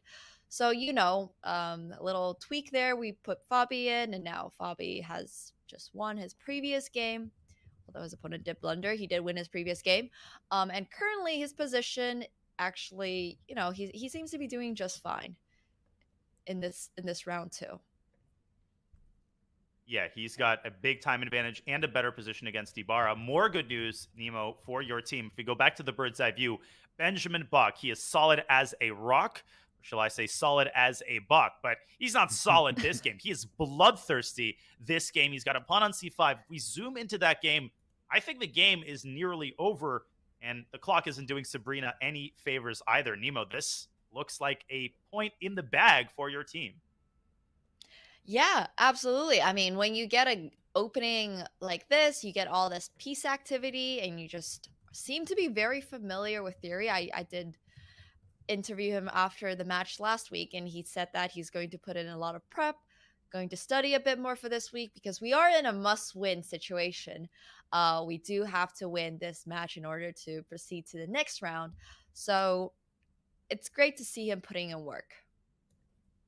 Yeah, well, he's putting in great work. I mean, he had a good position in the first game. It ended up in a draw, but it looks like he is in the driver's seat, just going to win a pawn in the near future. And, well, while this one looks good for St. Louis, there are other boards looking good for y'all as well. This might be a great round for you, Nemo. I don't want to jinx it. No commentators' curses here. But as we look, in the top left, Nicholas Theodore with the black pieces. He is no worse in that opposite colored bishop position. In the bottom left, Fabiano Caruana, the eval bar, loves his position, and you said he needs to win, otherwise he's kicked off the team. And then in the top right, Alice Lee completely holding her own against Grandmaster Eduardo Iturrizaga. So I feel like your squad, they're living up to the hype, and they know you're on camera. They know you're with us here. Nemo, I feel like they might be doing this for you. I'm sending them luck, sending them some ideas via the brainwaves, obviously.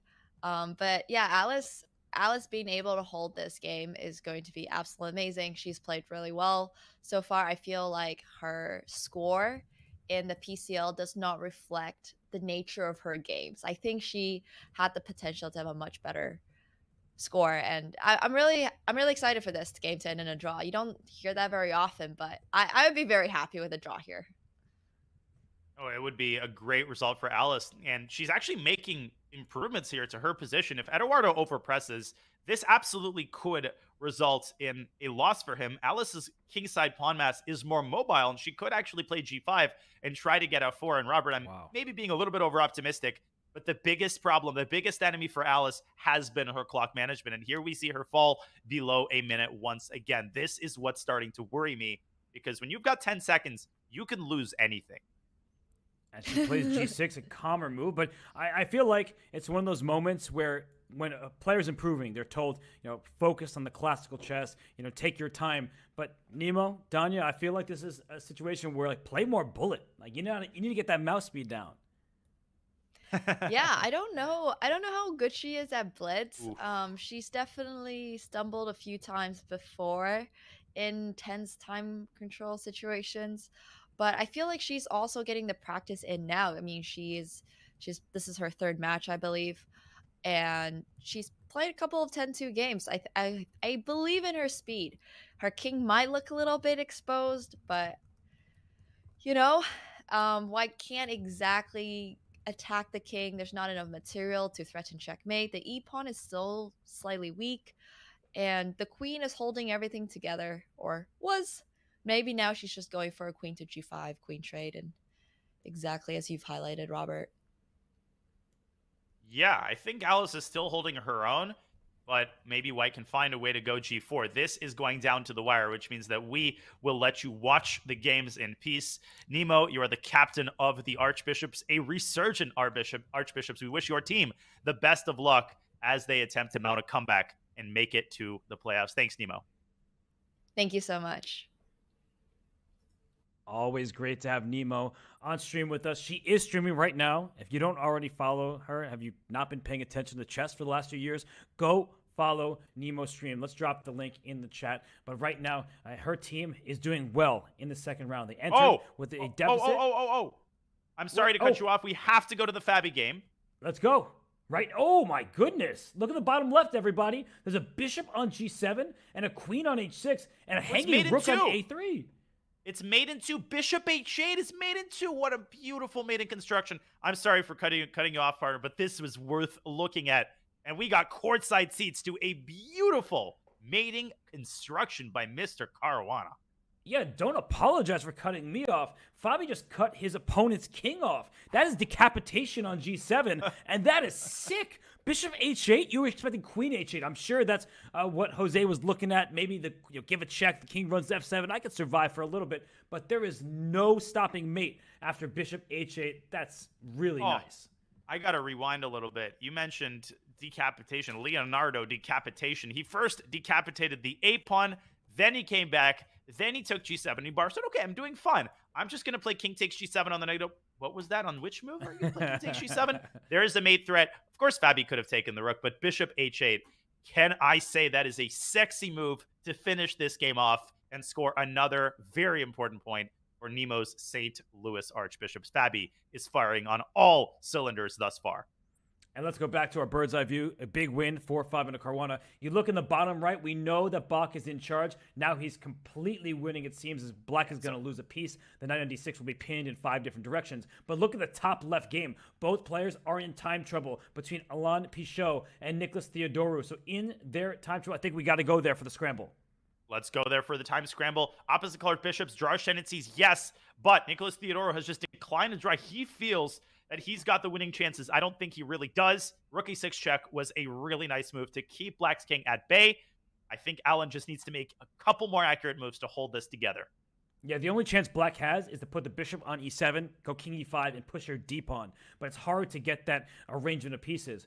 But you need to somehow get that bishop back towards the e7 square. Nope, the game is a draw. That's a Fair draw. result indeed. Let's get out of here. No more to analyze. The point is split. That is reasonable. And we have 2 games going. In the bottom right, no, that game is finished. It was resignation. won. You see the rooks doubled up on the d file. And then the top right, we of course have Alice Lee with the black pieces against Eduardo Iturrizaga. And Donna, we have to go into that one because Alice Lee has just sacrificed her b6 pawn. Iturrizaga my takes lands. it. Is there a repetition? Is she relying on her e-pawn going to e3? Oh, Whoa!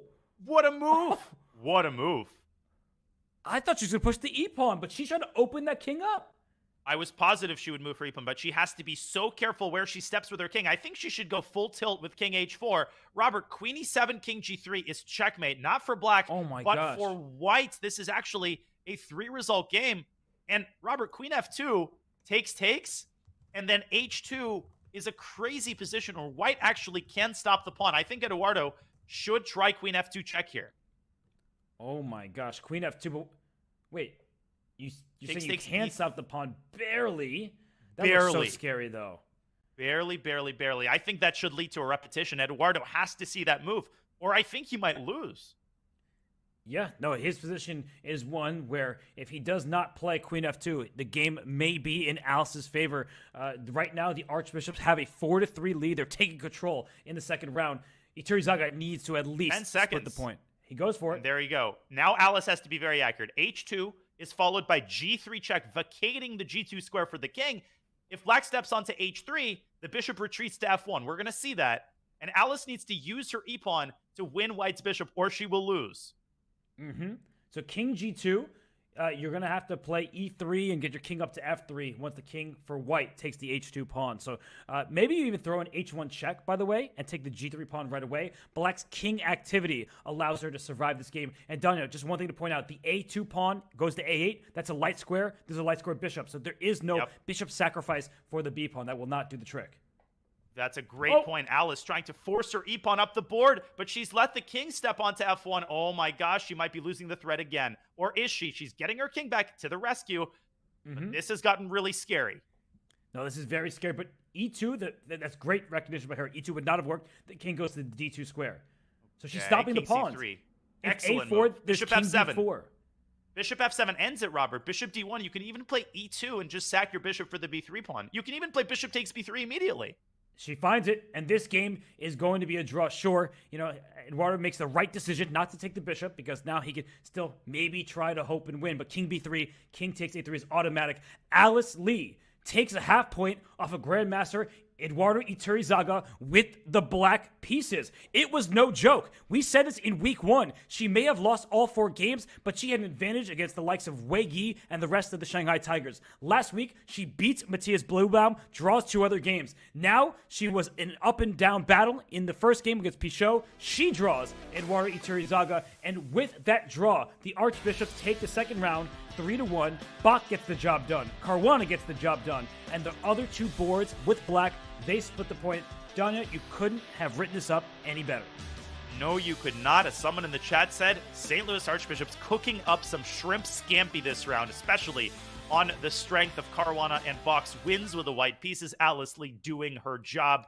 I was so impressed with her play and time pressure, navigating the complexities of that endgame with 10 seconds left, not making a single mistake. That was amazing. And Nicholas Theodoro doing his job. He plays a solid game with black and draws from position of strength.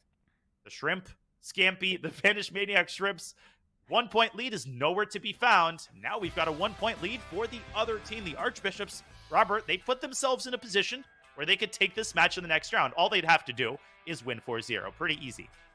And it's a lead for the Archbishops. You know, of course, you're just joking around a little bit here. But as we look at the results from the top through the bottom of the lineups here, Fabiano and Benjamin Bach, they're getting the job done for the Archbishops. Pichot and Iturizaga, they're doing quite well. But it's about Alice Lee down there. She took a half point from a top 2 board. So that's the difference, right? Caruana and Bach get 3.5. For the shrimps at the top, it's only 3. So good job from Alice Lee there, scoring a half out of 2 against the top 2 boards. And guess what? Now she gets to play boards 3 and 4. So she is putting herself in position to score some more points. But it's just a 1-point spread right now. The Maniac Shrimps are right in this. They could turn this one back in their favor. They did win the first round after all. So I think we will take a break just like the players are doing. They're stretching their legs. They're looking at some chess. We will very much do the same. And when we return, it's more from this epic matchup between the Maniac Shrimps and the Archbishops here in the Pro Chess League.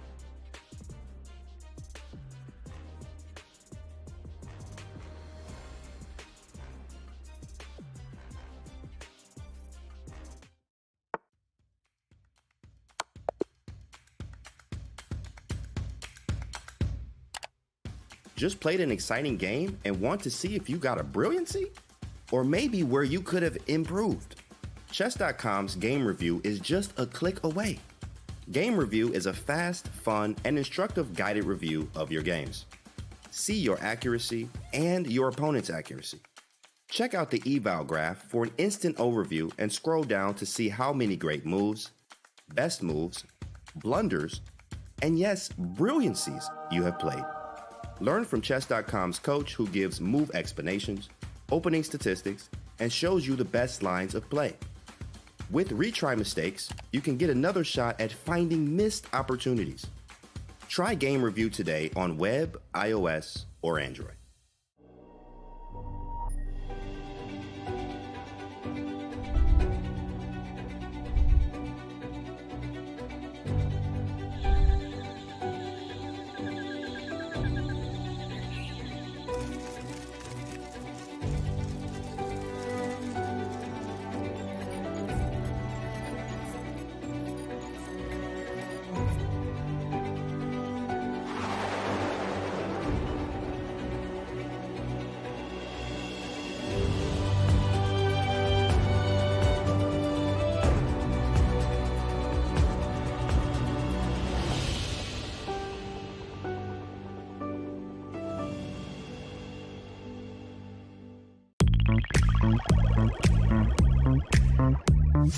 In this video series, I cover the entire 1e4, 1e5 spectrum. So all the openings that arises after our 1e4.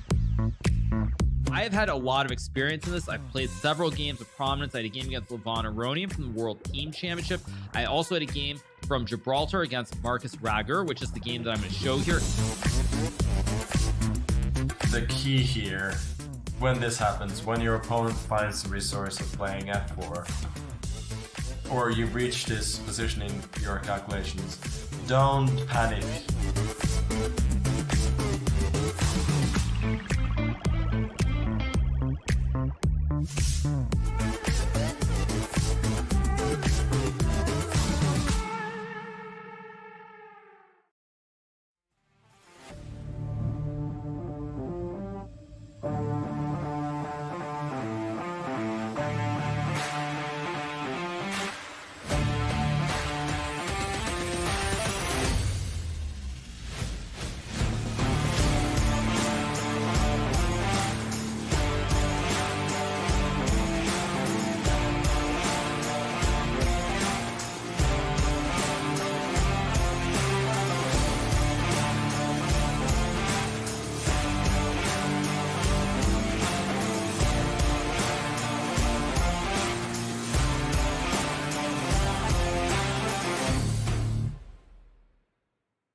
And we return to this matchup of the St. Louis Archbishops and the Spanish Maniac Shrimps. It's been a close one. First, the Shrimps were in the lead. Then the Archbishops stormed back. So currently, we see the Archbishops lead by 1 point. It is 4.5, 3.5. Danya, from top to bottom, there have been some great results, some great games from the Archbishops, but the Maniac Shrimps, they're still very close, right in this thing. They are absolutely in this thing. I mean, these rounds could have gone either way. These games are at a knife's edge. They are going down to the wire, Robert. Alice Lee pulling out a huge draw against Eduardo Iturrizaga, and Fabiano Caruana just doing his thing. We heard it from Nemo. She is expecting a 4 out of 4 performance. Well begun is half done, and Fabi is halfway to a perfect performance. I think he'll need to keep delivering if he wants to keep the St. Louis Archbishops on top. And I think you should keep delivering the poetic justice. That was awesome, that rhyme there. Don't think I missed that. But we don't want to miss a single game. And coming up is round 3 of this match in an all-play-all format. Benjamin Bach gets the white pieces against Alain Pichot. Fabiano Caruana gets white against Eduardo Iturrizaga. Alice Lee, Nicholas Theodoro get black. But Fabiano Caruana white, Eduardo Iturrizaga black, that rings a familiar bell because in anticipation of this matchup, I had a flashback to 2018, and I remembered this final position when Fabiano Caruana took down Eduardo Iturrizaga in the Pro Chess League. The final move played was the white rook back to f5, because if the black rook takes it, the knight takes back with check and mate. And if the rook moves anywhere else, then the white rook picks up that pawn behind the black king for checkmate. So Fabiano Caruana with a nasty final position of victory over Iturrizaga. He would like history to repeat itself. So Danya, for the Maniac Shrimps, what does Iturrizaga need to do differently? How can he fend off against the mighty Caruana? Well, we see the man himself. I think Iturrizaga has to try to get Fabiano in time pressure. Fabi has improved his blitz and rapid play exponentially over the last few years. That's a narrative, that's an arc that we have been following, and that is so admirable for somebody at this level to change their way of playing in rapid and blitz is amazing. But first and foremost, before we talk about anything else, Eduardo has to get a reasonable position out of the opening, and we know that Fabi is armed to the teeth. He's played d4, Robert, which is a surprise. Fabi going for the Catalan, not a frequent guest in his tournament practice. No, but he does essay this opening every now and then in a5. So this opening from the black side, you want white to trade bishops, because when the black pawn ends up on b4, the knight on b1 is stuck in place a bit. The a file would be open. So that's why you see the players ignore the bishop stare until Iturrizaga at long last brings the bishop back. So Danya, they're moving very, very quickly. Clearly both familiar with this opening. Who do you like it for? Maybe not so much objectively, but in terms of style. I mean, I think it's hard to say because Eduardo is a positional player at heart. He's pretty versatile in the sense that he plays the Sicilian against e4, but with white, Eduardo likes the English. He likes methodical maneuvering play, and I think both sides are happy here. Fabi has gotten the kind of quiet position with a safe king that he clearly wanted. Eduardo has gotten a positionally rich situation with a lot of maneuvering potential. So it's very hard to make any conclusions just yet. The one thing I can say, Robert, is that white's main plan here is to prepare a quick e4. So I'm expecting either knight bd2 or the more adventurous knight cc3, which does come with a price tag. You have to be ready to sacrifice the c4 pawn. And I actually think that's what Fabi is deciding between. Maybe knight e5 is also possible, but I'm expecting knight bd2 followed by a quick. Well, as Jesse J sings, forget about the price tag, Danya. Who cares about that pawn on c4? You want to play e4 as white. Yeah, he does. Maybe he's just trying to keep the status quo because he feels like that knight on d7, the superfluous knights for black, right? The knight on d7 blocks in the bishop on c8. The knight on d7 also can't jump forward because of that pawn on d4. So he's enjoying the spatial advantage that he has. But for black, I think before I can even finish my thought, bishop a6 is very important. Don't just fianchetto. Aim at that c4 pawn. Try to gain some space. Maybe black will play b6 to b5 in the near future and challenge on the queen side. I call this the hyper fianchetto. It is standard fare in this line of the Catalan. The knight has appeared on e5. Fabi trying to punish black for leaving the c6 pawn unattended. Eduardo immediately grabs the knight. And generally, you see white playing d takes e5 and trying to shove that e-pawn up the board to e4. Robert, this could actually explode really, really quickly. If we could pull up an analysis board if white plays CD, CD, and e4, this may look overwhelming for white, but don't fall asleep on the c file. I feel like rook c8, a well-timed rook c8, could come with great effect. You could also explore the positional pawn sacrifice, something like d4 to keep white's bishop closed. Either way, I think we're going to see a very rich middle game coming right up.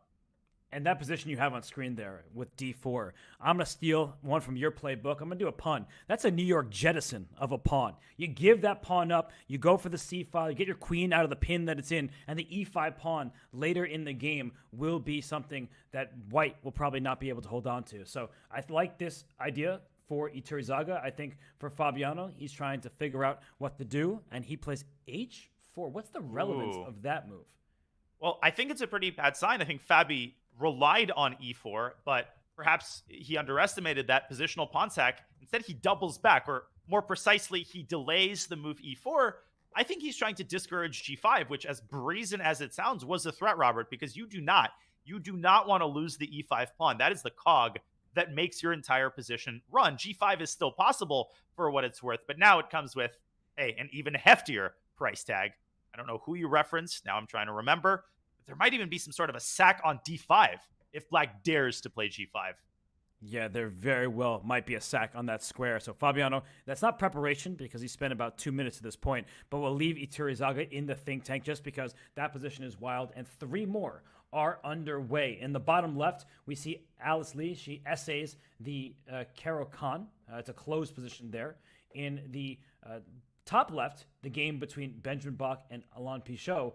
Well, that game just looks hectic. It's still opening preparation from Pichot, but Benjamin Bach caught off guard. And in the bottom right, we have a closed position from the Sicilian. So I think we can leave the bottom right for the moment. That one will probably last much longer. Let's go to the top left, Donna, with Bach having the white pieces, but now a 3-minute disadvantage on the clock.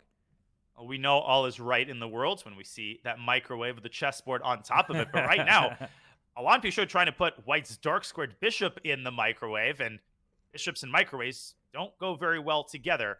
Black wants to play h4, which does not trap the bishop, but after bishop e5, you could continue pursuing the bishop. White does not want to give up the bishop pair here. Benjamin Bach already taking pretty extreme measures to curb the flow of this game. What's most disturbing is the speed of Pichot's play. This is not the kind of position in which you want to be caught with your pants down. But one of the big issues here that I'm having, as I recall a certain game, I'm pretty sure Caruana had the black pieces in this exact position. He eventually had a rook lift with rook to h6. So these types of games can be quite sharp. It's really a lot to take in here. And, well, already now Pichot is out of his preparation. So that's really good news for Bach. And I think we'll see bishop d7. And after bishop takes knight on c6, black will throw in bishop takes knight on c3. So I feel like black is still holding on to everything. And I tend to prefer the activity that we see on the king side. But if you're not actually accurate, black could be in huge strategic danger because you're overextending your pawns. You're overextending your pawns. You're leaving the king very much unattended. Even if it castles kingside, that pawn cover with the pawns at g5 and h4 does not exactly inspire confidence. I'm splitting hairs here, but maybe it's worth eliminating the knight on c3 first, because if you enable white to bring the knight out to e2, bishop takes c3 isn't going to come with quite as much of an effect because it can be recaptured with the knight. So a lot of decisions to be made on both a strategic and a tactical front, really for both players. I like that move. Bishop takes c3 is played. It will be supplemented by bishop d7. No, first he plays h4. We're going to get some fireworks here. Whoa. What is the deal here? Can't first white... I would take on c6 first, just to make sure that black's pawn structure is doubled, and then play bishop e5, because I know bishop e5 will be met by bishop d7, and then I don't get to hurt the pawn structure. So I think just first take the knight, then bishop e5. I like Benjamin's position, and Pichot, he made that move in 2 seconds. I think he could have benefited from a longer think. That's been his near undoing. That could have been his undoing against Alice Lee, but it's just not going to fly against Benjamin. There was no need to rush h4. He's given Benjamin unnecessary perks. That bishop on e5, coupled with a queen that could land on a3 and prevent black from castling. I'm with you. I think white now has firmly the upper hand. Yeah, and you can just develop, right? Knight f3 hits the g5 pawn. Yeah. Black probably has to play g4 as a response. Your knight goes to d2, and then b3, and then c5. Like, that white knight is going to get very active. It could also hop into e5 at some moment after bishop f6 and knight e5. So I really like this position for Bach. Strategically, it looks strong for him. The tactics, it's not so sharp anymore. So Pichot will have to figure out if he can hold this one. But let's go away from this board between Bach and Pichot, just because all the other games are interesting. The bottom right position between Sabrina Vega Gutierrez and Nicolas Theodoru, still very closed. But Donnie, what's happening in the bottom left between Alice Lee with the black pieces and Jose Carlos Ibarra? Yeah, my guess is as good as yours. It's a very convoluted pawn structure. The position is very gummied up. It's closed. The center is closed. The queen side is closed. And the king side is also closed. But White's typical plan in these types of structures is to run that f-pawn up the board. But Alice is going to say, over my dead body. She's going to play g6 at the right moment. That does, of course, weaken the dark squares, but those squares are nicely protected by Black's knight. So I think just visually, White is better, Robert, because Black is very cramped. Alice has a hard time getting her bishop out, and castling is illegal. But it's not entirely clear to me how Ibarra is going to continue pouring oil onto the fire. Well, Alice has a show on Chess Kid called Alice's Pawn Palace. And I'm seeing two different palaces here, from a7 to c5, and then f7 to d5. She has two nice pawn chains, and she doesn't want to really move any of her pawns. She might have to play g6 as a reaction to f4, but for now, she's just trying to say the c file may open. I control that break. White does not want to take on c5. That's clear. Pawn takes c5 would... Sorry, C4? go on. Oh, I see what you're doing. I was just going to say that taking on C5 would be bad, but then when you freaked out, I realized what you're aiming at. C4 for White could be nasty. I just saw a crazy idea. Ibarra playing the much more level-headed and better knight a3. I just have to show this because this is cool. C4 is a thematic idea, and I was just attracted by d5, ed, e6. The pawns fall like dominoes. And here, Black is probably better after knight e5, so this doesn't work anyway. But queen takes g3, you take the knight with check. No, actually, in this final position, White is worse because Black has this massive pawn phalanx in the center. But these are the types of ideas that you have to consider when the center is closed. The side that strategically reopens the center and is better prepared for it often prevails. Alice says, I'm not going to give you the chance to play c4. She locks the center and the queen side up herself. She plays c4, and we settle down here into a maneuvering struggle. And the evaluation bar can be misleading in positions like this. It's really high up there, and White objectively is not just for choice, but is substantially better. But with the closed position, sometimes it requires a series of active maneuvers, like you just have to slowly but surely improve your pieces, then you play g4 at the right moment, something like that for White. And you already see, the first with queen e3, a very logical move to stop bishop h6. I keep saying this. When you have less space, you want to trade pieces. Saying, you're not going to get bishop h6 to trade your bishop that way. Let me move my queen off the g file, maybe play f3, pawn to g4, and so on. But that might have been a step in the wrong direction. And Black, Danya, maybe a6 at the right moment, just trying to chisel at White's control over there on the queen side. Well, in ancient Babylonia, a wise man once said that the player that controls the pawn breaks has a serious positional advantage. I think his name was Robertus Hessus, or was it ancient Greece? Don't remember. But bishop e7 by Alice, I think that allows White to take and hop the knight into b4, which stops a6, but also aims for c6. And I actually think that we are going to see f4, f5. The issue being that White can still play f5, even with Black's pawns binding on the f5 square, because of the tactics related to knight takes d5 being a fork. I think Alice is on her last legs here, and she is not going in the right direction, literally. But you know what she wants? Is that, let's say you make a random move, just like queen back to e1, just some pretty bad move. Then Black will play the move probably a5. So that way, you kick the knight out of there, and if you take en passant, the knight is ready to capture back. And if the knight has to hop backwards, then instead of taking en passant, then Black's saying, okay, you're never getting back into c6. That was the one weak spot in the position. You can't get back in there. But the problem is that it's a little bit a day late and a dollar short. I think that Ibarra, without hesitation, should play f4.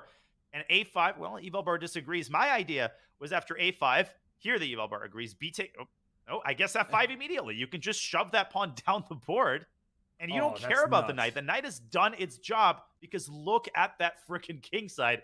White is just chomping at the bit here. After queen g5, you're going to skewer the queen. This is game over. I feel like f4 is the human move. Maybe throw in a check. Yeah.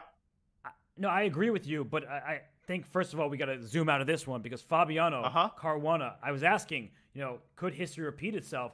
The answer looks like no right now. Fabiano has a terrible position in the top right against Iturrizaga. So St. Louis Archbishops had a great round 2. Here in round 3, look at this position, Danya. It's even material, but black has all the activity. Holy cannoli. And holy cannoli goes the eval bar a little bit after bishop to d4. The rook on c8 is hanging, and yes, both players see that. The light squares, though, are devastatingly weak if white grabs that rook, which is why Fabi is leaving it untouched. He's chasing the bishop away. Now his own rook is hanging. This is a ridiculous position. I've got a headache. Yeah, so it's exchange sacrifice from both. And I wonder what the miss was there from Iturrizaga, because now the eval bar is going up more towards the center. And I agree with that because black has extra material. And I don't think white, now you can take on c8. So and you have to watch out for your light squares, right? The point is that after queen takes c8, the queen's going to try to go where the bishop has been to h3, knight g4, checkmating attack. But I think that white does have time to slide the king up to g2. There's no denying black is better and more active. But I wonder what it was before that the eval bar was kind of on a seesaw about. I think it was queen e8 to g6 at the right moment, which actually threatened the pawn on g3. If you imagine white's pawn being on e2, I'll actually show this on the board since Fabi is thinking about whether to take the bishop. Queen g6 here was the top move, and if you greedily grab, then you greedily grab. And need I show more in this line? Of course, Fabi would have probably played a move like e3, and here knight h5 piles on the g3 pawn. This is a very hard move to play, Robert. Leaving d5 hanging, leaving c8 hanging. Can't blame Iturrizaga for playing it more simply. Yes. But what is Fabi doing? Go to the live board for a second. Knight a4. Whoa. In what universe do you let the queen into h3? Oh, he wants queen takes e5. And then after knight g4? e8. Queen takes d5, queen g2. Oh, I completely... it's funny. I saw queen e6 check. I didn't see queen takes d5 check. Okay, let's just show that very quickly. You're right. No, Robert, there's a very simple improvement that Fabi has missed. He is losing his mind here. Whoa! Wait, did he play that? He played bishop d4. What is he doing? Queen h3 is game over. Queen takes e5. Now knight g4 is a blunder, right? Takes, and you go back. But all you have to do is the elementary rook to e8. The queen can't keep contact with the pawn. The game is over. White has to give up his queen to avoid getting checkmated. Instead, Robert, am I seeing what you're seeing? Yeah, look what just happened in the game. And look at Iturrizaga. He is beside himself. He's like, what did I just do there? He had plenty of time on his clock. The last move, just one half move there, right? Yeah. Bishop e1. It clears the second rank. The idea for black is knight g4 and queen h2 checkmate. The problem is, after knight g4, the f pawn pushes forward to f3, and you cover the squares over here. Maybe f4 is better, I'm not sure. But either way, the queen saves the day for Fabi. f3 has been played, and we're going to fast forward to the live board. We have this position, knight to e3. I think you're right. f4 might have been better because it would have vacated the f3 square for the rook. So this game is far from over, but it would have been over, Robert, after queen h3. I can't believe he missed it. I was laughing not because of the action, but just because Iturrizaga just demonstrated what a head scratcher looks like. He was, just what am I doing? Bishop d4? That's getting too fancy. And you can't afford to do that against someone like Fabiano Caruana because he's a great calculator. He's now up 2 minutes and has time to think about how to save his king. The good news for Iturrizaga is the rook on f1 cannot be saved. If you go up to f2, you're blocking the bishop. The g3 pawn will hang with check. All of your pawns will collapse. So that's not available to Fabi. So it's going to be, in all likelihood, a situation where either the knight remains on e3 because it's stronger than the rook, or at some moment it will be 2 minor pieces for said rook on f1. Which is ultimately what I think we're going to get. But I think in most endgames, I would handle the minor pieces here. I'd rather handle the minor pieces because of the weakness of a lot of black's pawns, including b6, which could fall with a5 to follow. Iturrizaga trying to deploy his rook to c2. Excellent move there. He's finding some really tough moves, Robert, and he misses the easy mate. There's a great idea here for white. Rook f3 to meet rook c2 with rook takes knight. Oh. Just give me all of your pieces for my queen. Now suddenly white has a rook and 2 minor pieces for a queen and 1 pawn. The eval board actually says it's equal somehow? This is crazy. I guess because of the weakness of white's king coupled with the counterplay afforded by the d-pawn, maybe something like queen f5. I agree. I think it's easier to handle white here. And great call by you. Rook f3 has been uncorked by Fabiano Caruana, who now feels confident that he can turn this around and take the full point. Wow, this has been a wild game. It's hard to leave it, but all 4 games are of equal importance. Yes, they're not even playing bullet. They have time, but these calculations are difficult when you don't have the eval bar at your disposal. So let's look across the board here. In the top left, Benjamin Bach, he is down to 31 seconds. What is the clock management in that game? In the bottom right, the eval bar is all the way down in favor of Nicholas Theodoru. And in the bottom left, Alice Lee against Jose Carlos Ibarra. Danya, that's a position where black is on the defensive. I think Alice is doing a great job. She just does not go away. And that f-pawn is still on f2. That is the ultimate piece of bad news for Ibarra. He did not find an opportunity to shove that pawn through to f5. That means Alice is holding her own. She smoked Ibarra's knight out of g5. She is making progress. She's still worse. She's still cramped. But this is much better than it was a couple of moves ago. And we see in the top right, the eval bar going higher and higher for Fabiano Caruana. And so he was given a second lease on life in that game. And it looks like, he is getting a bigger advantage by the turn. So, Donna, 4 interesting games on our screens. Should we go to the Bach game just because he's really down on time? We absolutely should. You talked about playing bullet. Bach is playing a bullet game with the white pieces. I think he also has an advantage. He has stabilized the kingside situation. Black's pawns are immobile. He's got the c-file control. I think he's better objectively, Robert, but I do not envy him with 28 seconds to handle a position of this complexity. I don't believe you. You definitely envy him. I know you're a bullet addict, so don't give me that. Right. You wish you were playing with under 20 seconds on your clock. Yeah, I got you. But look at this. Rook c1, double up them rooks, and there could be rook c7. I know you're giving up both of your rooks for the queen, and he plays it because the d6 pawn was hanging in that position. So instead, can white just scoop up a7 now and go up a pawn? I thought Alon should have invested a little bit more thought into the prospect of getting 2 rooks. Now he's just a pawn down. You can't take on e3 because the rook on e7 is pinned. And if you take on a7, white's queen goes back and forth to a3, defending e3. Benjamin calculating really well with no time. It's all about the Benjamins. He's trying to get that money and that victory. The eval bar keeps going up in his favor. Pichot, once again, he's not investing enough time in critical moments. He's a huge lead in the clock. But let's zoom out of this one because we may have a result any second now. There are mere seconds on Bach's clock. But look in the top right. Fabiano Caruana's evaluation is through the roof. I know in the bottom right, Nicholas Theodoro has been getting it done for the Archbishops. We haven't given that game the attention it deserves just because it's been so one-sided. But look in the top right. It's a wild position. Alice Lee, by the way, dropped under a minute. Played the move F5 in the bottom left. It's like she's playing checkers with those pawns and light squares. But this has been crazy from board to board. It absolutely has. And the craziest of all has been Eduardo's game. He crushes Fabi out of the opening. He has literally mate in 3 moves with the easiest move that you'll ever get to beat someone of Fabiano's caliber. He overthinks it. He gives up his bishop, and now he has tilted even further. If we go to that game for just a second, Fabi has 2 pieces for a rook, which is generally double-edged, Robert, but that pawn on d5, and also look at Eduardo's clock. I don't see him pulling this out with 10 seconds.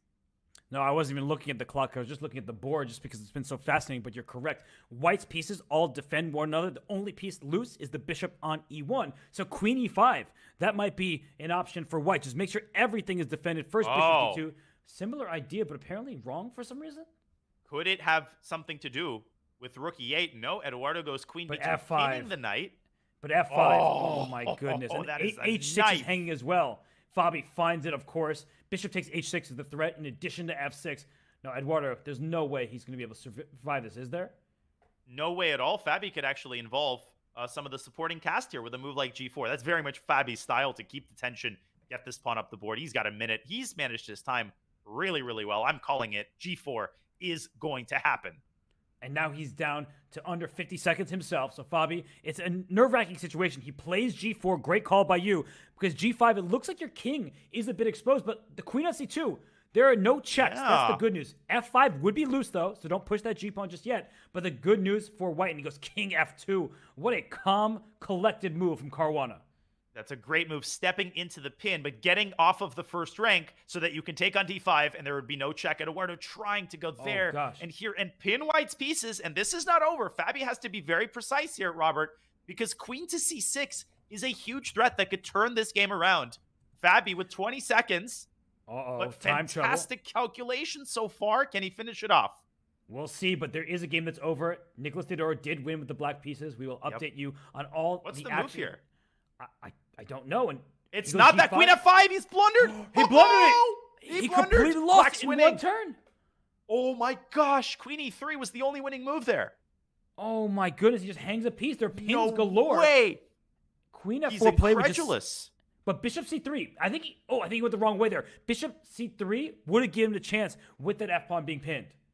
Fabi is reeling from that blunder, but the game is not over. He has to keep himself in this contest by getting the queen active and going for some sort of perpetual. That's what he's doing, but he could get checkmated first. Queen c2.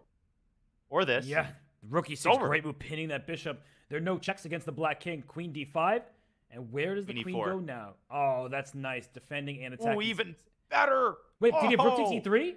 He forced resignation. You see Iturrizaga with the fist pump, and he gets the dub. That was a crazy game. Look at him. He can barely breathe, and he steps away from it. And Fabiano will want to forget about that game. But as we look at the other two boards, huge leads, huge advantages for the players with the white pieces. The left side of your screen, white with the advantage. The right side of your screen wins for the players with the black pieces. It's over.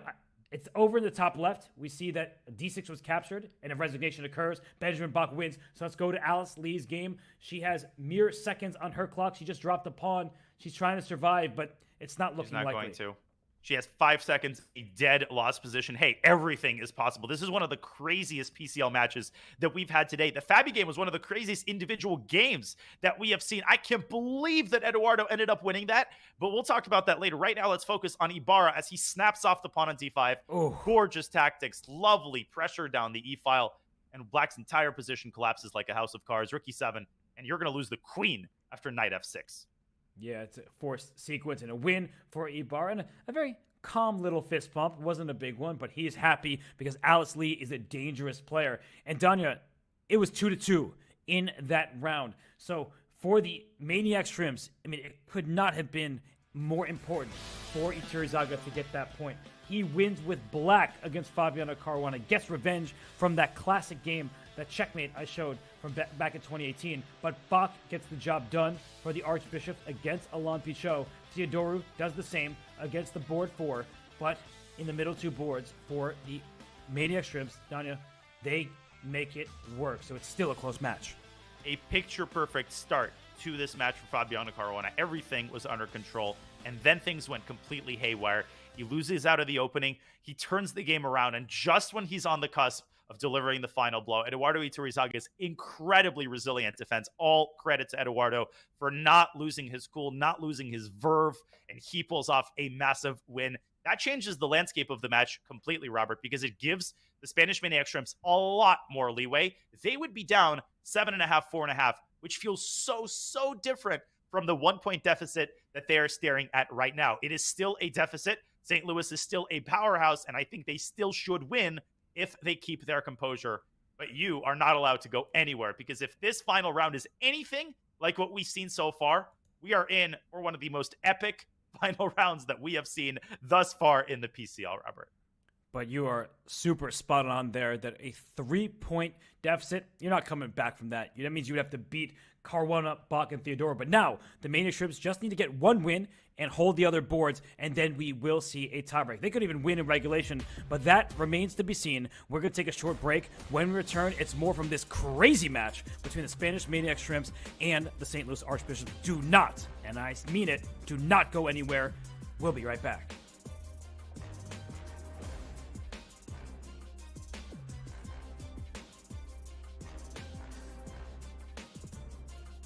Hello and welcome to this video. My name is Christoph Silecki. I'm an international master in chess from Germany, and I'm here to share with you why the opening plays such an important role in modern chess. The opening in chess is like coming prepared with a battle plan.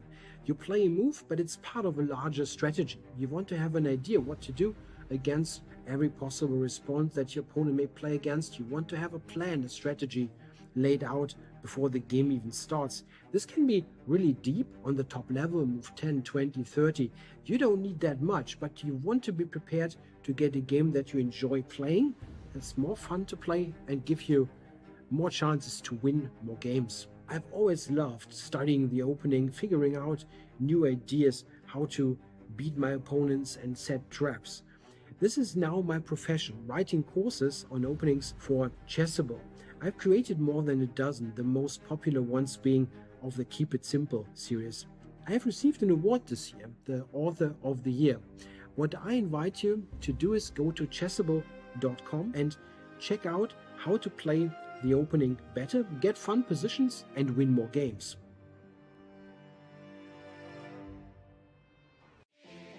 Looking for a new way to learn chess? Meet Dr. Wolf, the ideal chess coach and companion. Play against Dr. Wolf as he explains everything step by step, points out strategic ideas, and alerts you to your mistakes. Train with him and go over your past mistakes until you master them. Choose from over 35 lessons created for all skill levels. No matter your level, everyone could use a coach. Download Learn Chess with Dr. Wolf for Android or iOS devices today.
It's a 1-point lead for the St. Louis Archbishops. Could have been more, but could have, would have, should have. That's the thing of the past. Danya, you have something to show all of our viewers, and it was a pretty cool sequence. Well, it was a game that featured more swings than the scariest roller coaster in the world.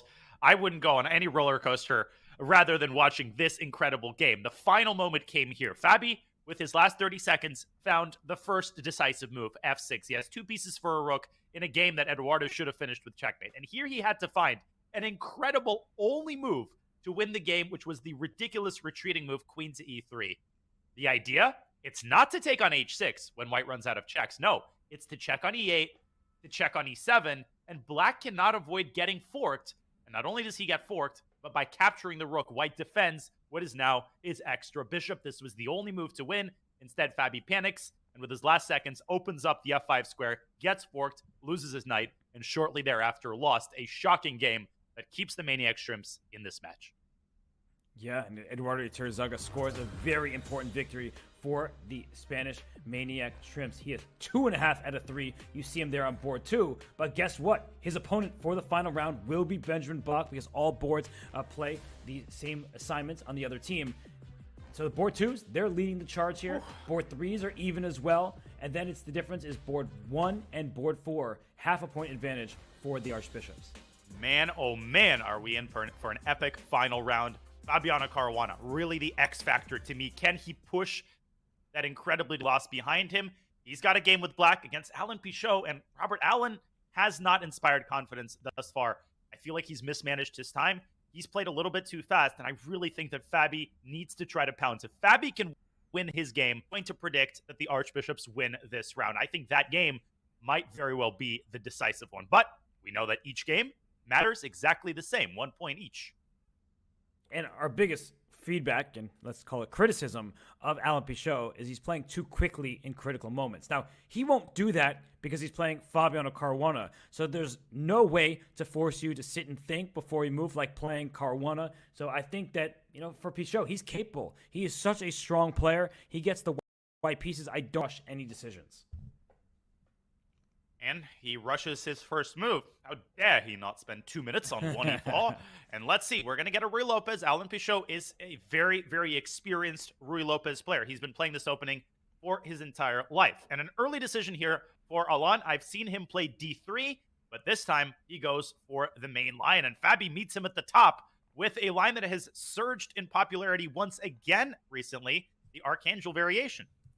Yeah, no, this one has been in Fabiano Caruana's repertoire for a number of years. Not played very often at the highest level because if you prepare it from the white side, it can be super sharp and scary for black. But you can already see Pichot thinking that's not acting. I think he just doesn't have that much experience against this variation. This is a move that often slips through the cracks of even the most experienced Rui Lopez players. Almost everybody plays the Marshall or the Briar or one of the lines that features Bishop e7. I think Fabi choosing the opening very, very well, and Alan has to make a general decision first. Does he want to go down the main line, which is c3 and d4, or does he want to deviate and go for something less theoretical? You can do that by playing the move d3 without c3 and using the c3 square for the knight. I've played like that, and that dodges a lot of the theory, but it doesn't really challenge black theoretically. And there is an opportunity for white to play the move knight takes e5. And after knight takes back on e5, it looks like you just gave away a piece for a pawn. But white has the very thematic, a fork of pawn to d4 at the end. Yeah, that's the center fork trick, as it is often known. It's possible here. It was possible on the last move. And you also need to decide whether you're taking on b5 and who that benefits. It seems to benefit white, but perhaps white shouldn't rush that move. No, I mean, there isn't a huge rush, especially because it's a forcing variation. So I think that for Pichot, he does go for it. It's the principal variation, but now you take and play d6 at the end, and you have to watch out because c5 hits the queen, and then c4 tries to not win the bishop. It has the a2 square, but nobody likes a bishop on a2 with a pawn sitting on c4. So we're just seeing preparation from both sides. I'm pretty sure I've seen some Peter Svidler games in this variation. No idea what the moves are, don't remember, but I just... I feel like this has been played at the highest levels in a number of games. Yeah, I feel like I've vaguely seen this in some Linares tournaments 7 years ago with some nameless super GMs. Definitely this position has occurred before, but Alan Pichot has his work cut out for him. You were absolutely right. He is most definitely not rushing. In fact, if anything, I think he might experience problems on the clock the way that this game is going. I could easily see him spending a couple of minutes on the next few moves. And this game... there's going to be some thought. As you said, the next few moves won't be easy to figure out. So why don't we zoom out to our other games? And I just want to take stock of something. Eduardo Iturrizaga has only drawn 3 games all year. and has lost 0 in the Pro Chess League. He's making a strong case for league MVP. It's hard to call someone an MVP when their team might get eliminated early, but that's a really wonderful performance. It most certainly is, and he's also won a series of incredibly clutch games. I think you'll remember his game against Solemn Saleh, where he was dead in the water and turned the game around to score a crucial point. Of course, his game in the last round against Fabiano Caruana merely adds to his MVP case. Here, he's got his work cut out for him yet again. The white pieces against Benjamin Bach. They're in some sort of an English Slav setup. Shall we take a closer look, or are you more attracted by the lower left game between Theodoro and Ibarra? My eyes are taking me all over the place. It's hard to pick just one game. I mean, look in the top left, for example. The last move played from Caruana was rook b8 to b7 to save his pawn. That's not a position you see every day, but Caruana moving so quickly, I know he's in preparation. So why don't we go to that bottom left game, because that looks extremely combative. Nicolas Theodoro taking on Jose Carlos Ibarra. Ibarra has been solid thus far. His first game against Bach, he was worse with the white pieces, but he's made 3 draws, so he's kind of been under the radar. I take that back. I take it back. He just won against Alice Lee, and he lost a previous game. Oh, My right. apologies. Yeah, he did. That was an interesting game. We got some dude named Hikaru in the chat, by the way, offering up some insight that Abby's position occurred in a Title Tuesday game between Hikaru and Caruana a couple of weeks ago. So that adds an interesting layer to that game. That means that Fabi is for sure in his preparation. More disturbing news for Pichot. But let's unpack this position. Nicolas Theodoro needs to find a way to unpack the queen side because he is down a pawn. And the more I look at this, Robert, the more skeptical I am about his compensation. Clearly, he wants to play e4, but that move in and of itself, what does that really give you? The answer might not be all that much. And you play e4, you say, great, I have the center, that should be good for me.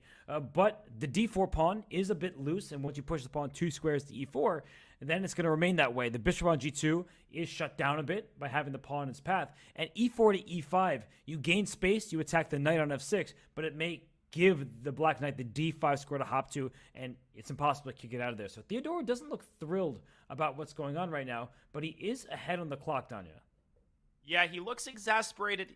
You know, he is such a dangerous player, and he has very high expectations of himself. I know that from being friends with him, he wants to go 4 out of 4 every week. It was not meant to be, but he has a chance to deliver what would be an incredibly clutch victory for the Archbishops. He secures the bishop pair, and if Theodoro procrastinates on castling, White could park this bishop on b4.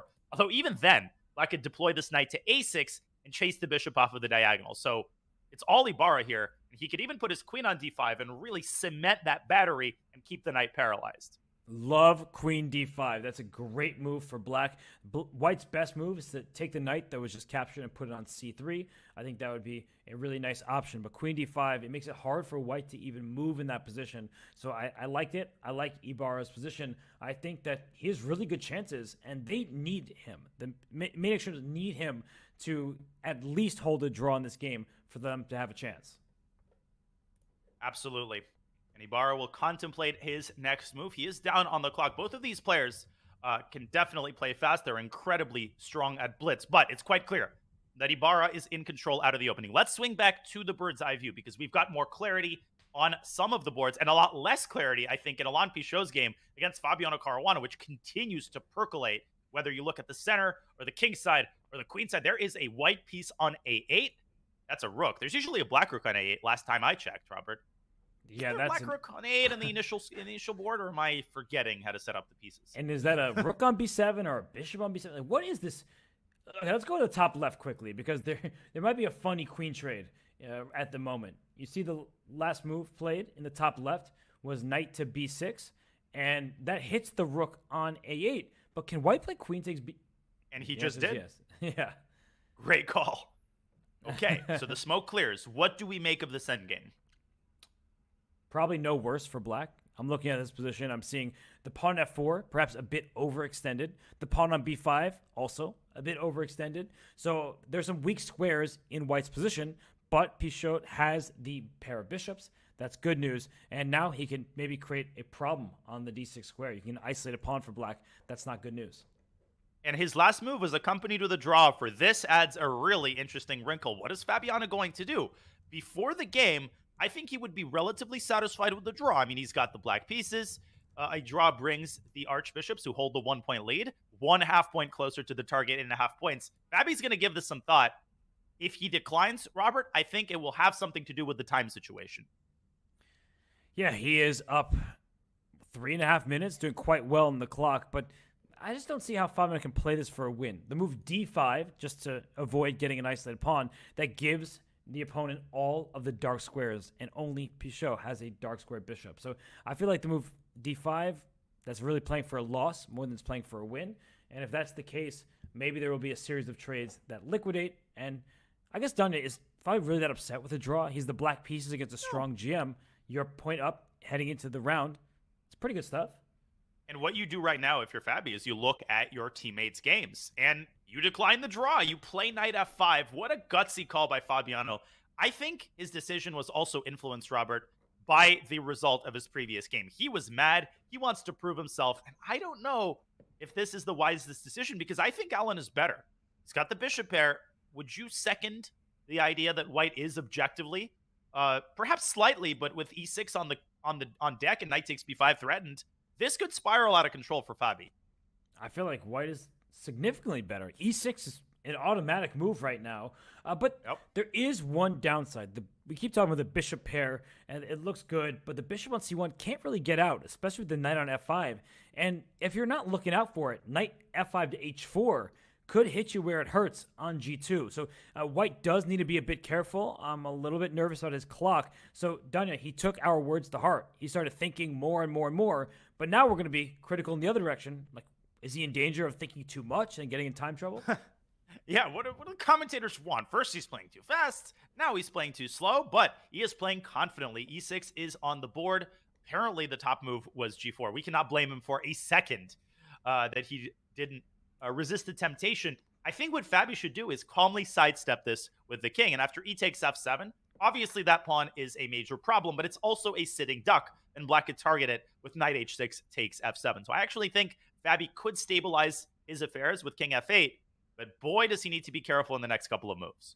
As long as he doesn't take that pawn on e6, he should be doing okay. That would blunder the knight on f5 because the bishop recaptures the check. So while Fabi spends some of his time, he is ahead on the clock. Let's go to our bird's eye view. We have all 4 games still underway. The Archbishops with a 1-point lead. The Shrimps need to get wins from somewhere. In the bottom left, we looked at the game earlier. Still an extra pawn for Jose Carlos Ibarra. In the top right, we have not tuned in there. Iturizaga with the white pieces against Benjamin Bach. That one looks pretty level. And the bottom right, that may be even material, but there's an isolated pawn for Alice Lee, but it's also a pass pawn. So, Danya, I'm going to throw it to you. I'll let you choose. Where should we go?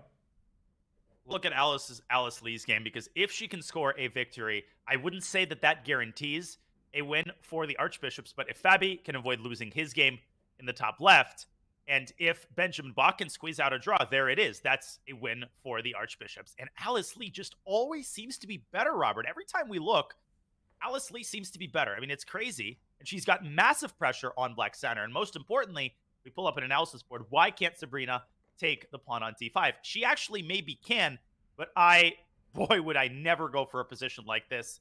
The engine seems to make it work, but I'm not touching this ball, and I think neither will Sabrina.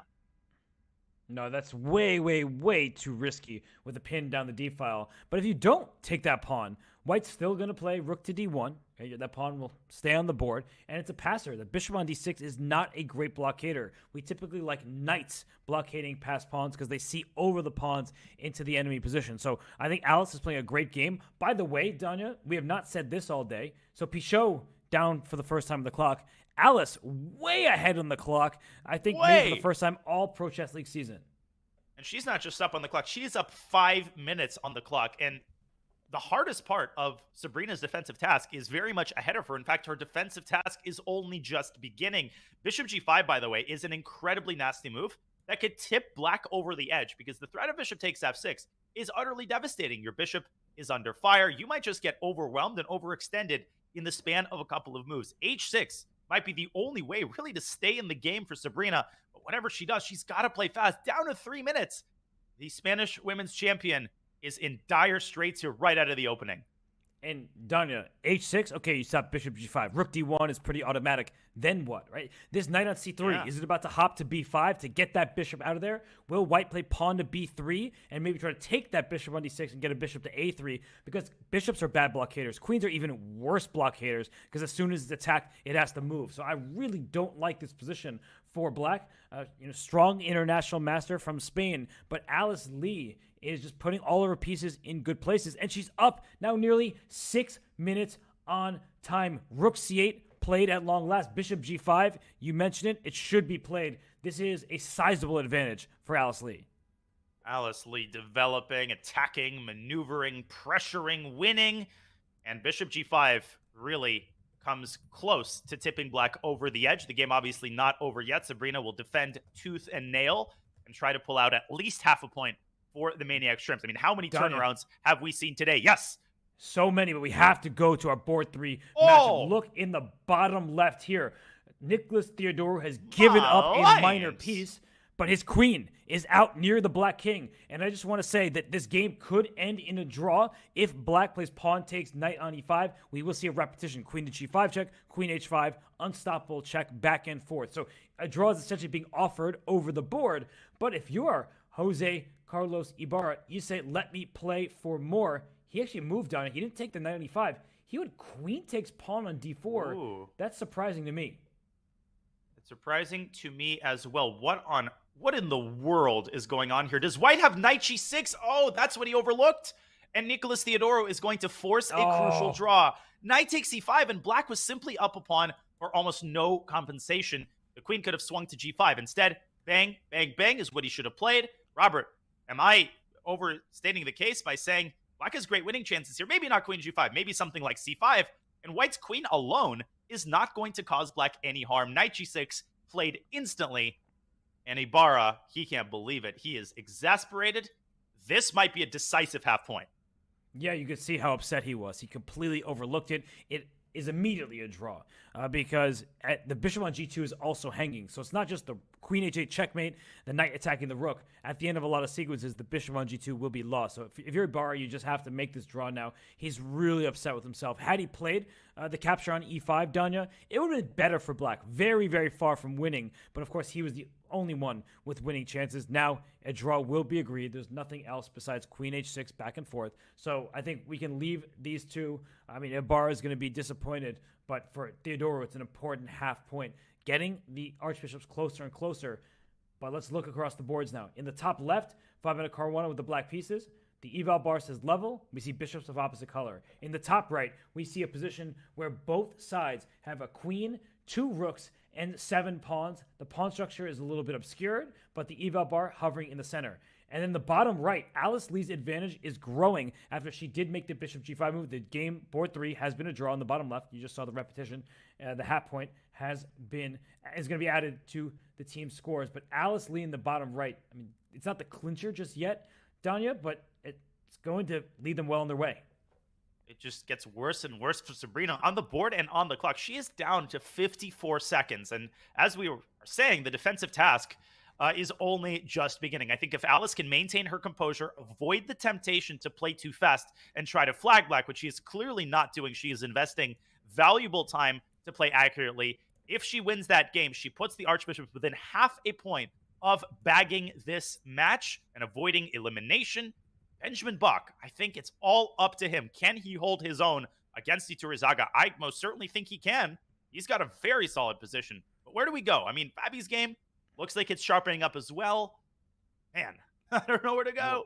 Yeah, that game at the top left between Fabiano Caruana with the black piece and Alain Pichot. Pichot down under a minute on the clock. And so is Sabrina on board 4. So I just, so many interesting games. Let's tune in here. 94 played, hoping. Who did? Fabi? Fabi offered a draw with this move. Oh, wow. And if you take on e4, the king gets up to c5. And Pichot kind of needs to play on for his team.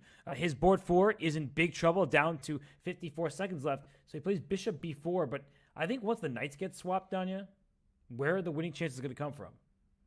I don't think they're going to come from anywhere. And I just have to commend Alain Pichot right there. He did what Alice Lee did in the first match. It's always great when the players put the team's interest above their own. A draw with Fabi is a great individual result, something to hang your hat on. But Alain Pichot knows that he needs to burn all of his bridges here and try to generate chances. You want to play knight f2 here, right? What about rook g1 there? Knight f2, rook g1. It keeps you the pawn, and the king's going up to c5 next. Pichot, apparently, actually, he's the one who offered a draw, Danya. I'm just getting word of that. That he offered the draw, so maybe he's not the team player we thought he was. But no, in all seriousness, you look at this position. The king. I can swear. Okay, go ahead. Don't swear. This is a family-friendly show, so no swearing. But bishop goes back to d7, and maybe Pichot offered a draw knowing that Fabiano wants to play for a win. But this one really is kind of anyone's game. Of rook takes e4, king takes d5, rook takes f4. The pawns are being mopped up. So I really do think that this one will result in a split of the points. Let's get out of here because board 4 becomes all important, because if this game is drawn and Alice Lee can win, her opponent does not have much time. It does look like Benjamin Bach, he's holding steady on board 2 up there with queen c4, his last move in the top right. But if Alice Lee can just win this game, the match is effectively over. She bags the match with a win on the strength of that incredible save by Theodore. Let's go to Alice Lee's game, because Sabrina now down to 17 seconds, and Alice is not letting up the pressure. In fact, she's stepping up the pressure. She's keeping her foot on the gas pedal, and that pawn could land on d6 right in Black's grill. I apologize, by the way, for the misinformation regarding the draw for. I could swear that I saw draw for by Fabi, but I think that game's going to end in a draw anyway. Yes. There is the pawn. It lands on d6. And how does Alice finish this off? Well, I think the danger for Alice is that she plays too quickly. She has a great position. She may just win this game in a few moves. But you know what I'm talking about, Danya? When your opponent's in time trouble, so you want to try to flag them. There is increment in this event, 2-second increment. But look at Alice's position. She knows she doesn't need to rush. She's taking her time right here. It's not about flagging at this point. She's just going to win over the board. Yeah, I think young players watching the PCL who want to learn from these top players notice Alice, she's taking 15, 20 seconds on her move. So she is putting pressure on Black's clock, but she's not playing a single move instantly. And so many games are lost when a player forgets about the position and plays for the clock. I think knight takes a7 might be a tactic worth exploring, but I would also advocate for the simple and powerful rook ac1. I was looking knight takes a7 as well. It looks like the knight at f5 is loose, and you're also removing the blockader. After queen takes f5, d7 will happen next, and this played Alice Lee finding the tactics. Bang, bang, and d7 is going to decide it. After the rook takes the knight, that pawn is simply unstoppable. Black has to give up the whole house for 2 that seconds, pawn. 1 second. Is she going to get a move off? She gets the move up, but Doesn't d7, matter. you have to give up that rook on d7, and That's is it. over. Alice Lee takes the game. She beats the international master from Spain. We see the comments. She was an absolute steal. Yeah, I think she's a bit underrated. Just 13 years old, 2,300 plus. But I think the sky's the limit for Alice Lee as she walks away from the screen with a victory in her back pocket. So 2 games remain here, Danya. The Archbishops have officially won because Fabiano Caruana drew that game. The match is over. Alice Lee has decided it. It was no joke. We thought this might happen. There's 1 game remaining. It doesn't affect the match score. Danya, Alice Lee secures victory for the Archbishops. What an incredible performance, and what an incredible final game. That was textbook right from the opening, culminating in a beautiful deflection sacrifice, and how fitting it is that d-pawn, which was a menace when it was on d5, decides the game. We flipped on the final game of the round, but as you said, this is purely cosmetic. The Archbishops stormed through the final round to bag this match and get to 2-2. Robert, if they win the next match, if they make their way into the playoffs, what a ridiculous comeback that is going to be. I think, the Croatia Bulldogs, who face off against the Archbishops next week, they already know that Alice Lee will be in the lineup. They can start their preparation now. She has been phenomenal for them. Benjamin Bach has also been great. Eduardo Iturrizaga deserves a ton of credit for the Spanish Maniac Shrimps. He's 2.5 out of 3. He took down Fabiano Caruana. But, Donnie, even if the match wasn't already over and only a draw was needed to win the match for the Archbishops, I think Benjamin Bach's getting that half point. Yeah, he's not about to just throw this game away or resign it. Even if the team captain has communicated via Zoom chat that the match is over, you want to perform well individually. You want to make your captain believe that you will perform in crunch time. And next week is going to be major crunch time for the Archbishops because everything is going to be on the line. Benjamin Bach is such a stalwart. He's solid. He doesn't get too high with the highs, doesn't get too low with the lows. He just shows up and always seems to perform when they need him. So a very well-constructed team.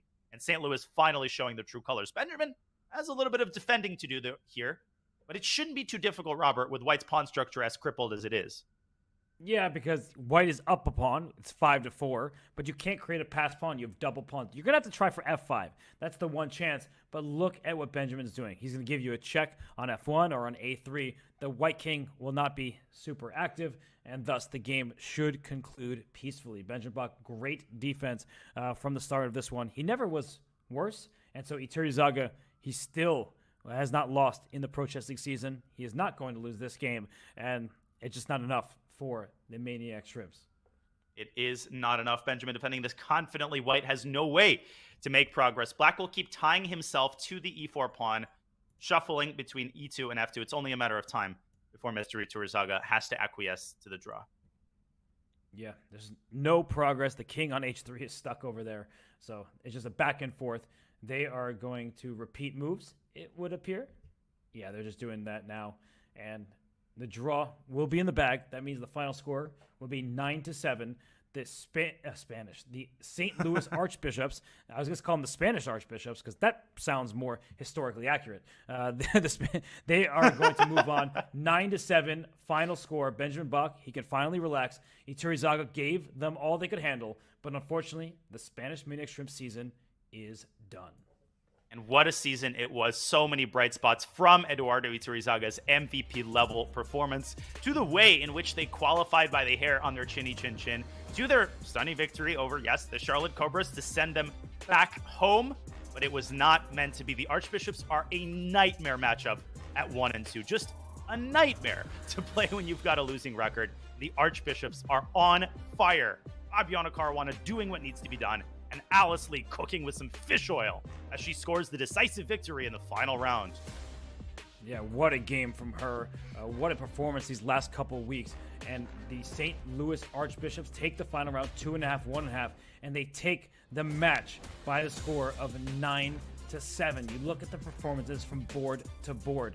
Boards 2 led the way for their teams. Benjamin Bach and Eduardo Iturrizaga both scored 3 out of 4. Caruana chipped in with 2.5 out of 4. That's a plus score. But Alice Lee, look at that. 1.5 out of 4 for her. Her opponent, 0 out of 4. Sabrina Vega Gutierrez just wasn't her day. Such a strong player. But Alice Lee outscored her by 1.5 points, and that was a huge difference maker. The dog-eat-dog world out there, and the St. Louis Archbishops were the aggressors today. The trifecta. Caruana, Bach, and Theodoro, they have high expectations for themselves. Nicholas is going to have to step up his game if he is to play next week. I think a plus score would go a very long way toward helping the Archbishops make the playoffs. So Alice Lee just needs to continue doing what she's doing. And if she can keep scoring 1.5 out of 4 or even 1 out of 4, Robert, I feel like the Archbishops are nearly unstoppable. When you have Fabiano Caruana on the top board and your board 4 scoring, ooh-wee, this is a dangerous team. And speaking of Super GM Fabiano Caruana, we are actually going to take a break. And when we return, we'll have him in for an interview. So you don't want to go anywhere. The match score is written down. It's in the books. But Fabiano Caruana will share his thoughts about his team's victory. So we'll be right back.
We are joined by Super Grandmaster Fabiano Caruana, who helped his team, the St. Louis Archbishops, win their match and stave off elimination.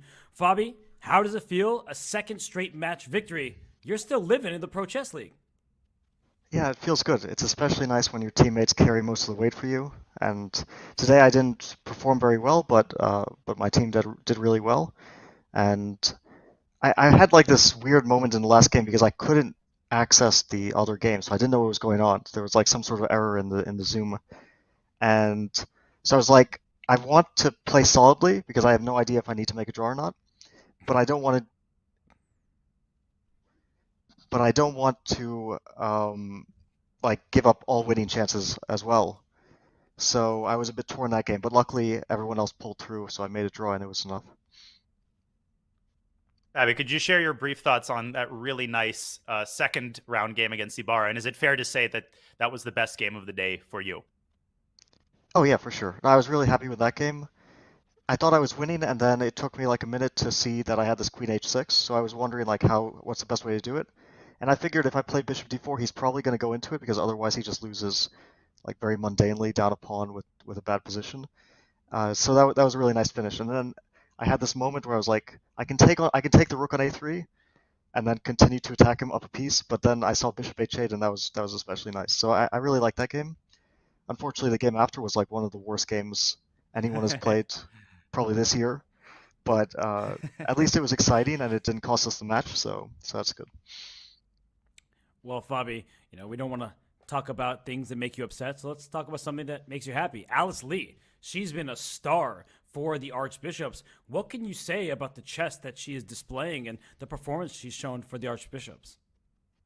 Yeah, it's really incredible. I mean, that she's so young, she's like 13 or 14, I'm not sure exactly, and she's already at that level. Like, I think she has very good chances of becoming a Grandmaster.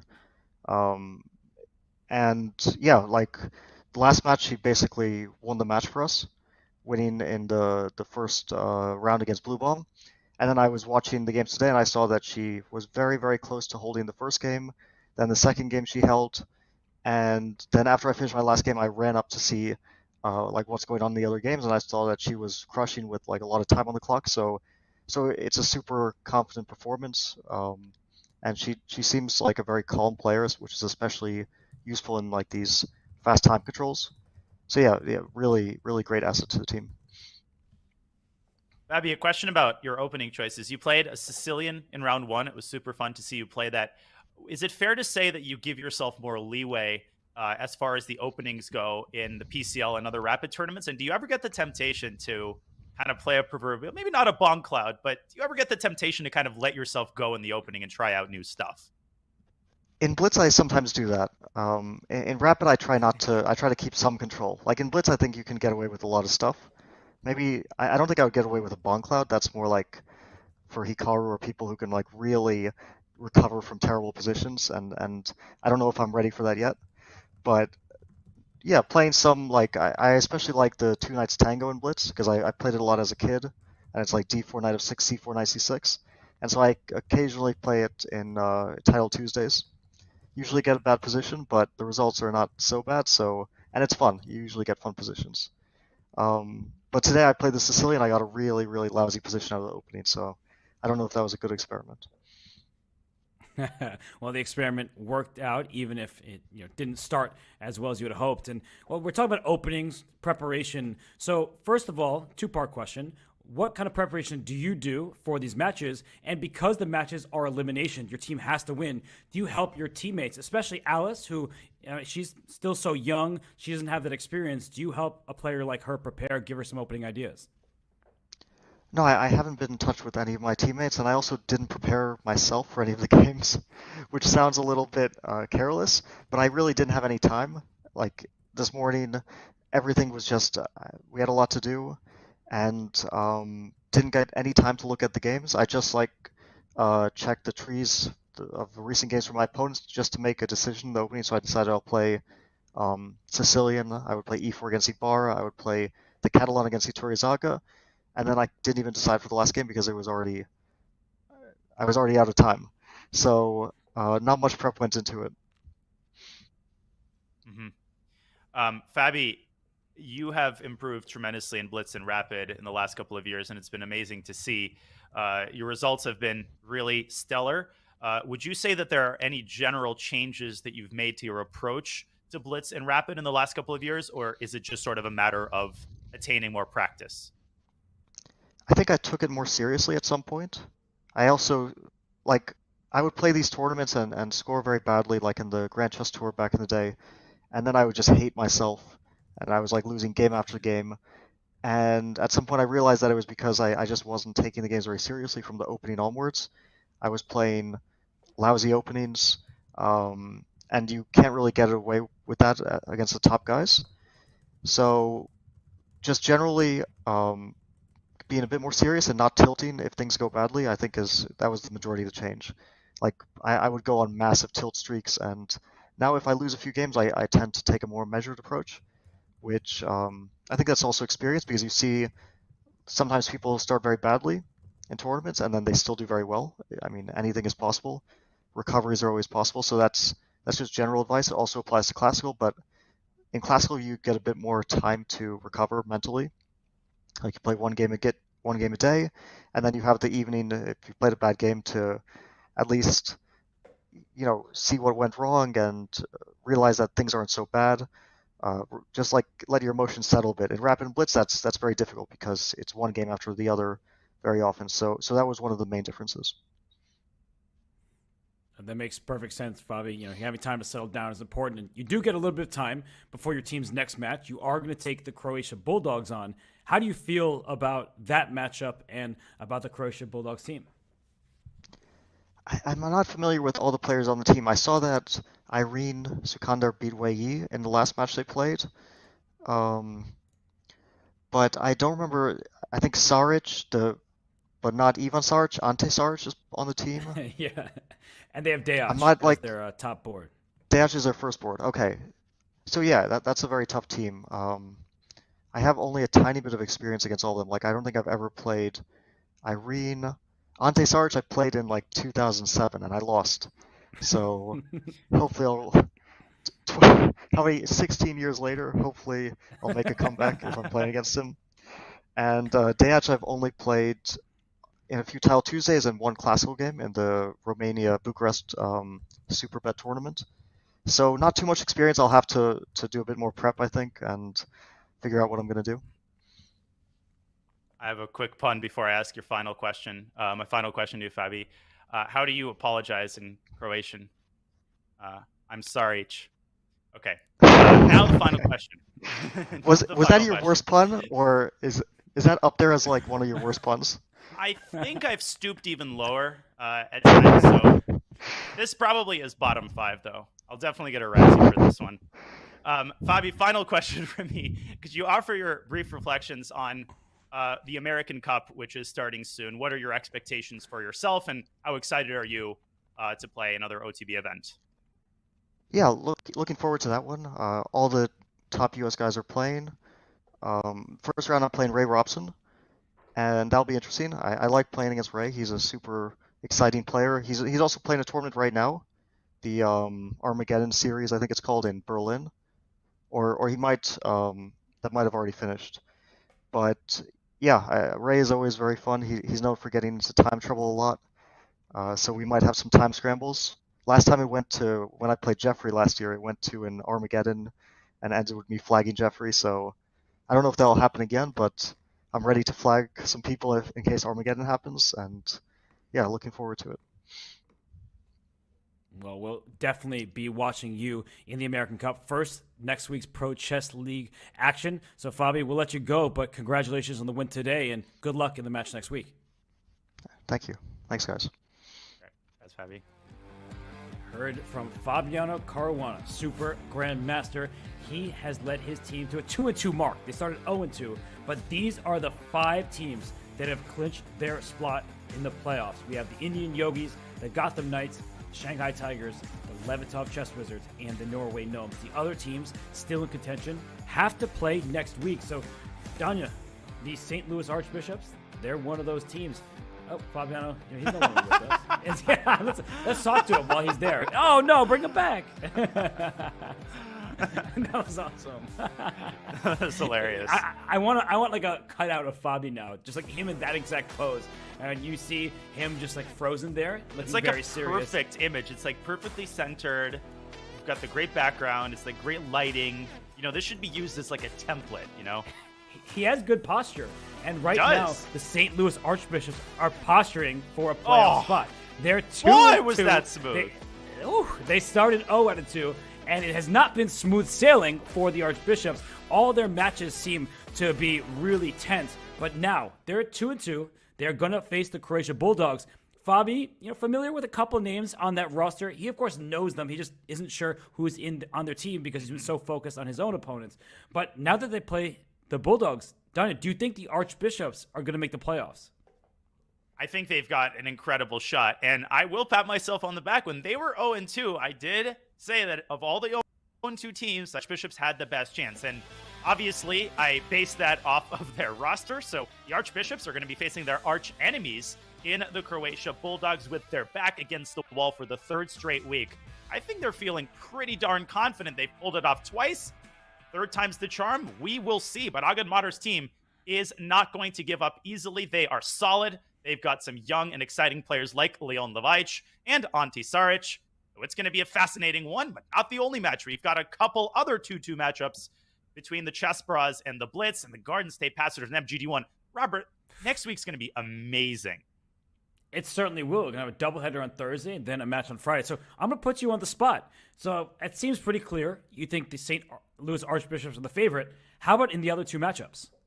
How about in the other two matchups? Well, I am going to have to go with the Chess Brass, particularly if someone with the initials MC will make an appearance. I think Magnus is going to go 4-0 and carry the match for the Chess Brass. Passers MGD1 is going to be really down to the wire. Whoa. I'm gonna call you out on that one. So the Blitz, who feature Alexander Grishuk and Maxime Vachier-Lagrave, you're going to sit here and tell me that Magnus is going to sweep that squad. You're going to sit there next week on Thursday at around 12:30 PST, and you're going to be patting me on the back. I'm calling it. Okay, let me amend this. I think Magnus is going to get at least 3.5 out of 4 next week. I have spoken to the chess gods, and they have imparted the wisdom to me. We'll see. I'm sure this will age as badly as most of my predictions. Hey, when the Warriors were down 3-1 against the OKC Thunder, I called their comeback. That was the only prediction I've ever made correctly. Hopefully, I'll get a second one. Don't call it a comeback. You've been here for years, and wow, that's a huge statement. And in the final game between the Pastors and MGD1, some fan favorites, Sam Sevian, he leads the way for the Pastors. Alex Lenderman played great for them. And we saw Arjun Erigaisi and his squad. They had a tough go of it today, but Harika Dronavale played excellent chess with a plus score on board 3. And a reminder to everybody that daylight saving starts this weekend in the U.S., but not in Europe. What is with that? Why don't we just get some normalcy in the world? But we'll talk about that later. So it's an hour earlier for Europe. So make sure you look at your time zone conversions. Get that right. You will not want to miss anything in the Pro Chess League because we have 6 teams still fighting it out for 3 playoff spots. It's going to be a lot of fun. And speaking of fun, what's happening before we get to the Pro Chess League final matches? It will be a play-in tournament, a very important one because the Champions Chess Tour is probably just about the biggest thing in chess. We love seeing the top players duke it out. So next Monday, and that's just a few days away now, we will have a play-in for the Chessable Masters. Danya, any final thoughts before we send this one off into the weekend and come back to the Pro Chess League next week? What an incredible match we saw today. 2 matches that had their distinct signature, their distinct characteristics. And next week we are set up for 3 more matches with every team having their back against the wall. What I love about the PCL is that each and every team, even the ones that are eliminated, are approximately equivalent in strength. So it's all about the form that the players display. And as we get further and further into the regular season, you can almost feel some of the players sensing that team camaraderie, carrying their team on their back. And these individual storylines, right? The individual players who make their teams succeed and who make their teams get into the playoffs are what makes the PCL tick. And boy, is it going to tick hard next week. This was awesome. It certainly was. We had some great performances from players on the bottom boards. We saw Buddy Pranav lead the way for the Norway Gnomes earlier today. Then Alice Lee, who's quickly becoming the most popular person in chess. She scored 1.5 out of 4. She helped contribute to her team's victory. The St. Louis Archbishops remain in the Pro Chess League. So we are going to say goodbye. We're going to say have a great weekend. But Monday will be the Champions Chess Tour playing for the Chessable Masters. And then Thursday, we'll have a doubleheader of the Pro Chess League. You won't want to miss any of the fun. So be on the lookout. Come back. Join us. Thank you so much for watching, and we'll see you next time.